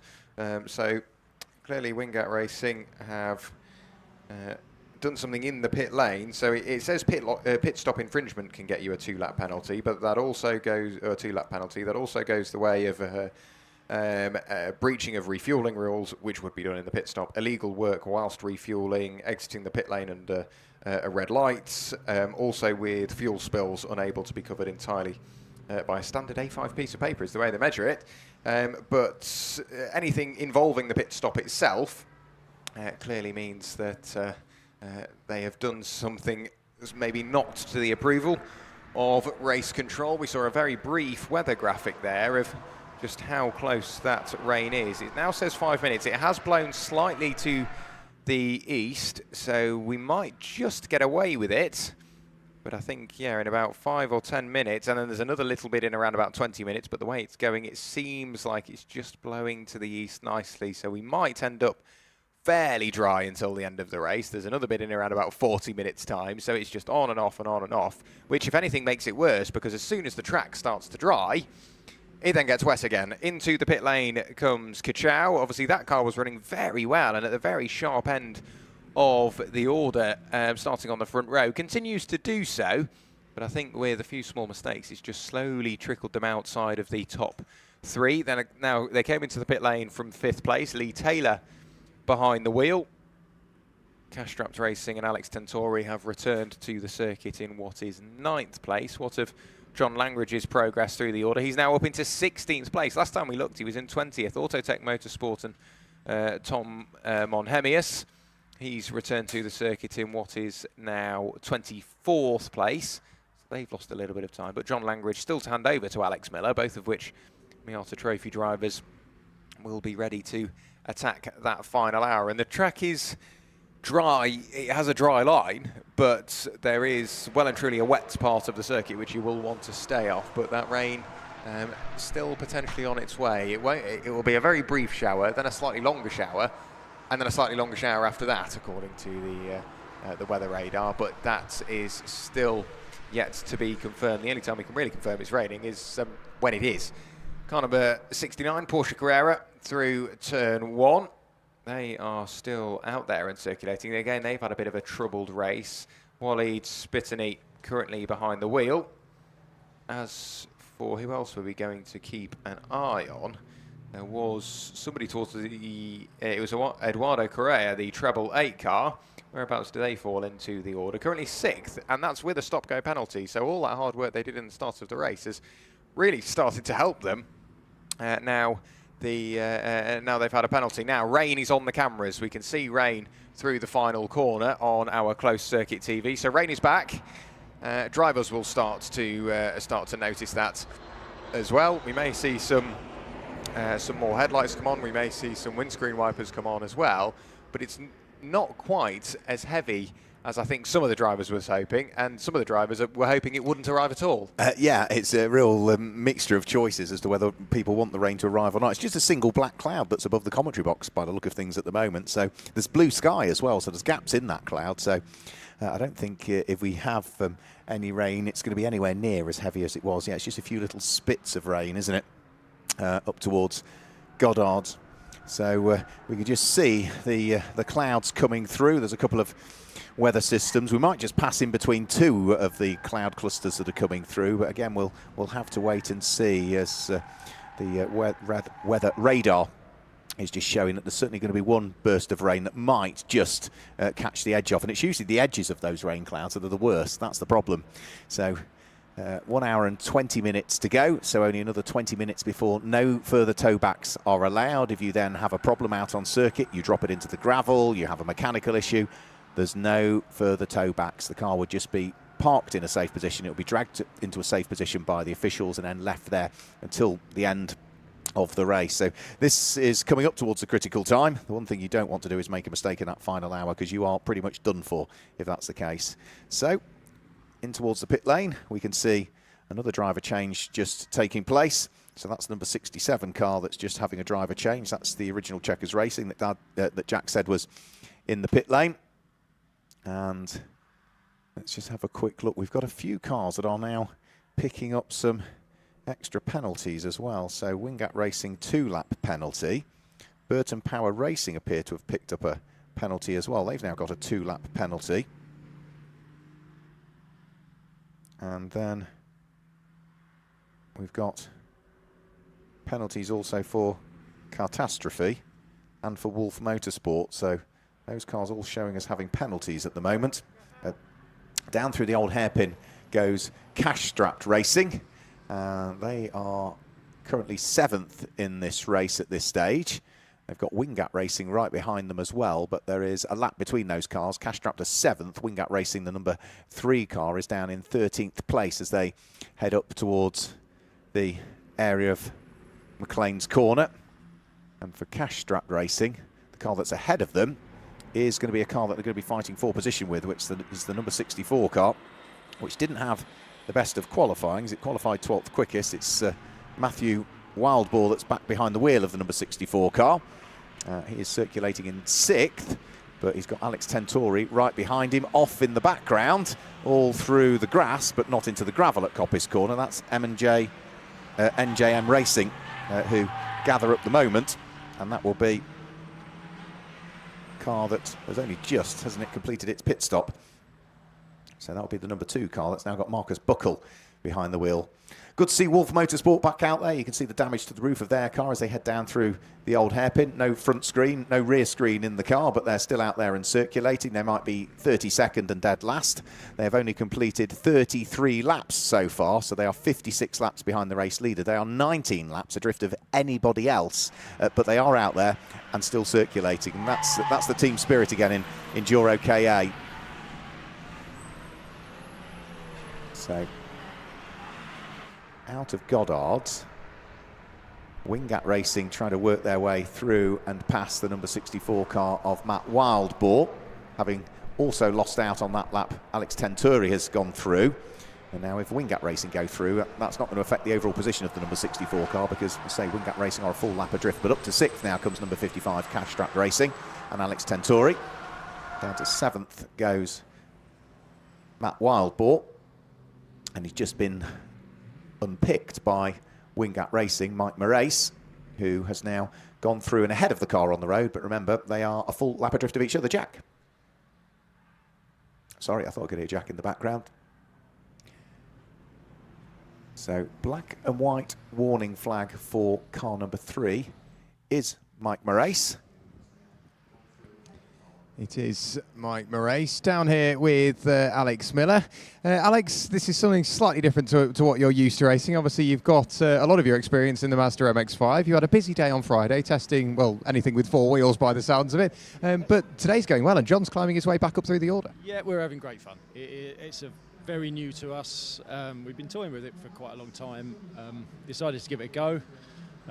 We've done some endurance racing before, John and I, in Club Enduro a few years ago now. So yeah, day's going very well. No real incidents to speak of so far, but I will be getting in about 3 minutes' time. I'm sure that will change things. Are we going to see more of you then at a Miata Trophy weekend and then jumping into the EnduroKA? Yeah, I think we'd quite like to do the 500 at the end of the season. I think we're a bit busy otherwise till then. Maybe that's not John. But quite busy until then, but yeah, I think we might well manage another appearance at the end of the season, try and get ourselves a bit sharper and a little bit higher up the order. But yeah, it's going well so far. We're happy. We're very happy. And obviously you still to get in for the final stint. Do you want the rain or do you not? I don't mind. I'll be slow anyway, so it doesn't make any difference to me. So yeah, you leave John in a little bit longer. He's carving his way through, enjoying himself. But the thing it's about 50 degrees in that car because the blower's always on. Yeah, so he's probably getting a bit tired by now. We probably need to consider bringing him in. Well, it's great to have you, and good luck for the rest of the race. Thank you, Jack. We'll see you again soon. Quick word there with Alex Miller from Miller Motorsport KA.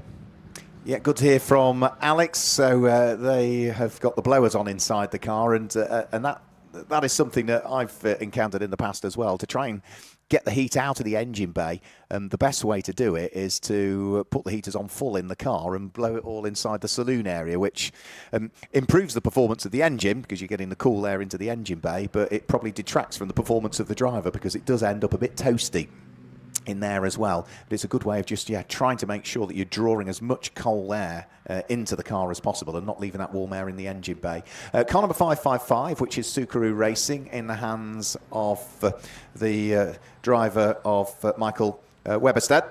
That is running second on the road at the moment. It's showing as having done 3 pit stops. One of those pit stops was a drive-through, so we are still owed a pit stop from 555 at this stage. So that is going to drop them down through the order. Of course, we've still got Pro-Am leading. They've got a pit stop to serve as well because they've only done 2 pit stops. That's absolutely for sure. So the leading car that has cycled through all of its pit stops that we know of is the car that's in 3rd place at the moment, car number 46, which is Milner Racing. A stop-go penalty going in the direction of car number 141. That is Car Motion inside the top 10. Daniel Edwards is the driver.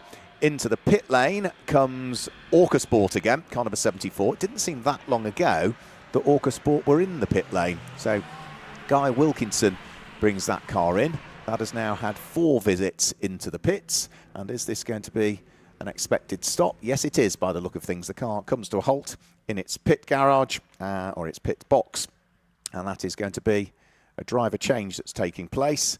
There is going to be some refuelling as well for the EnduroKA Sport car, so that's going to drop them further down through the order. They were running in 22nd position. So the number 46 Milner Racing car in the hands of Jack Wright is a lap adrift at the moment, but remember, as we say, they have cycled through all of their pit stops. They've still got traffic to deal with though, and that is going to be the number 2 car of Marcus Buckle that Jack Wright is trying to wiggle his way through and past. That's on the approach in towards Goddard's. He's not going to do it round through Goddard, so he's going to get the toe off the car as they come down the Wheatcroft straight. He jinks out from behind the number 2 NJM Racing Machine, has the inside line when they get up towards Redgate Corner, so that will be another car at least picked off by Jack Wright, who is now 9 seconds adrift of the car that's just up the road. Subaru Racing, who are second. Jack? We are going to see Pro-Am Racing into the pit lane shortly, maybe not imminently, but shortly for sure. And I know who's getting in. It's Ollie Fernell. He's got his balaclava on, just waiting to pop on helmet and hands device. And then we're going to see Ollie Fernell jump out in the Pro-Am Racing car to bring it home. And it's in a fairly tidy position, isn't it? It's in a very tidy position, yeah. It's got a significant advantage, but they're going to have to drop some fuel in that car, I would guess, Jack.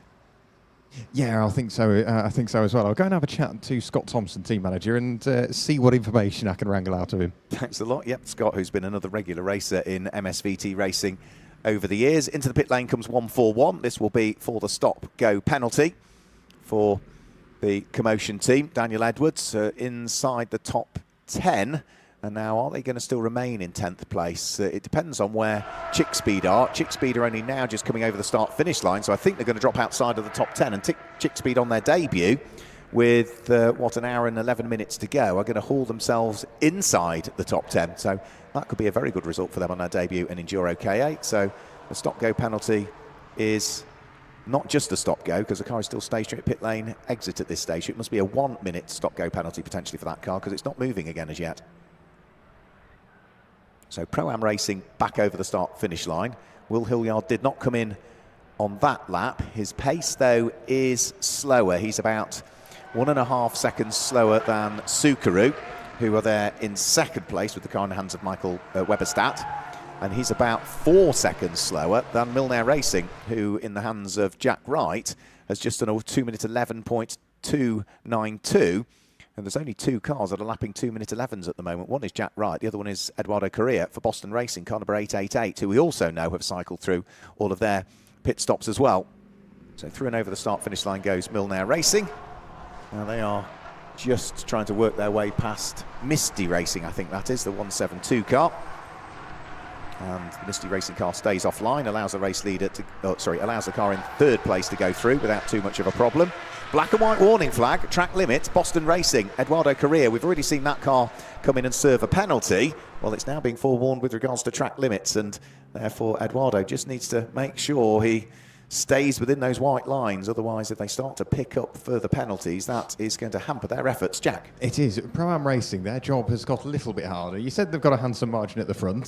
They are wanting to put fuel in. How much fuel? It's a bit of a guess, because they've lost comms with the car, so they can't speak to the car via pit car radio. So they've put the flash fuel board out, so they have an agreed way of communication to communicate how much fuel is there. So by the time the car comes in, they have a jug ready for it. They are aiming for just over a minute in the pit lane. Or around about 1.5 minutes, I think, including the fuel. So they could still come out, according to Scott Thompson, with a 10-second lead. But that is if they've got the fuel right. And if they come out with a 10-second lead, the next question is, have they put the right amount of fuel in to get to the end of the race? Only one way to find out, isn't it? You've got to roll the dice. For Pro-Am Racing, they finished second at Alton Park. They would like to turn the tables on Milner Racing, who, as we say, claimed the win at Snetterton in the 12 Hours of Norfolk, claimed the 5-hour Alton Park race victory. And yeah, it would be really cool, wouldn't it, for Pro-Am Racing, for Will Hilliard, for Ollie Fernell, and for Josh Benson to pick up a win. But we are still 68 minutes away from knowing as to in which direction that victory might be going in the third race of the EnduroKA for the 2025 season. Remember, after this, it's Cadwell Park in Lincolnshire, 6-hour race that takes place up there. They go up to Croft for the first time, 4.5-hour race up there in the middle part of October. And it's the middle part of November is the final race, the 500-minute race at Brands Hatch on the Indy circuit. Into the pit lane, car number 29. So that is Miller Motorsport. We just heard from Alex Miller not so long ago, the number 29 car into the pit lane. They were in 14th position, and the reigning Mayata Trophy champion John Langridge is just about to be done with driving duties. Keeping an eye on what's going on with the progress of Jack Wright as well. He has just set the best lap that Milner Racing have done so far in this race. That is a 2-minute 10.2.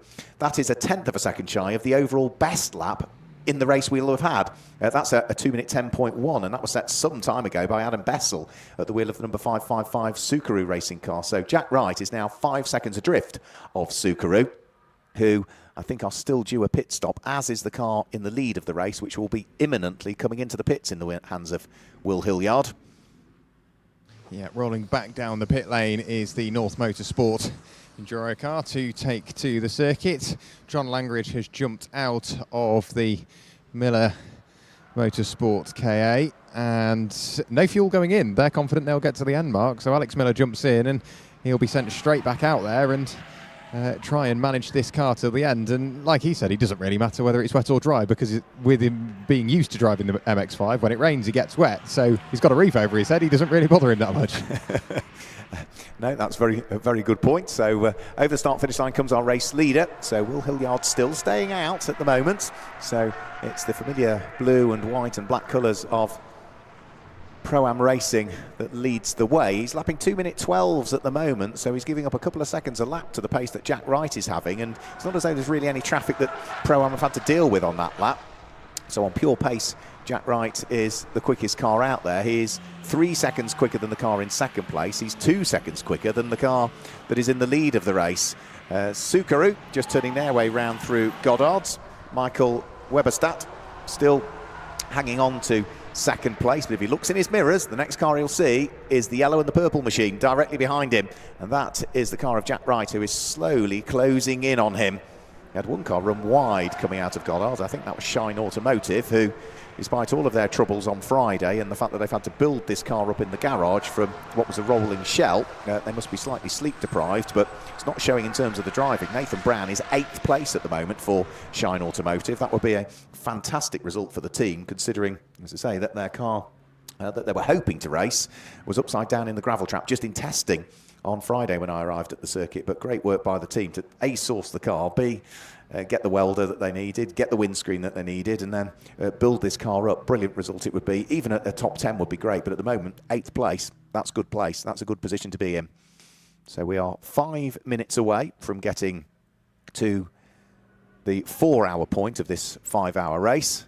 So we're closing in on 80% of distance. And we are also closing in on the squabble forming for second and third place, because Michael Weberstadt turns his way through Coppice Corner, and then literally a few seconds later, it was 4 seconds was the gap between second and third at the start of the lap, but I think it's down to about 3.5 now. We can see both of the cars in second and third place on the exhibition straight at exactly the same time. Just heading in towards the left and the right flicks now at the Fogarty S's goes Michael Weberstadt, and then Jack Wright, you can see him soaring at the wheel as he pitches the Milner 46 machine in towards the Fogarty S's. And the two of them will be able to certainly see each other as they head down in towards the braking area. Now, the car that is just ahead of Subaru is Cash Strapped Racing, which is the number 55 car. So that is in 6th place. That has completed 92 laps so far. So they are, in reality, yes, we've still got Pro-Am Racing leading and Will Hilliard not coming into the pits just as yet, but the number 55 car, it's important that it stays where it is, because if it gets caught by Subaru, that would put it off the lead lap once we've cycled through all of the pit stops. We're not there yet, because other cars still owe us pit stops. So through and over the start-finish line. There's a thumbs up from Michael Weberstadt. Jack Wright has closed the gap down by a further 1.4 seconds that time through.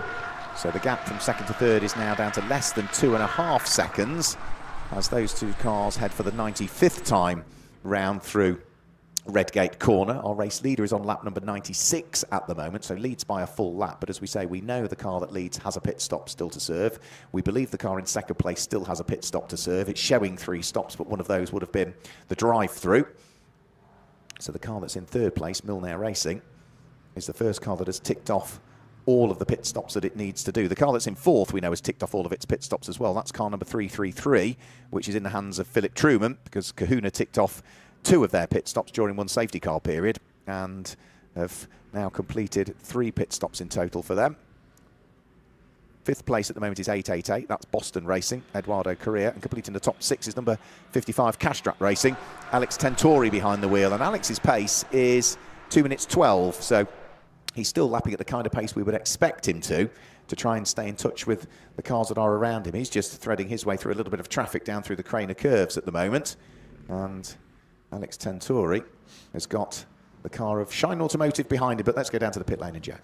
Yeah, Pro-Am Racing getting ready, I think, by the looks of it, for their pit lane. Yes, they are. The pit board is held out, and it says box. So we will see Pro-Am Racing into the pit lane this time, not only for fuel, but for a driver change. And Ollie Fernal to get back behind the wheel. By the time they come in, I'll be able to talk you through their pit stop. I thought it was Shine Automotive that was behind Kahuna, but it wasn't. It's Boston Racing, and they've just gone through and ahead of Kahuna, so that now puts them up into 4th place. So 888, Eduardo Correa, through and ahead of Philip Truman. So place gained, up into what will be 4th position, which you could argue is net second by the time we've cycled through all of the pit stops. Over the start-finish line comes Subaru. Michael Weberstadt under big pressure now from Jack Wright, who is right with him as they head up towards Redgate Corner. The 555 car of Michael Weberstadt has just set a lap time of a 2 minute 12, but the car behind, Jack Wright, sets the fastest lap of the race.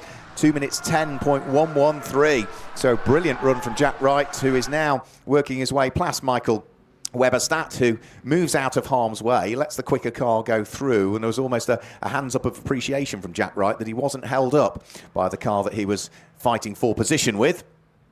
But Michael Weberstadt driving sensibly, still a long, long way to go, still an hour and 1 minute, so we are literally 60 seconds away from there being no further opportunity for a tow back.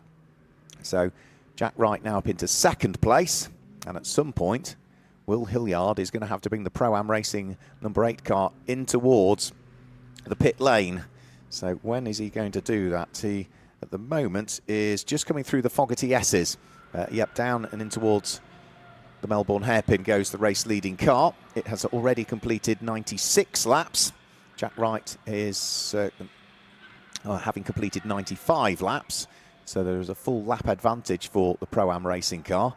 But can they, as was suggested by Scott Thompson to Jack down there in the pit lane, can they top that car with fuel, which means the driver has to get out while they do it. So get out of the car, top the car with fuel, and they're coming in. So Pro-Am Racing from the lead of the race are coming in with 1 hour to go. They dive for the pit lane, and this is going to be the splash and dash for Pro-Am Racing. Can they? They thought they might still have a 10-second advantage when they'd done the splash and dash, but Pro-Am Racing are coming to a halt down there in the pit lane, and hopefully Jack is ideally positioned to talk us through the stop. Yeah, so very quickly out of the car, Scott Thompson slams the door shut. So now basically Ollie Fernal having a chat with Scott Thompson, I think just very briefly chatting through exactly what the plan is for the rest of this race. 10.5 litres going in, so fuel is going down. The fuel cans have changed for this year, so it takes a little bit longer to do a full can. I don't think they're doing a full can, but 10.5 is what I've heard. So as the fuel continues to go in, team member there appropriately with the fire extinguisher, Scott Thompson and Ollie Fernal there quickly chatting away. Scott has rehearsed this at this part of the pit stop a number of times, so he knows exactly what to do. In prime position to run, grab the door handle as soon as the fuel door shuts, and then get Ollie into the car, get the car back out there, and then it could still be a lap mark before we get that update on the lead margin, because we need to wait for Ollie to come back around again and break the beam at the timing line.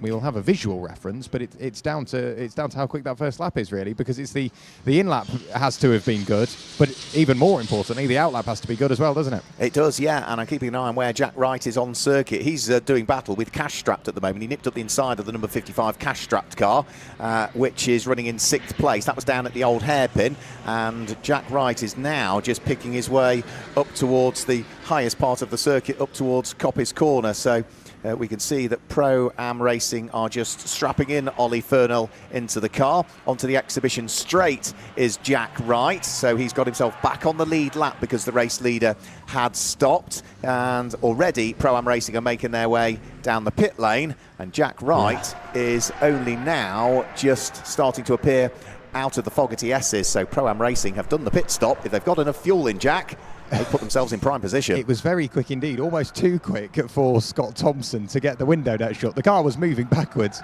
and only then did he manage to get the window net shut, and then the door closed, and away goes Ollie Fernell. That's going to be more than a 10-second lead, isn't it? It is. That's going to be quite a substantive lead. It certainly looks as though there's some darker clouds again around us, so hopefully those clouds will stay away. And was that a rumble of thunder I heard then? I think it was. I think that was a rumble of thunder. Which, with an hour to go, does suggest that the rain is on its way. So, over the start-finish line. Yeah, that's thunder, Mark. So, how long's left of the race? 57 minutes. You can stay in the pit lane for a bit longer if you wish. Are you sure? Yeah. You sure you don't want me for the final hour? Feel free. Feel free. You're going to get wet. No, there's no more towbacks now, so I think most of the pit stops will have now cycled through. So if you want to wander back up, absolutely. I can see NJM already. Who's coming in, Jamie?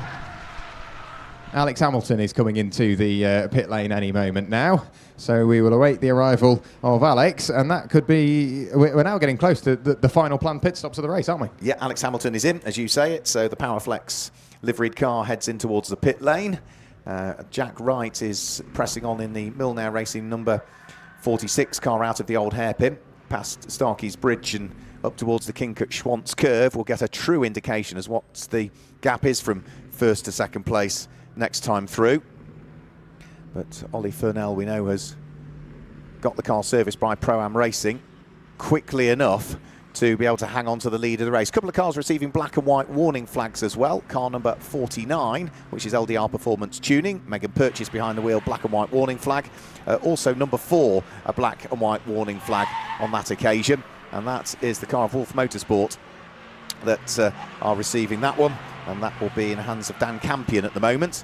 So over the start-finish line will come our race leader, and Ollie Fernell is still continuing to press on in the lead of the race. Drive-through penalty, car number 21, which is K&F Racing and Chris Bryant. That will be destined for the pit lane shortly, Jack. So Pro-Am over the start-finish line. Into the pit lane comes car number 39, which is Verano Esport, Tom Dinage coming into the pit lane. That will be to tick off its final pit stop because that's its third pit stop taking place. So Ollie Fernell leading. Where's the car in second? That is in the hands of Jack Wright, just coming up towards Goddard's now. So the gap that Jack Wright needs to close down now that we have cycled through our final pit stops at the sharp end of the order. Can Jack Wright close up what is a gap of 41.6 seconds in the remaining 55 minutes? So he needs to close in by at least 2 seconds a lap in reality. That's the target for Jack Wright. So he's just heading up towards Redgate out of McLean's Corner as the car in second position, which is, towards McLean's Corner is the race leader. Jack Wright's just heading round through. Sorry, I've just picked something up on my phone. Is just heading round through the second part of the circuit. So down through the old hairpin goes Jack Wright. Milner Racing, 54.5 minutes of the race still to go. Say 41.6 seconds to try and make up over Oliver Fernell. Let me just run you down through the top 10 at this stage now that we are cycling through the final batches of pit stops. Number 8, Pro-Am Racing. Ollie Fernell leads the way. In second place, it's 46, Milner Racing and Jack Wright. Third place is 555, Sukaru and Michael Weberstadt. Fourth place is 888, Boston Racing and Eduardo Correa.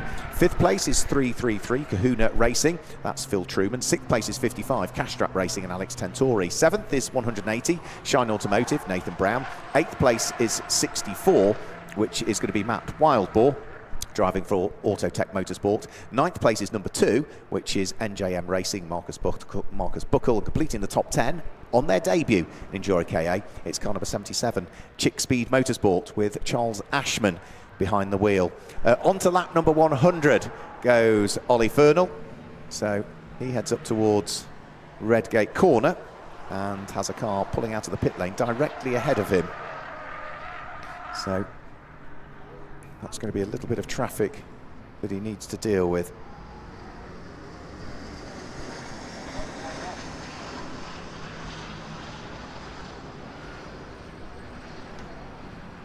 So where is Jack Wright on track at the moment? He'll be just coming out of Goddard's, I would have thought, over the start-finish line.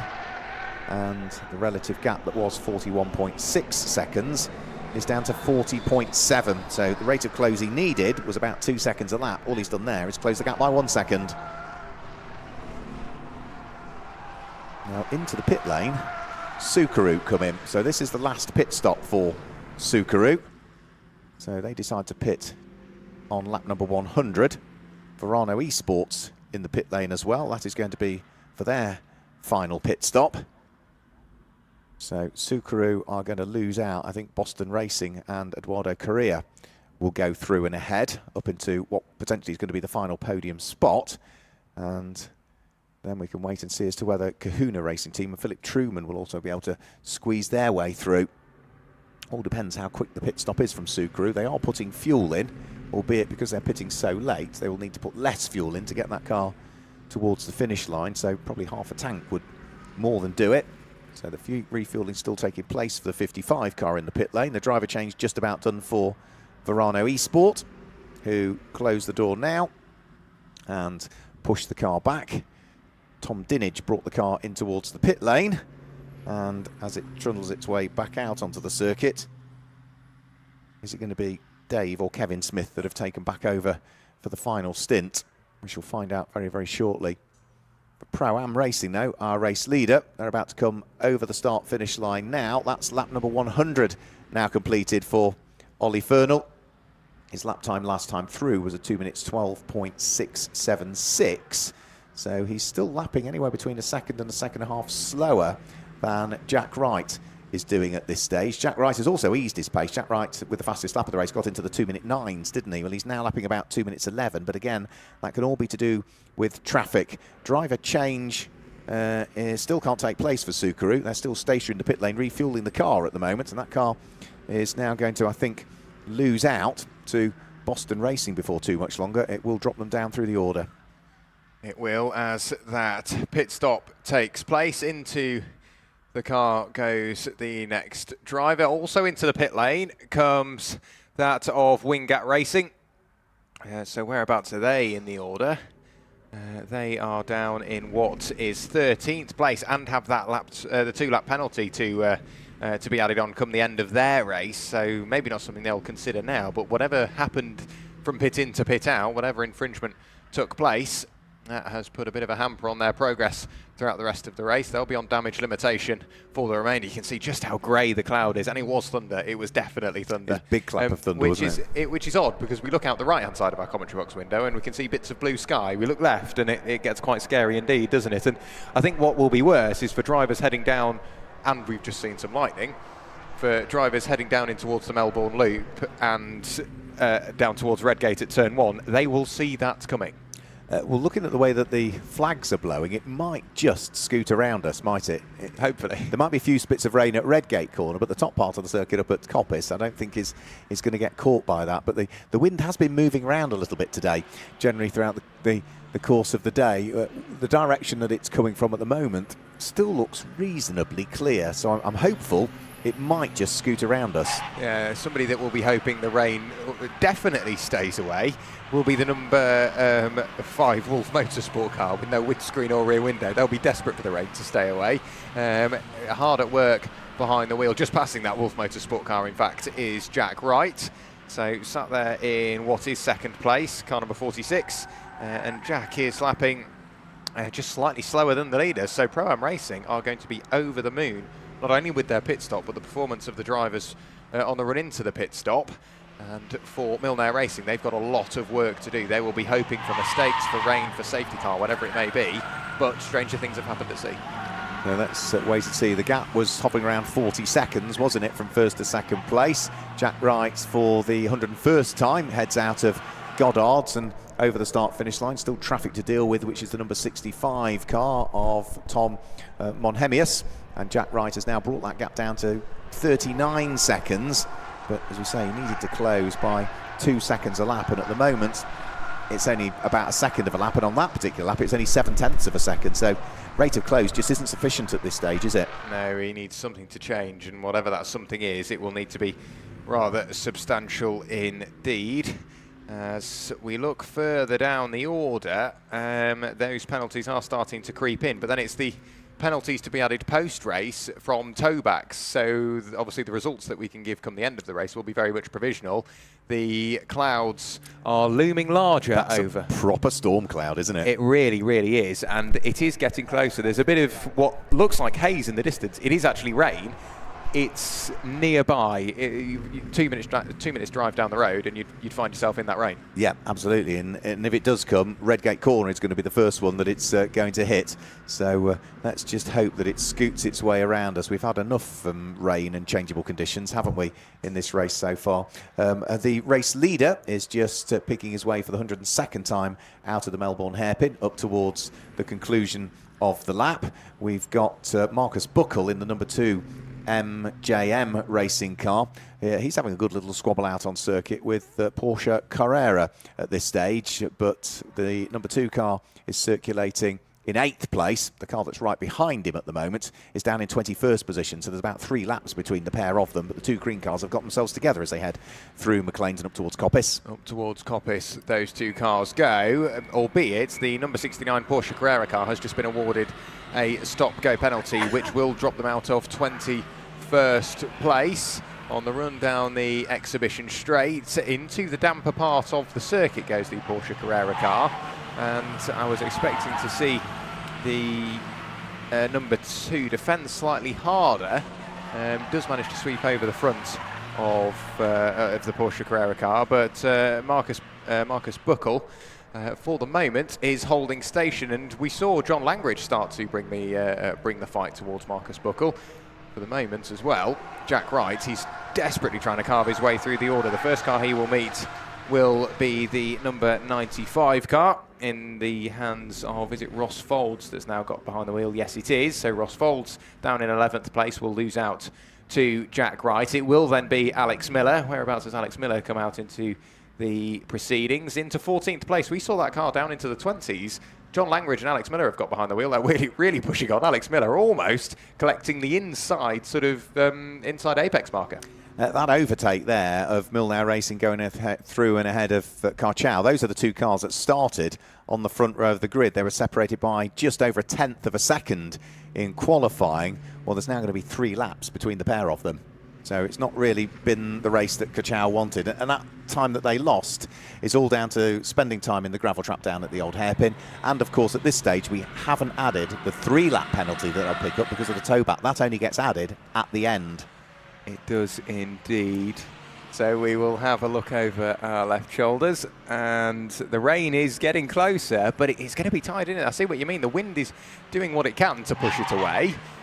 Whether it will or not is a different story. Carchow and Ross Folds now looking to the inside of Alex Miller. Alex Miller turns into the Fogarty S's and slammed the door shut. There was no way Ross Folds was even going to be awarded the opportunity, albeit we are now starting to see wipers on cars. Not only did we see it from Jack Wright, but we also saw it from a couple of cars behind. Into the pit lane we have had the Chick Speed car.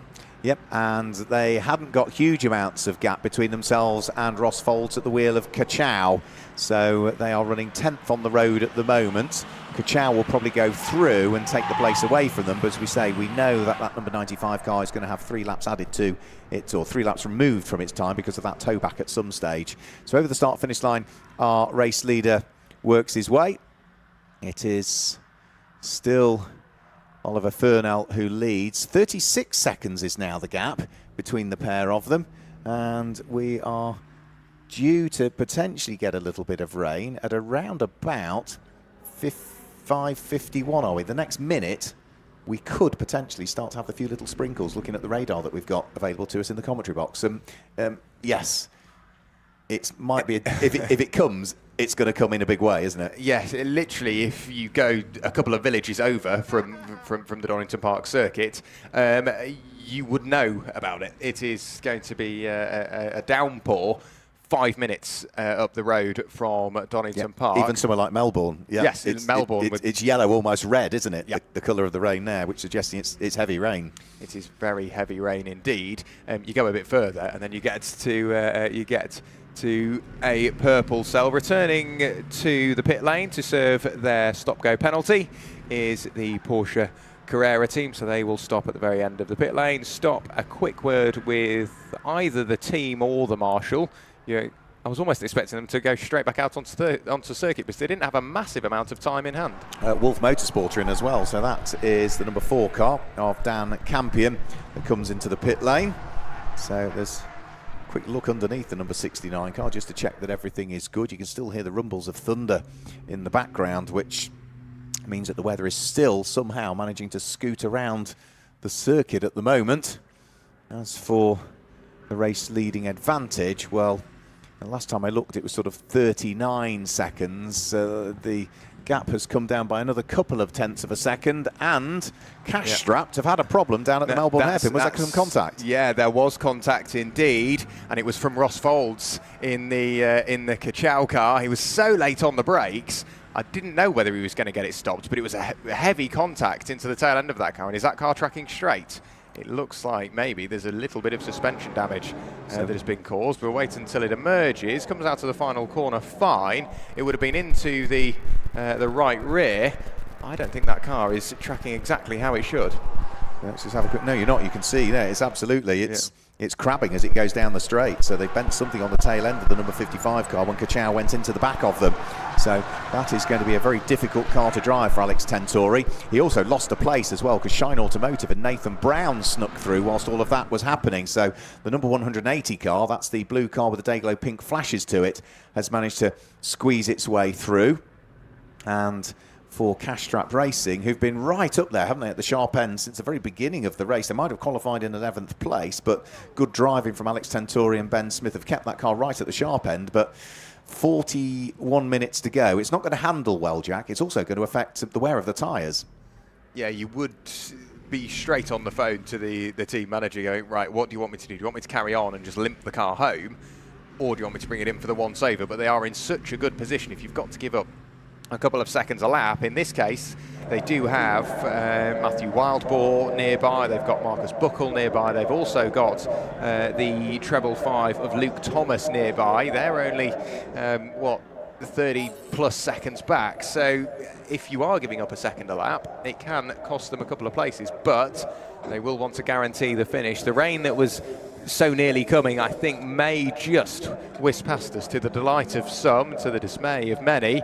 But Oliver Fernal will go on to lap 106 of the race. And again, he's controlling that gap. He's keeping it within a second that Jack Wright gains, and he needed a lot more than that when we first looked.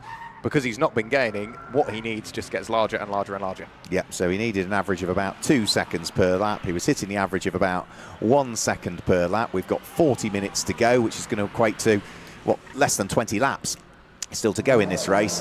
And as Milner Racing and Jack Wright come over the start-finish line, the lead advantage from Oliver Fernal to Jack Wright is 34 seconds. So he now needs to close that gap significantly more, so it's up to about 2.5 seconds, if not nearly now 3 seconds per lap rate of close. They're just not going to get there on pure pace, are they? They need something else to happen. No, it's a very big ask from Jack Wright. That time through, again, only gained about 1.1 seconds, so I don't think Jack Wright is going to get there. He will need something very special indeed. Just spotted something. Into the pit lane comes the car that was running in 7th place. Matt Wildboar comes in, and this is going to tick off the final pit stop for the number 64 car. So this was due a pit stop. We can also see coming into the pit lane is LDR Performance Tuning. So that's the number 49 car that was in the hands of Megan Purchase coming in. And is that a pit stop for her? Yes, it is. And that is going to be the final driver change, is it, by the look of things? No fuel going into that car. Megan Purchase is literally hauled out of the car by the LDR Performance Tuning mechanics.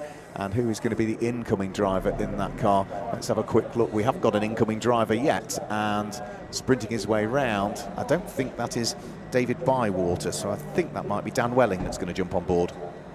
Yeah, so LDR Performance Tuning clearly enthusiastic with their driver extraction protocol. Also into the pit lane comes the number 1 of Tommy Valentine and Burton Power Racing. So Tommy Valentine going right the way towards the tail end of the pit lane. Is that a drive-through penalty that we've missed? No, that will be the final driver change that they need to do. Do they stop below us? They stop. Well, no, has he gone right down? He's gone right through, yeah. Must have been a drive-through penalty then, yeah. So Tommy Valentine showing us 3 pit stops, but the car's only had 2 driver changes, so we still need Stephen Gilbert, as we were suggesting, was going to be back on board, wasn't it, when I was chatting to him? At some point, that car's going to have to come back in and tick off the final pit stop. It wasn't a drive-through penalty. I can't see anything on race control history, so it makes you think, did he come down the pit lane and just saw that the team wasn't ready? So to minimise the time loss, just carry on straight through the pit lane. Back onto the Wheatcroft straight goes Jack Wright, so he's still sat there in second place. Now the gap comes down to 33.5 seconds, so a further 1.5 seconds gained, but he's still the wrong side of the average that he needed. Yeah, so in the last, 6 or 7 laps, he's brought it down by about 8 seconds, but that's just not enough, really. So Jack Wright is still the quickest car out there. That was a 2-minute 10.2 from him. The only other car that's lapping 2-minute 10s is the car that's there in 3rd place, which is Boston Racing and Eduardo Correa, who did a 2-minute 10.6. Everybody else is in the 11s, the 12s, and so on. There is another 2-minute 10 down there. Sukaru still lapping in the 2-minute 10s. That's in the hands of Luke Thomas. He did a 2-minute 10.9. But most of the other cars are, either 11s, 12s, 13s, 14s, or beyond at this stage. A late on improvement for Nick Creed. He's just set that car's fastest lap of the race, 2-minute 11.915. So he's gone quicker in that car than anybody else has all race long. Luke Thomas, after everything is said and done in regards to pit stops, returns to the circuit and bumps up a couple of places. Up into 7th place overall now is Luke Thomas in the treble 5 of Sukaru, the number 95 car. Kachow in the hands of Ross Fold with a bit of damage on the front left-hand side, still pushing on. Alex Miller appears over the crest at Coppice almost sideways, and behind that is a huge pack of cars all fighting away. That's the last thing that if you were one of the leaders, the last thing you would want to see. You don't want to get caught up in that big pack of cars. Yeah, and they're all cars that are sort of fighting for positions in the teens, really. It's not any of the front runners, I don't think, in that particular pack of cars that are just working their way out of Coppice and along the exhibition straight. So one of the cars that's now going to hit the front of that pack is going to be the number 4 Wolf Motorsport car, which is going to be Callum Kinner. And staying well and truly out of harm's way was LDR Performance Tuning, which is the car that Megan Purchase was just been hauled out of. We don't know who the incoming driver is into that one as yet, because it hasn't refreshed on our timing screens. It hasn't refreshed as of yet. In towards the Melbourne hairpin goes that little battle, and Chick Speed slightly too late on the brakes finds the door of calamity. So Chick Speed still pushing on, and it's a good little story that they've got, isn't it, coming from Track Days, wanting to go racing, and have done so with brilliant success so far. A lot to be proud of, to be in the position in which they are. The 77 car is currently sat there in 14th and have a lot of very competitive teams around them, but clearly towards the end of the race they're learning exactly what happens to a car after 5 hours of consistent running. Well, I think it's brilliant for Chick Speed Racing. It's good to see a new team coming in. Good that a bunch of mates have got together and bought a car that's prepped, and they've re-prepped it themselves by the look of things. But when we've had such changeable conditions, and we've seen some very experienced drivers and teams making mistake in this race, Chick Speed have done exactly what they need to do. They've kept it clean, they've kept out there, they've kept pounding round, and as a few drivers have alluded to, you don't need to be the quickest car out there, you just need to stay out of trouble. And that's exactly what they've done, and they have found themselves in 14th place, as we say, so they're still fighting away. Orca Sport are starting to get in a little scrap as well. That's with the number 4 Wolf Motorsport car. They find themselves further down the order, but a new fastest lap of the race goes the way of Jack Wright now, a 2-minute 9.527, so it's still only 1.2 seconds quicker than Ollie Fernell in the lead of the race. The gap comes down to 32.2 seconds, but Jack Wright, he's shown his cards now, he's pushing. Yeah, he's throwing everything at it, isn't he? So he is not leaving a lot out there. He's going to push as hard as he possibly can to see whether they can close the gap, because all you need is a late safety car or something like that, don't you? If we end up with some sort of incident, or we end up with the rain hitting us, which thankfully I think it has scooted all the way past us, which was very, very lucky indeed, then all of a sudden it could be a whole different dynamic to the closing stages of this race. Back into the pit lane. This is KAFC Racing again, isn't it? So this is their 9th visit to the pits so far, so they are still 2 ahead of anybody else in terms of pit visits, because the next car that's visited the pits more than anybody is 7 visits from the number 69 car of Porsche Carrera. And Porsche Carrera are still in 21st place, but 9 pit visits. The mechanics have got a lot to be proud of, because that's a busy day for them. That is a lot of work to do, and emotional leaps, I'm sure, throughout the race, thinking, right, we fixed the car back out there, and then it comes back in with another issue. So, yeah, it's very well done from the team to keep that car out there and circulating. The gap visually, as Ollie Fernall is approaching Redgate and turn 1, leaving the Melbourne hairpin, is Jack Wright and Milner Racing. So that can give you some sort of visual reference. Ollie Fernall really attacking Coppice Corner. He's now starting to push that little bit harder. The sun has come out. The track will begin to dry, albeit the temperatures are starting to rise. Sat up here in the commentary box, at least in my position, I can feel the heat already coming through the window. So again, that reintroduces the issue of reflections, which you mentioned earlier, Mark, where the sun reflects off the ground. Ollie Fernall is soaring away at the controls to get the car pitched into the Fogarty S's. But yeah, as soon as the sun hits the puddle or the water at the right angle and reflects into driver's eyes, it can be really disorientating. So less than, or just over rather, half an hour of the race still to go. Ollie Fernall still pressing on, still lapping quicker than most out there, but not lapping at the same pace as the number 46 car of Jack Wright is doing. So there was 30 seconds between the pair of them last time through. Jack Wright was 2 seconds quicker than Ollie Fernall on the previous lap. Now, some of that might be to do with a little bit of traffic. Jack Wright has had fairly clear lap this time, but with a 30-second lead and 30 minutes to go, it's still now about 2 seconds a lap, isn't it, that Jack Wright has now got the thing back down to. So in 30 minutes, we're going to get 15, 16 laps in, something like that, probably 15. And yes, he needs to close 2 seconds per lap just to catch Ollie Fernall. That doesn't allow any time for then trying to work his way past. Yes, 2 seconds a lap, whilst also trying to get through the traffic that Ollie Fernall already has. And yes, I've heard more believable things. That time through, however, Jack Wright only 2/10 off what he did the lap prior. The lead margin now comes down to 29.1 of a second. So for Jack Wright, he's doing everything he can, but Ollie Fernall is doing all he needs to, is probably going to be the motion of this race. Rob Sherratt, Chickspeed Motorsport, we were just singing their praises, has received a drive-through penalty, but that's presumably just over 5 hours to keep their track limits warnings down to the point where only now are they receiving their first penalty for exceeding track limits in their first race. That is still something to be very proud of. 4.5 hours and no penalties in their first race in an unfamiliar car in changeable conditions. Very well done. Yeah, well done to them, all having their first ever race in EnduroKA. There's a slight amount of damage just as a result of that little bit of contact down at the Melbourne hairpin a few laps ago when they clattered just briefly into the side of Castrap Racing, but it's just a small dint in the front left-hand wing of the EnduroKA. You can't really even see it. You wouldn't know it was there unless you'd have seen the contact, and therefore you know which corner to look at. They come back out of the pit lane directly ahead of Luke Thomas in the number 555 Subaru car. And again, good observational driving by Robert Sherratt. Sees that he's fed out in front of a quicker car, and straight away he was waving the 555 through. Yeah. So good on the mirrors, and I mean the blue flag will have helped from the marshal at the tail end, but then to have the foresight to go, right, let's check the mirrors, see who it is. Blue flags just mean somebody's coming. Do I want to let them by? And they are still in the learning phase. When they're out of this learning phase, they are going to be a team to watch, that's for sure. Ollie Fernall working his way through and past the 11/10 racing machine over the start-finish line. Jack Wright working his way through and past one of the Auto Tech cars, in this case car number 64, that is Tom Stapley-Bunton. Currently sat there in 9th place. So both are surgical through traffic.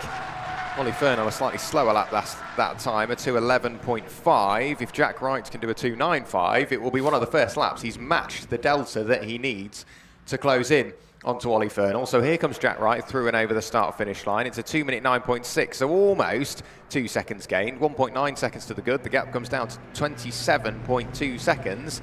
28 minutes to go. It's a second a minute, theoretically, isn't it? Second a minute, yeah, or 2 seconds a lap, there or thereabouts. So he is on course to just about catch, but that doesn't allow for any variance through the traffic. It then doesn't allow for any time to then work his way through and ahead of Pro-Am Racing and Ollie Fernall. And Ollie Fernall might be driving with a bit in reserve because the lap times of that car are about 0.7 of a second shy of the best that it's done. And what they've done is stick Ollie in. I think he was arguably the quicker driver in that car for the tail end of it. So he might be driving with a bit in reserve still. Yeah, and whilst Ollie has got experience in other forms of motorsport, when it comes to something like this, he is in theory still in the youth of motorsport. He's got a couple of seasons under his belt and plenty of signatures on the licence and has had brilliant successes throughout.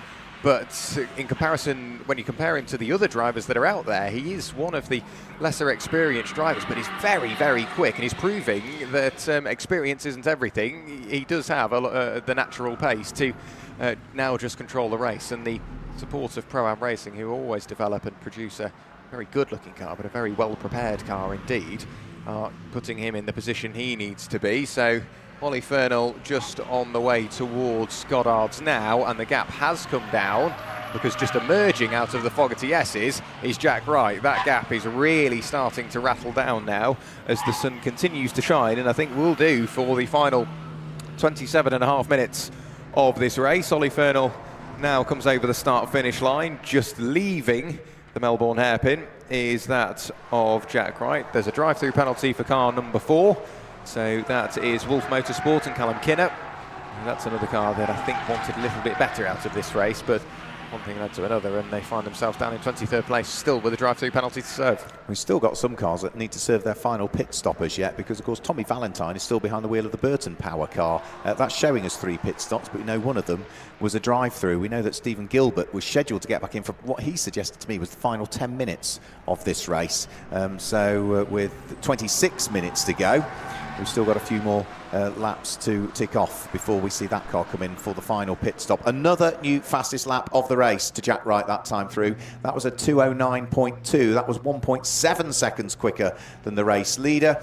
We've got 26 minutes to go. He's 25 seconds behind now, so he's just under a second per lap to catch. A second per minute, rather. So Jack Wright pushing on. 25.5 seconds, as you say, the gap.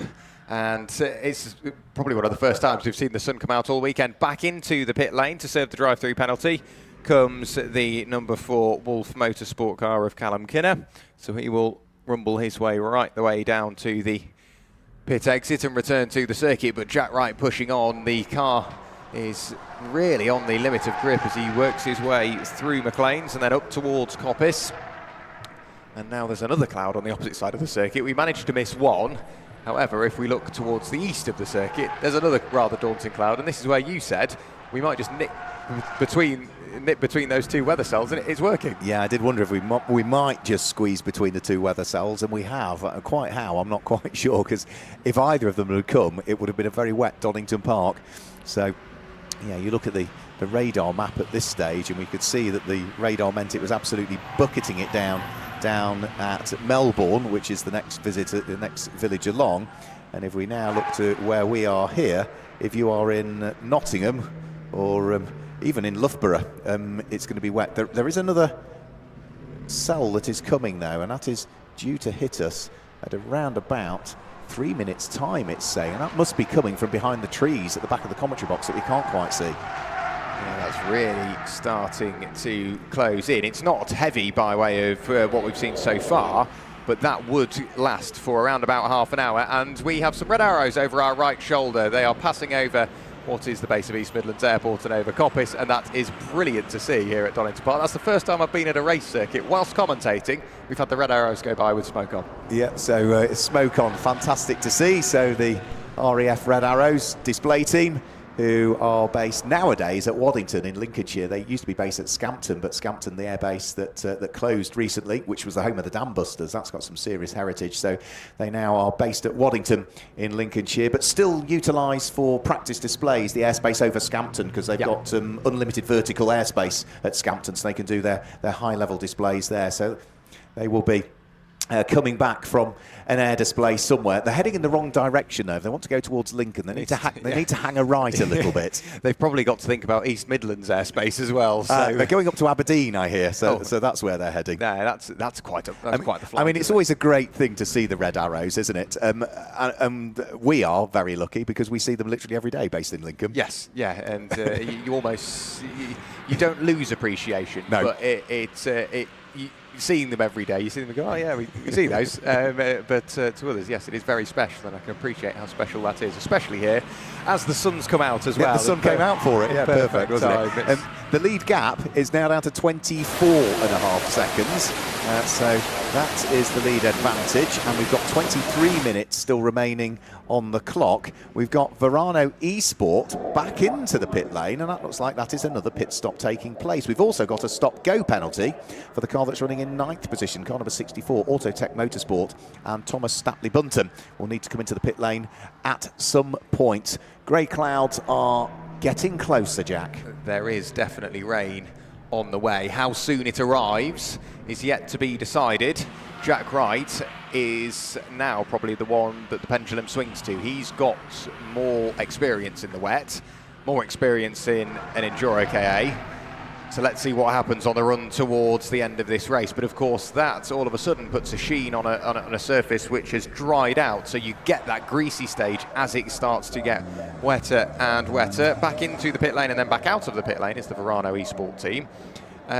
But for Jack Wright, this will be what he wanted. Ollie Fernal, this isn't what he wanted. Shine Automotive runs slightly wide out of the final corner. Dip a wheel onto what is now effectively the mud, as cars have been running wide, and we get a brilliant perspective in terms of previous lap times. Jack Wright, 2:09.2 to a 2:10.9 from Ollie Fernal. It's green across the bottom, which means Jack Wright is absolutely pushing everything out of his EnduroKA, but the consistency there is really, really good, because those lap 112 and 113 were probably those laps where he met the traffic. Yeah, so he's not leaving a great deal out there. He's pushing hard. The next car he will catch on track will be the number 1 Burton Power car in the hands of Tommy Valentine, or as it says on the side of the Burton Power car, flat shift Tommy.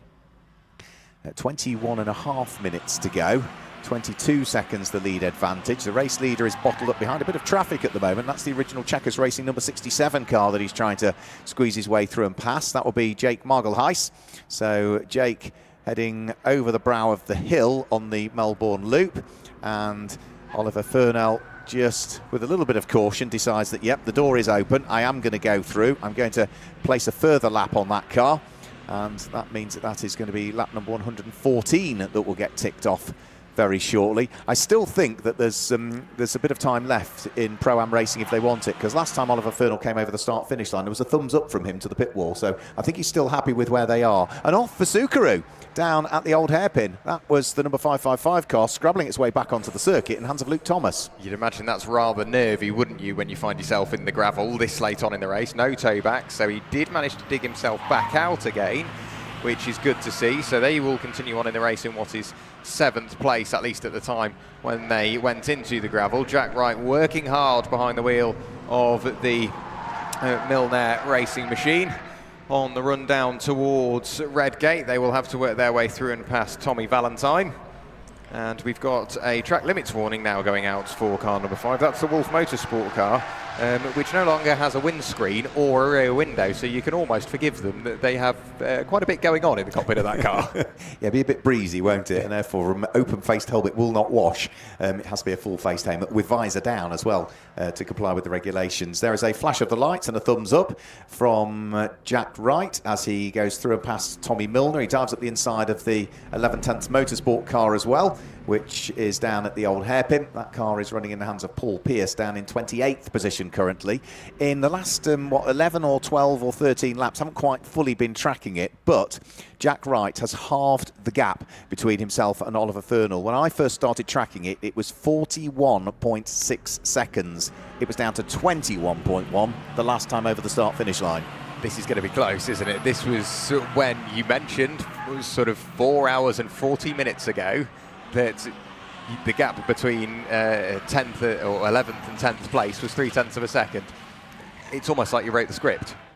Yeah, absolutely. Yeah, and you do keep getting this in EnduroKA. We keep getting close finishes. Now, so far this year, yes, no, we haven't had the close finish because it was 23 seconds at Alton Park. It was a full 4 laps at Snetterton, but that was a 12-hour race. So you can more than expect that. But if we look back, say, to Donington Park here a couple of years ago, there was 60 seconds first to second and another 35 seconds thereafter, but some of the other gaps further down, we're still talking literally tenths or just a few seconds, and that we could be in for a grandstand finish here. Oliver Fernal back over the start-finish line. If he's got anything in reserve, he's now using it because he's just set the best lap that car has done in the race so far, Pro-Am Racing, 2 minutes 10.786, so he's getting the hurry up with 18 minutes to go. Here comes Jack Wright over the start-finish line, and what was 21.1 seconds from first to second, this time through comes down by just 0.2. It's down to 20.9. And that in turn means that the average that Jack Wright needs has risen once again.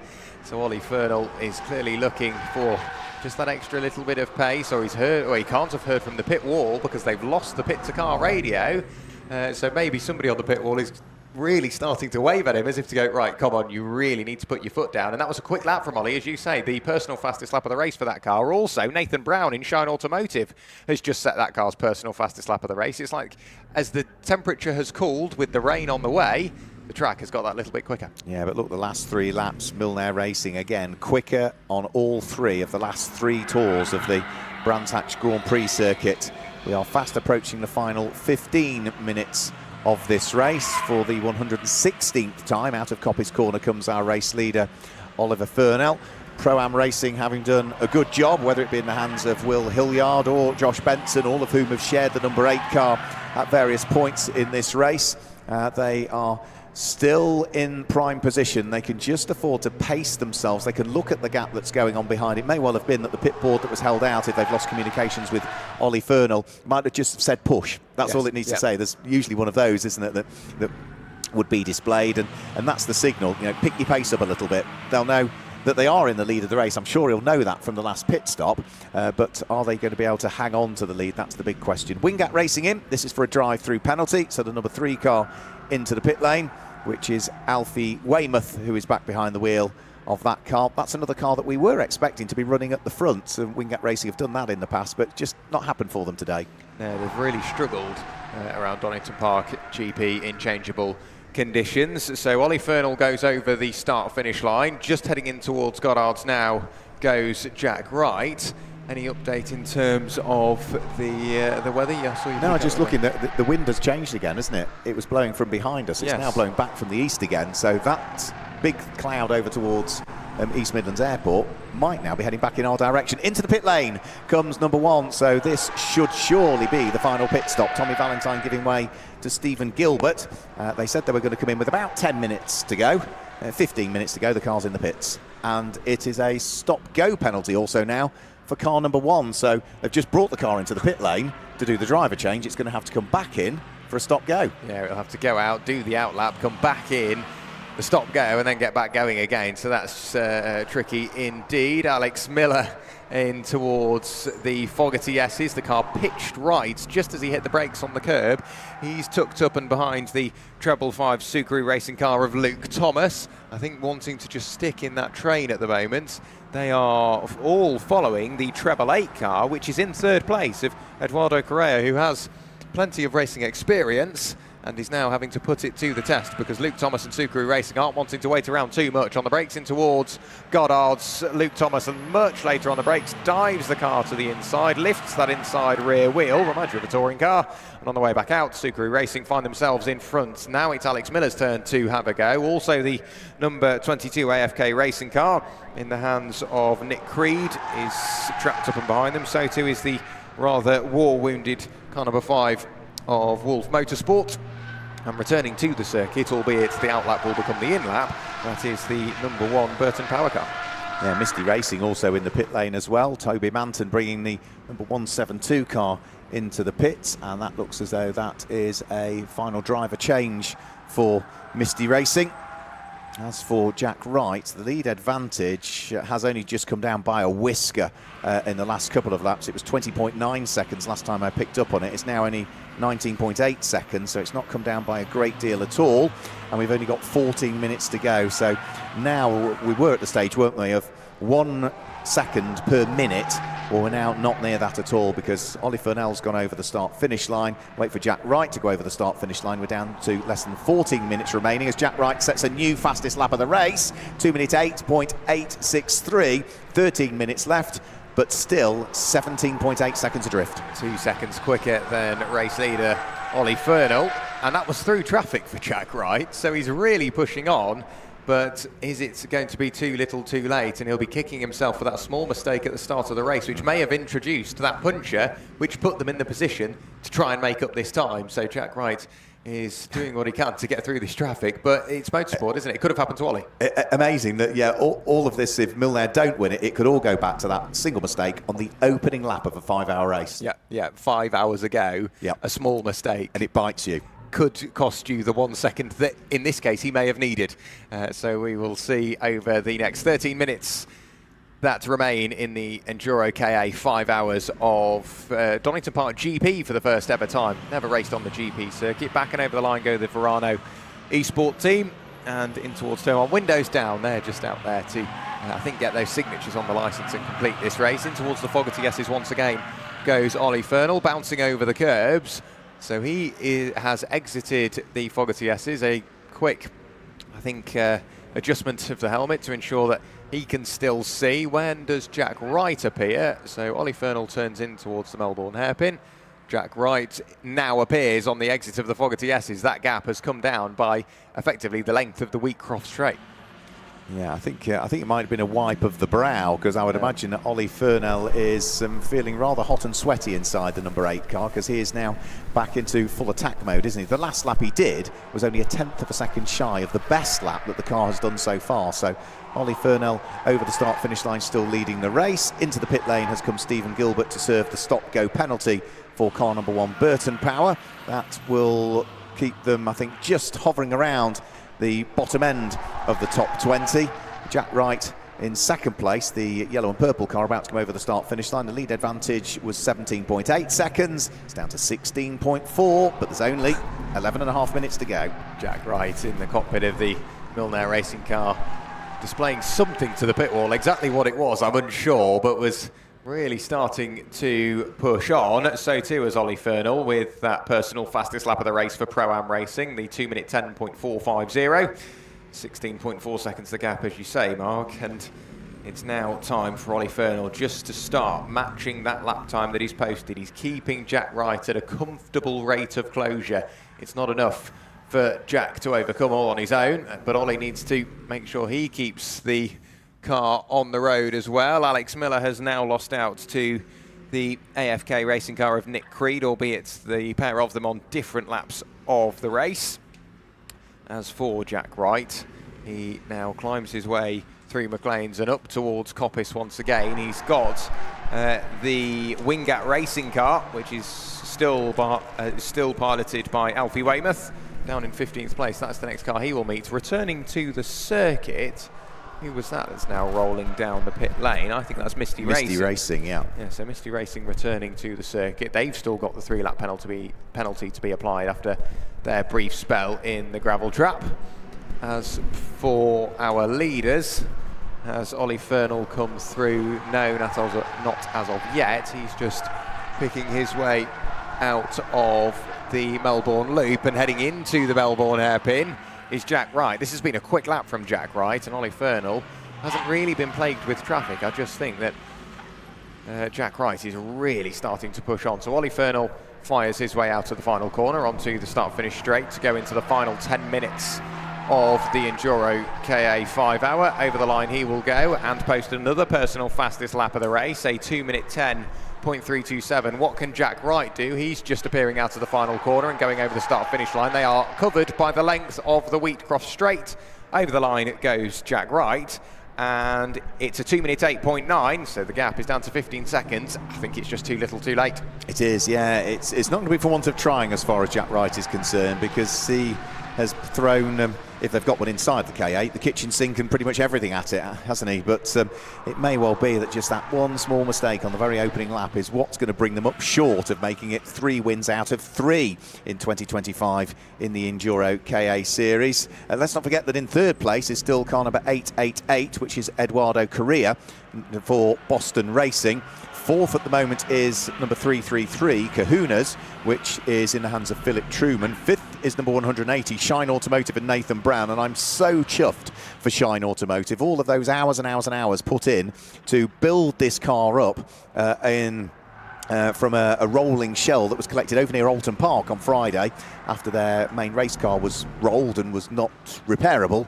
To finish in 5th place would be a fantastic result from them, and completing the top 6 at the moment. It looks as though it's car number 55, Castrap Racing and Alex Tentori, but remember that is all before any subsequent penalties have been applied, so I'll still caveat that at this stage. We've got just over 8 minutes to go.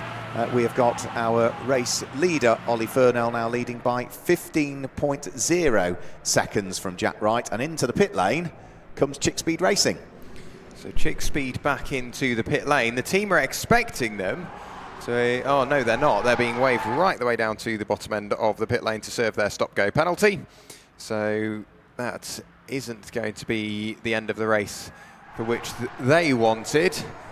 Jack Wright now exits the Melbourne hairpin. Ollie Fernell should just be appearing behind the grandstand. Yes, he is. So Ollie Fernell comes out of the final corner. Has the gap come out on this lap? It looks like it may have come out. 15 seconds almost exactly as they cross the line that time. Jack Wright is still yet to come through. He comes through the final corner now. If it's an improvement, it should be something of a marginal one by way of Jack Wright's inroads on Ollie Fernell. 15 seconds turns into 14.2. It was still 0.8 of a second. 7 minutes to go. Jack Wright is throwing everything at this. If it was 5 hours and 5 minutes, he might be in with a shot. He might get there, yeah. He might get there. So, yeah, down to 14.2. When I first started tracking it, it was 41.6 seconds. And how many laps have I written down? 1, 2, 3, 4, 5, 6, 7, 8, 9, 10, 11, 12, 13, 14, 15, 16, 17 laps I've written down. I might have missed the odd 1 or 2. But he's just been all of the time nibbling away at the lead advantage. Both of the cars are still lapping as quick as anything out there. So, say, Jack Wright's last lap was a 2-minute 9. It was a 2-minute 10 from Ollie Fernell. Everybody else is in 2 minutes 11s, 12s and 13s. So it's just going to show the pace of these front 2 cars, Jack. They both know they've got to drive the wheels off the thing. There's no let-up. Any small mistake from the race leader, Ollie Fernell, and he could lose the lead of the race. If Jack Wright doesn't push, he's never going to get there. No, Jack Wright really, really pushing on now. That rain that we expected is no longer on the radar, so the sun was clearly enough to burn it off. If we were to give it a little bit longer, there's a red cell coming towards us. I've just seen the lightning. Yes, in 45 minutes we get hit by the red cell, which would be even worse than we saw earlier on today. But I think we're going to get away with it. It's just for the teams packing up as they go home. That's when they get wet. But I'm sure Pro-Am Racing will be dancing in the rain if everything goes to plan. Drive-through penalty for car number 4. So we will have to see the Wolf Motorsport car return to the pit lane. A big lock of brakes and contact through the final corner. Misty Racing into the side of the number 2 NJM racing car. Both get going again, so that is exactly what Ollie Fernell will have been wanting, because that avoids the safety car that looked so close. It was in the, it almost looked like the right hand or the rear left hand corner of the Misty Racing car has got all of the damage. So I've got a feeling NJM were pushing on and maybe slightly too late on the brakes. We heard the locked brake. Yeah, heard the lock brake, and Misty Racing are now I think, going to pull off the circuit on the run up towards Redgate Corner. There's some smoke coming from the right-hand corner of that car as well. No, he's just pulling off the racing line. Over the start-finish line goes Jack Wright. 13.5 seconds, sorry, 13.3 seconds is now the gap. So that was another 9/10 of a second taken out of the lead advantage of Ollie Fernell. Ollie's just working his way down to the old hairpin at Hollywood is where Jack Wright is, but there's also several lapped cars between the pair of them, including that damaged Misty Racing car, which is now trying to shed a left rear mudguard as well, I think, on that car. There's a bit of debris just hanging off the corner of the car where the impact took place. So we will expect Misty Racing into the pit lane, which is not the end of the race that they will have wanted. So as Ollie Fernell puts the car into McLean's, Jack Wright is just climbing his way through Schwant's Curve. The gap is really coming down, and it's amazing, after 5 hours of racing, we're watching a gap for the lead come down to single-second margins. Onto the exhibition straight goes Ollie Fernell. In a short while we will see Jack Wright appear into the background, or maybe not, at least in this camera shot, in towards the Fogarty S's for one of the few remaining times. And yes, it is the length of the exhibition straight now, the gap between Ollie Fernell and Jack Wright. And as you say, it's not for the lack of trying. Jack Wright has thrown absolutely everything at this. Yeah, he is just going to come up short, though. There's still a little bit of traffic, though, for Ollie Fernell to deal with, and we've just seen what's happened to Misty Racing and MJM when they got together coming through Goddard. So all it takes is a bit of a misjudgment or a back marker not quite to spot you in time as over the start-finish line to head on to what will be the penultimate lap of the race. Go Pro-Am Racing and Oliver Fernell. They came up just short at the Alton Park round, where they finished in second place to Milner Racing. It looks as though, with a couple of laps to go, they might turn the tables. Yeah, redemption for Pro-Am. And the thumbs up to the pit wall for Ollie Fernell. You can see Jack Wright in the predominantly yellow and purple car appear in the background as the aggressive turn in from Ollie Fernell. He's been given free rein to use everything that is left of those tyres. That rain is getting close, but it's not quite close enough. It's going to be a rather wet drive home.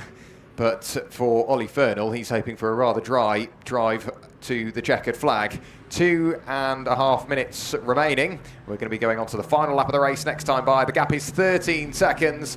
Ollie Fernell has managed this race perfectly, and Jack Wright has really pushed on now and has closed in. But over the previous couple of laps, it's just started to tail off, as I think he's realised it's something of a lost cause. But that doesn't take into account maybe mistakes, because they can happen on that final lap.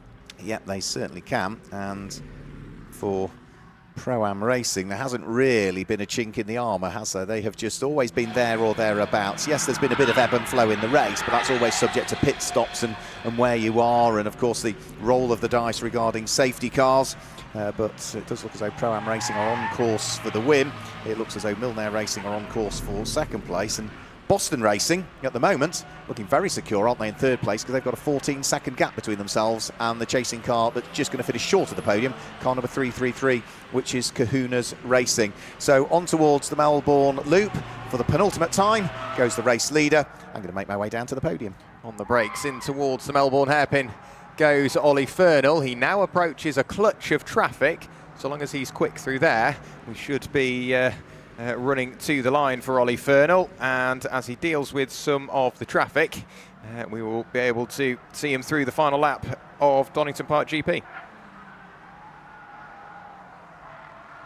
So in towards Goddard's now. For the penultimate time comes Ollie Fernell. He emerges out of the final corner. 13 seconds was the margin. He's controlled the pace perfectly. Jack Wright has thrown everything at it. Car number 8 has received a warning for track limits. Who's car number 8? It's Pro-Am Racing, Ollie Fernell. He's been using every millimetre of circuit available to him. He's received the black and white warning flag. So one more time over track limits, and he would get a penalty. So he's just going to keep it within these white lines on the final lap of the Donington Park GP circuit, the first ever visit of the EnduroKA Championship to Donington Park on the GP layout. There's a stop-go penalty for car number 2. That's MJM Racing and Marcus Buckle. He should be as close to safe as you can get when it comes to the gap behind. It's nearing on a lap now between Marcus Buckle and Ross Folds. Ross Folds just appears out of the out onto the GP loop now. But for Pro-Am Racing and Ollie Fernell, it has been a stellar performance. Scott Thompson and the team have kept it clean through the pit stops and kept it decisive on the circuit. But for Pro-Am Racing, Will Hilliard, Josh Benson have done their stints. They nailed the strategy through the very wet safety card section of the race. Ollie Fernell jumped out the car in a good position, jumps back in, holds the lead with a tank of fuel, the lights on, and towards the line, Ollie Fernell will be able to take to the top step of the podium. A bit of traffic up the road, nothing really to worry about on this final lap of the race. I think he will just hold station or maybe pick off the Wolf Motorsport number 5 machine. But for Pro-Am Racing, they will be over the moon, and to be fair, Milnair Racing have got a lot to be proud of. They've really pushed on. There's a car off and into the gravel at the final corner. I think we saw somebody just run into the gravel. Yes, we did. We'll try and confirm exactly who that is for you in a few moments' time. It's the number 2 NJM racing car, but for the final time into the final corner at Goddard's, it is Ollie Fernell.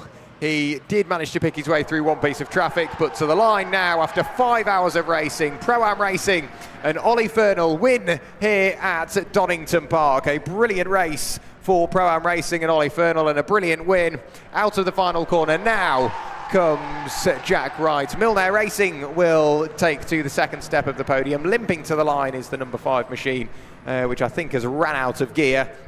But finally gets going once again. But Ollie Fernell and Pro-Am Racing win at Donington Park.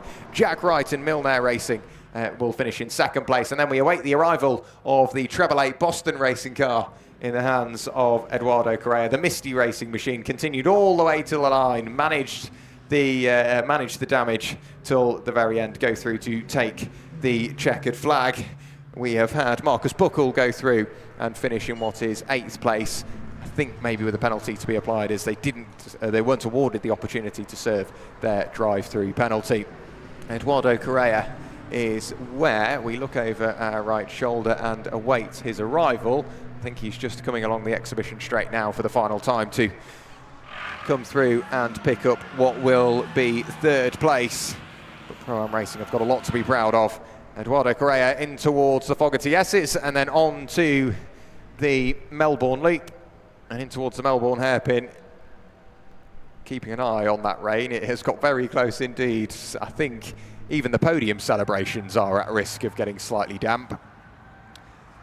But here comes Eduardo Correa now. The racing experience he has in both the EnduroKA from the previous 2 years and Master MX-5s were put to use, and he will get that car onto the 3rd step of the podium through Goddard's. Now he will see the checkered flag waving, and Eduardo Correa will round out the podium in the 5 hours of Donington Park in the EnduroKA series. So Oliver Fernell takes the win for Pro-Am Racing. Jack Wright and Milnair Racing finish in 2nd place. It was Eduardo Correa and Boston Racing in the Treble 8 that crossed the line to finish in 3rd place. Just crossing the line now is Phil Truman and Kahuna's race team to finish in 4th place. Shine Automotive and Nathan Brown finish in 5th place. Alex Tentori and Cash Straps Racing make that 6th place. The Treble 5, Sukaru and Luke Thomas looked so strong at the start of the race. They have still got a lot to be proud of, finishing in 7th place. It's Kachow and Ross Folds with a brilliant comeback through the order for the number 95 machine, finishing in 8th place. Commotion and Dan Edwards finishing in 9th. And to round out your top 10, it's NJM Racing and Marcus Buckle. In 11th place, AFK Racing and Nick Creed, followed by the number 64, first of the Autotech cars of Tom Stapley-Bunton. In 13th place, very well done to debutants Chickspeed Motorsport and Rob Sherratt bringing that car to the line. Original Checkers Racing and Jake Magalhaes will finish in 14th place. 15th place is Wingat Racing and Alfie Weymouth. North Motorsport finish in 16th place with Hugh Smith behind the wheel. K&F Racing finish in 17th place. Autotech Motorsport, car number 65, finish in 18th place. 19th place is car number 29, Miller Motorsport KA with Alex Miller behind the wheel. And to round out your top 20, it's Stephen Gilbert, car number 1, and Burton Power Racing. All of the crew, or the team and the crew that support these cars work their way onto the pit lane to celebrate with the cars as they rumble their way towards the Parc Ferme area.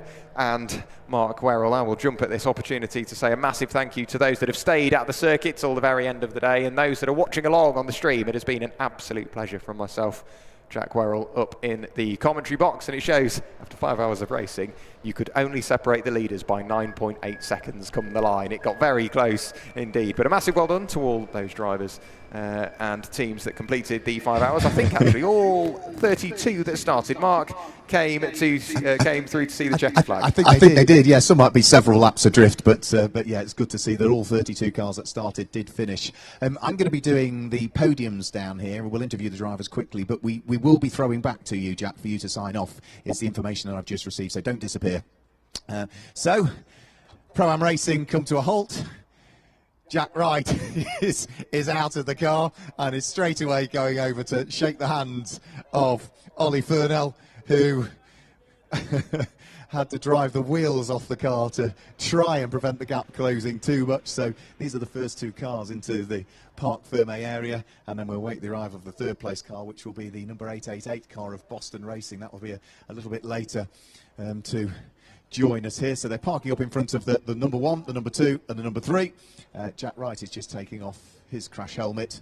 Ollie Furnell is just about to hop out of the car, and then we can grab a word with our drivers that brought it towards the flag, and then we will conduct our official podiums. We're not going to interview every single driver that was in the car because we'll be here forever, but we will chat to Ollie Furnell, we'll chat to Jack Wright, and we will chat to Eduardo Correa, who finished in 3rd position. So crash helmet coming off, a single finger held aloft to indicate number 1 to Ollie Furnell. Off comes the crash helmet, the hands device, the gloves are already off. The balaclava will be coming off shortly, and then we'll grab a quick word with our race winner, Ollie Furnell, who spoke to Jack earlier on before you got in for your final stint. You must have been well aware that Jack Wright was closing, but of course you didn't have radio communication with the team. No, I didn't. I had no communication at all. The only thing I had was the pit board. Thankfully, it was nice and precise, but what I didn't like is how quick Jack was catching me, you know? You got a 40-second lead, you think, I can relax a little bit, and then you get another second off, another second off, another second off. You're like, okay, this could be really, really close. So I was just pushing. I think I got an off-track warning at the end there because I was so desperate to try and keep ahead, you know. But yeah, the car got quicker as it got nearer the end of the stint. I think that just about saved it. You look at my notes here, look, and you can see I was tracking it when it was 41.6 seconds, and I wrote down the gap every single lap because what we were doing, we were trying to do the mental maths, as you would have been, as the team were trying to do, to see whether the rate of close was sufficient or not. Yeah, exactly. I was looking at the pit board and I was like, it says L7, does that mean 7 laps left? Or have I only done 7 laps? I was like, what does that mean? And then the fuel light came on and it was like 4 or 5 laps ago. I was like, please just don't run out of fuel. Please don't run out of fuel. But yeah, we got to the end, so. Yeah. You had to give second best to Milner last time out. You've turned the tables on them this time. Yeah, well, I think it's mainly down to the really quick pit stops, to be honest with you. You know, we gained a lot of time in the pit stops. I think Jack is extremely quick, so if it wasn't for the quick pit stops, I think we would have been in a bit of trouble today. But yeah, we did really well as a team, and yeah, it was enough to win today. Well done to Will, well done to Josh, well done to yourself. Thank you very much. Cheers. And well done to the rest of the team as well. Where's Jack Wright gone? Jack's over here. Let's bring Jack in for a quick conversation. My friend, a well-deserved beer. You didn't leave a lot on the table. No, I knew we had to push at the end then. It was on the back foot from that puncture we had in first hour. So we just had to keep pushing. Obviously, we had a 45-second gap-ish when I went out. Got it down to, I don't know what it was, about 10 seconds or something at the end. So it was hard work, but I just put lap after lap. Trying to not get track limits as well, because I knew we weren't far off on our warnings. So, yeah, I enjoyed it, though. We were saying up into commentary, isn't it amazing how after 5 hours of racing, a small mistake on lap 1 can actually, in reality, cost you what was a win there? Yeah, it did, unfortunately, for us. We didn't think we'd probably be on podium, to be fair, after that, you know, because we were so far down in the order, and we didn't have the opportunity to pit under the safety car like everybody else did. We had to just do it as and when. So, yeah, still good for a P2, though. Next up, Cadwell Park, 6 hours. Local track, we'll be romping it there. That's the master plan, is it? Yes, that's it. Well done indeed, Jack. And let's grab a quick word with the driver who brought the car home that finished in 3rd place. Eduardo Correa is here. Congratulations, Boston Racing, been there or thereabouts all day. Yeah, it was a great result. We had a good race. Obviously, we wanted more, but I think we got to be happy with third. They were, and they've been super tough all season, right? So we'll get you one day. Well, fourth at Alton Park, fourth at Alton Park, third at Donington Park. It's heading in the right direction. You said it. Let's hope so. Well done indeed, Eduardo. So I think, have we got everybody here that we need? We'll just await for confirmation from Andy, wherever he's gone, that we are ready to go. Are we ready with the podium? There's a thumbs up from Andy, which means we are ready for the podium. So let's get the drivers and the teams up onto the podium in reverse order. So for round 3 of the 2025 EnduroKA series, the 5-hour race here at Donington Park, please show your appreciation for the team that finished in 3rd place, Boston Racing. That was Andrew Fells, Jacob Fells and Eduardo Correa. Onto the podium, please, gentlemen. So they worked their way through the crowd and up onto the 3rd step of the podium, where the trophies are ready for them. So pick up your trophies, gentlemen, hold them aloft for Gary to take the photographs, and then once we've got our 3rd place drivers with their photographs taken, we'll move on to 2nd place in the race. Milner Racing, that's George and Jack Wright and Johnny Milner that finish in 2nd place, pushing hard towards the end to bring that gap down to single digits in the end after 5 hours of racing. So it's George and Jack and Johnny and younger members of the family that hop onto the 2nd step of the podium for the photographs to be taken. And there we go, with 3 little people and 3 racing drivers. Now, I'm not including you in the little people, Johnny. They'll get the photographs taken of Milner Racing. And then with big smiles all around, up onto the top step of the podium, it's Pro-Am Racing, Will Hilliard, Oliver Fernell and Josh Benson that win the Donington Park 5 hours of the EnduroKA. So they hop onto the top step of the podium, shaking the hands of their fellow competitors up there. And they'll hop onto the tallest step, the top step of the podium. They've got the largest trophies of all. They've got the biggest smiles on their faces because they had to just make sure that they maintain that pace towards the end. So final photographs getting taken here, and then we'll just, I think, edge everybody up onto the top step of the podium for Gary Hawkins to take the final photographs on behalf of MSVT. Big cheer, the trophies go aloft, and that concludes our podium presentations for round 3 of the 2025 EnduroKA. I'll hand you back upstairs for the final words to Jack. Thank you very much, Mark. Yes, it's brilliant to hear from and see our top 3 on the podium. Let's just run through the provisional results for you prior to any post-race penalties being applied. It was a fabulous race, mixed conditions and mixed lighting conditions, never mind the weather conditions throughout the race. Pro-Am Racing take the win ahead of Milner Racing. Boston Racing in the treble 8s finish in 3rd place ahead of Kahuna's race team in 4th. Shine Automotive crossed the line in 5th place. Castrap Racing round out your top 6, followed then by Subaru that looked so good in the early stages of the race, finished a lap down in 7th place, followed by Kachow, Commotion and NJM Racing round out your top 10. The fastest lap of the race went the way of Milner Racing in Jack Wright on a 2-minute 8.863. And everybody else thereafter, AFK Racing, Autotech Motorsports finish in 12th place, Chick Speed Motorsport with a brilliant debut finish in 13th place, Original Checkers Racing in 14th, Wingat Racing in 15th, North Motorsports finished in 16th place. K&F Racing finished in 17th place. The second of the 2 Autotech cars finished in 18th place. Miller Motorsport KA crossed the line with team manager Alex Miller behind the wheel in 19th. And Burton Power round out your top 20. It was then Porsche Carrera, Calamity, Wolf Motorsport, NJM Racing, Orca Sport in 25th, followed by LDR Performance Tuning, Verano Esport, 11 Tenths Racing, Misty Racing in 29th place. 30th went the way of KAFC Racing. And the 32 cars that started, some may have been a few laps down. Catastrophe finished in 31st, and Wolf Motorsport, minus a windscreen and a rear window, round out your 32 finishers. And the 32 that started coming through to see the checkered flag is a brilliant feat indeed. The rain just starts here at Donington Park as we finish the podium. That's how close it was. The rain is only going to get worse from here, so I will make this brief for those that are still at the circuit. A massive thank you to the marshals that have stuck with us through the awful weather conditions throughout today. We simply wouldn't be able to do it without you, so a massive thank you. Hats off for being so committed and giving up your time and your weekend to allow us to go motor racing. Everybody in race control and race admin for putting on such a brilliant event. Those watching along here at the circuit and along at home, it's been brilliant to have you. But from Mark Werrell down there on the podium and myself, Jack Werrell, up here in the commentary box, thank you so much for watching along. We will see you later on this year before we go to Cadwell Park for the EnduroKA Endurance there.